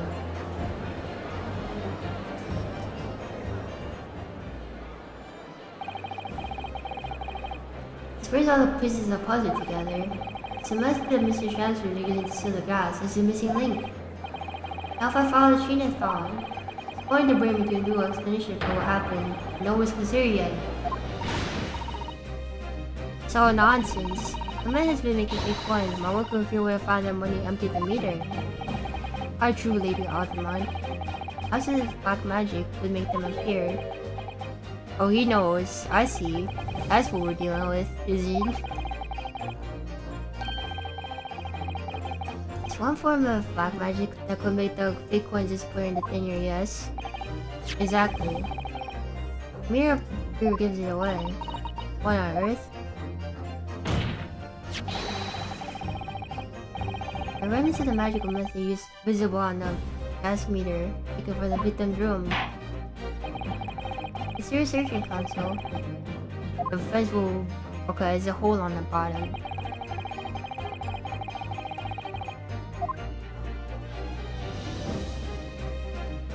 Got it! Of course it's a hole on the bottom. On this bar of soap on scene of crime, just outside the victim's window. Outside. It's outside where you yourself, Miss Marina, were floating in the freezing winter air. It's where we found this soap. Oh, I get it. That's right. The answer, of course, is ice. He was using ice. Transfer's been leaving soaps like this outside his window, each one filled with water. You're lying out in the real cone. The water is completely frozen solid the next morning.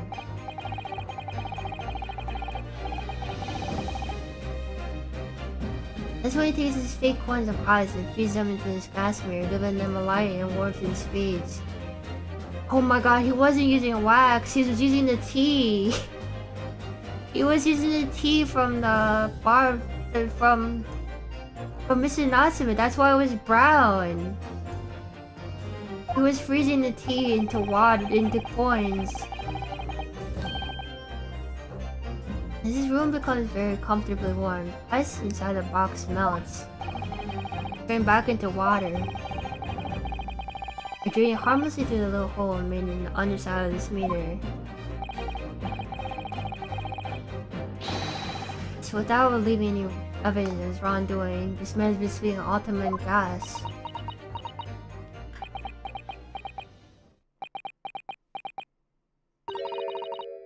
Just like that, so simply.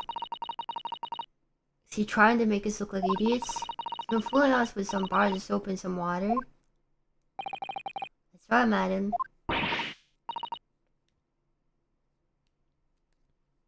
I don't believe it. It can't be true.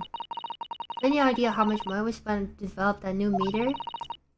You know the audacity is just that a bit of soap and some water could render it totally useless? Fairly sure I didn't design it. Evidence. Sorry, all evidence. I'm gonna send the tell me beers are rubbish. I want to see proof. She's very good at enforcing accountability, isn't she? Why does she look so sad? Well, we have proof. It's in the picture. It's in the pudding, as you see. Hello, late Ultima. I feel evidence I have provided. What? Sir Harako, are you saying you have evidence to support this theory? I did notice a trace of something at the bottom at the time. And I have a feeling that this theory will come up with, and I'll explain it.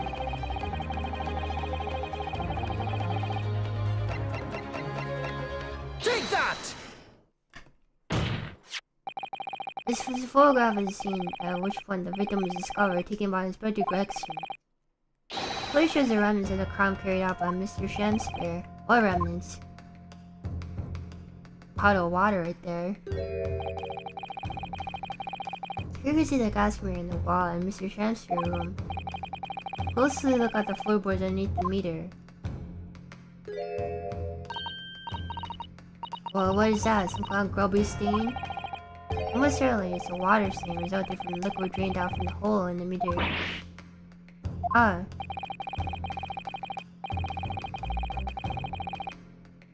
One coin gives around 2 hours of gas usage, and the occupant was cleaning his room in those waking hours. But imagine we'll use 10 of his fake coins each day. The melting ice in this meter box would have been dripping out constantly, leaving a stain on the floor. This is awful. It's further evidence too.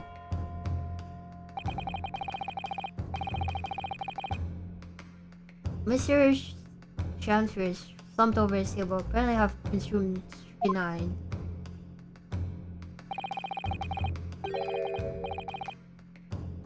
Around his room is a bar of soap broken in half. You're right. Fair to me then, Consul. The man was eating soap, was he? Pardon me for disagreeing with your lordship, but... certainly not. Didn't beat around the bush there, did he? Truth. Chester was found in the fork in his hand. A meal of soap. We say he's trying to use that fork too. Yes. Extract the frozen corn from the bar of soap. Ah. The bar broke in half. Surprised it didn't go very well. Oh gracious.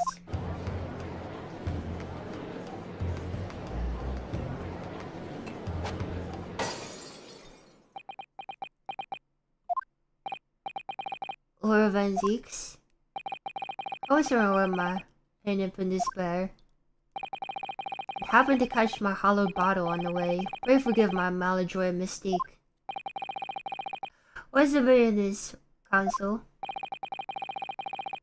I want to pose my learned friend a question. What exactly do you establish with your most recent cross-examination? Well, Mr. William Spencer is a liar and a thief. In other words, his testimony is unreliable. But that's it, that's exactly it. Very well, let's assume the man is a liar. Well, allow me to pose another question. What possible difference does that make? Well, no, that suicide can be discounted. Scotland Yard basically no sign of a vessel that contained poison. Undeniable question, there were no visitors except for the accused. The young gasman's testimony, which have no reason to doubt, has confirmed that. Well, I think the whatchamacallit, the other bar is soap with the other fake coin in it has tea frozen still in it, so we can test it for poison. Furthermore, there's one possible tea could have poison got under the bodies via the tea. Of course, no evidence otherwise.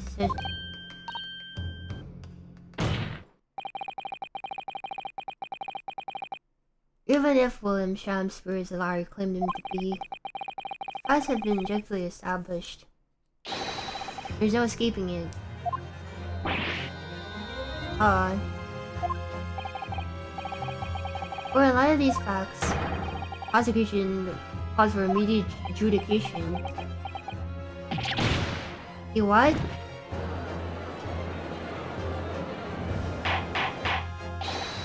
Order. For counsel, how does defense respond? Mr. Naruto. What was the point of last cross-examination? Did it actually get us anywhere? Didn't make no difference at all, like Lord Van Zeeks was saying.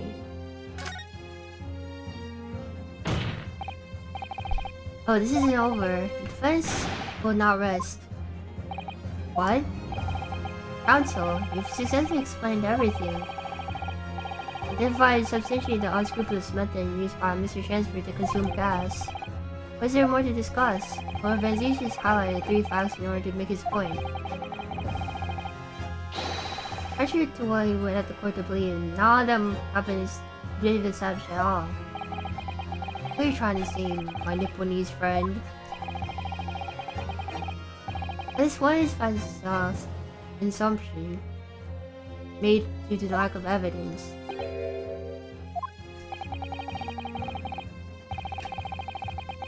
The situation is changed now following the cross-examination of the latest witness take to stand. Don't be absurd. What is this nonsense? So you bring everything you learned so far, consider the story as a whole is clear. The question we need to reconsider, namely, what is the poison in the tea? I've been led to believe that the strychnine poison was afflicted Mr. Shakespeare. In the tea brought in by Mr. Natsume. That's just conjecture at best. Objection! Every time testified, nothing else passed his lips at night. There's no other possibility. Since there is no trace of tea left at the scene, it couldn't be tested for poison. As it said, the situation has changed. Because in fact, someone Natsume tea was left at the scene. This particular evidence proves it. Who is Chris friend? All your detectives investigated the scene exhaustively. What evidence are you suggesting they missed? The bar of soap. The defense makes a bold claim indeed. Very well, counsel. Present your proof. What evidence, for instance, can tell us about the nature of the defense deed? Take that! Good gracious. Soap again. Same bar of soap that the victim used to fashion his coins of ice. That's right, my lord. It just came back to me. Something about when we first found this bar of soap at the scene yesterday.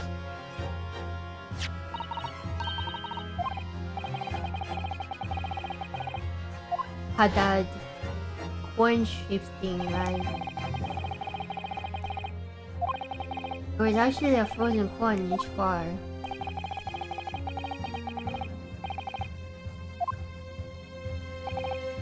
Anyway, yes, but there's more. The core we found over time were normal eyes.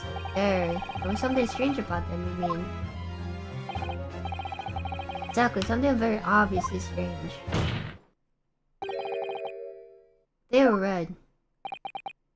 Ice was red. No, you mean... That's right, obvious to me now. A fake coins in the soap were made from frozen tea. I'll remind the court of the statement made by Mr. Nasper earlier in this file. That evening, yes, I did take some freshly brewed tea with me when I visited Mr. Chelmsford's room as a gift.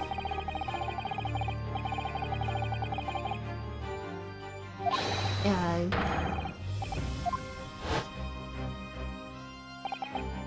Oh yes, I believe there had been snowfall that day. It was particularly cold. Seldom on such occasions, a poorly constructed water mains in the east end are prone to freezing. So, in the ninth question, Mr. Chelmsford having no running water to use, first he used the tea brought by Mr. Nasper in order to make his fake coins. My word.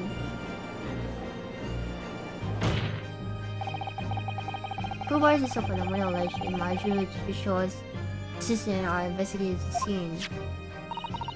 That's right, we borrowed one of them. Which means that even as we speak, some other defense is still present at the scene of the crime. Frozen silent, the bar soap outside Mr. Chelmsford's window.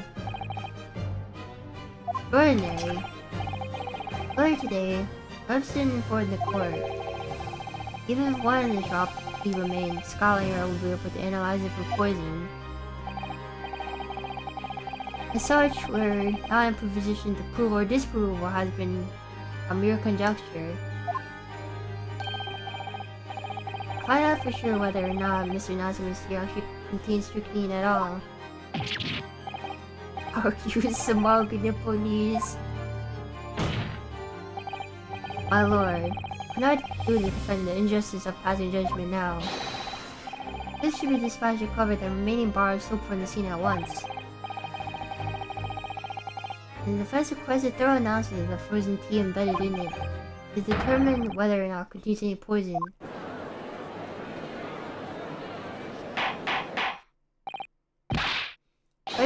Bailiff, instruct the police to attend the scene at once. Yes, my lord, understood.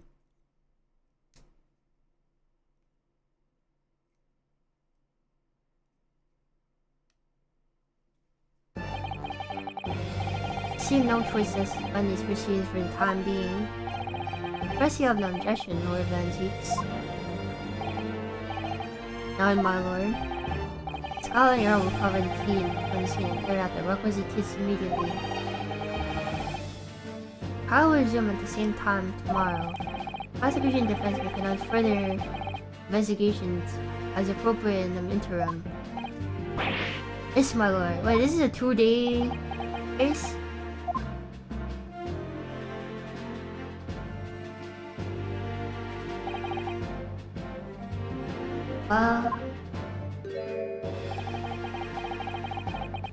Managed to scrape through somehow.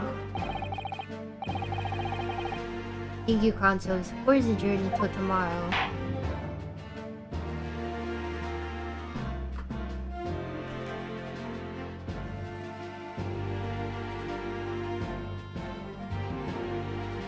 Alright. Wait it through.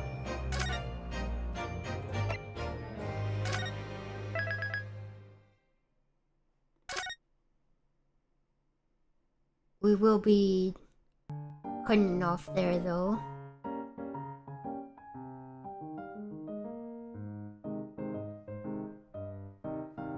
A fun case.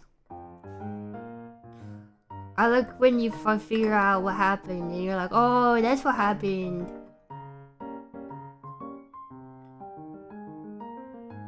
The teak one. I wonder if it's gonna have poison in it. Because otherwise, how do you get poisoned? But if it doesn't have poison in it, then what happened?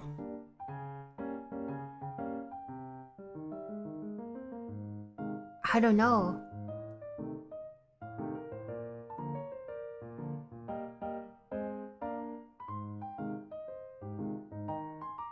Well, he says he passed out because of the poison, but we don't know where the poison came from.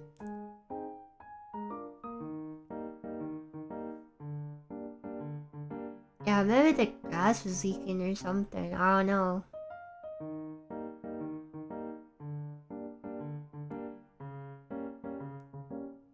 Because if you think about, I don't know, the Gary, they have a fireplace. They don't have to use that much gas. Mr. Nazimir doesn't like using the gas. He'd rather just use candles. The only one using so much gas is the guy at the bottom. So maybe he was breathing in poison from the gas at the bottom or something. I don't know. Maybe.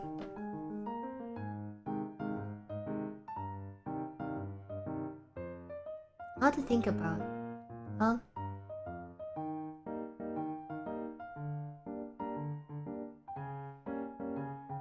Guess we'll leave it off at that. Cliffhanger. Thanks for watching. We have a good rest of your day. Have a good weekend. Be sure you eat, sleep, all that good stuff.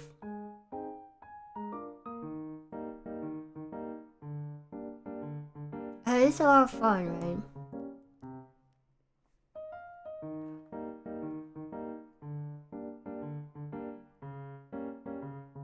Yeah, I'll see you guys next time. Next time. Good night.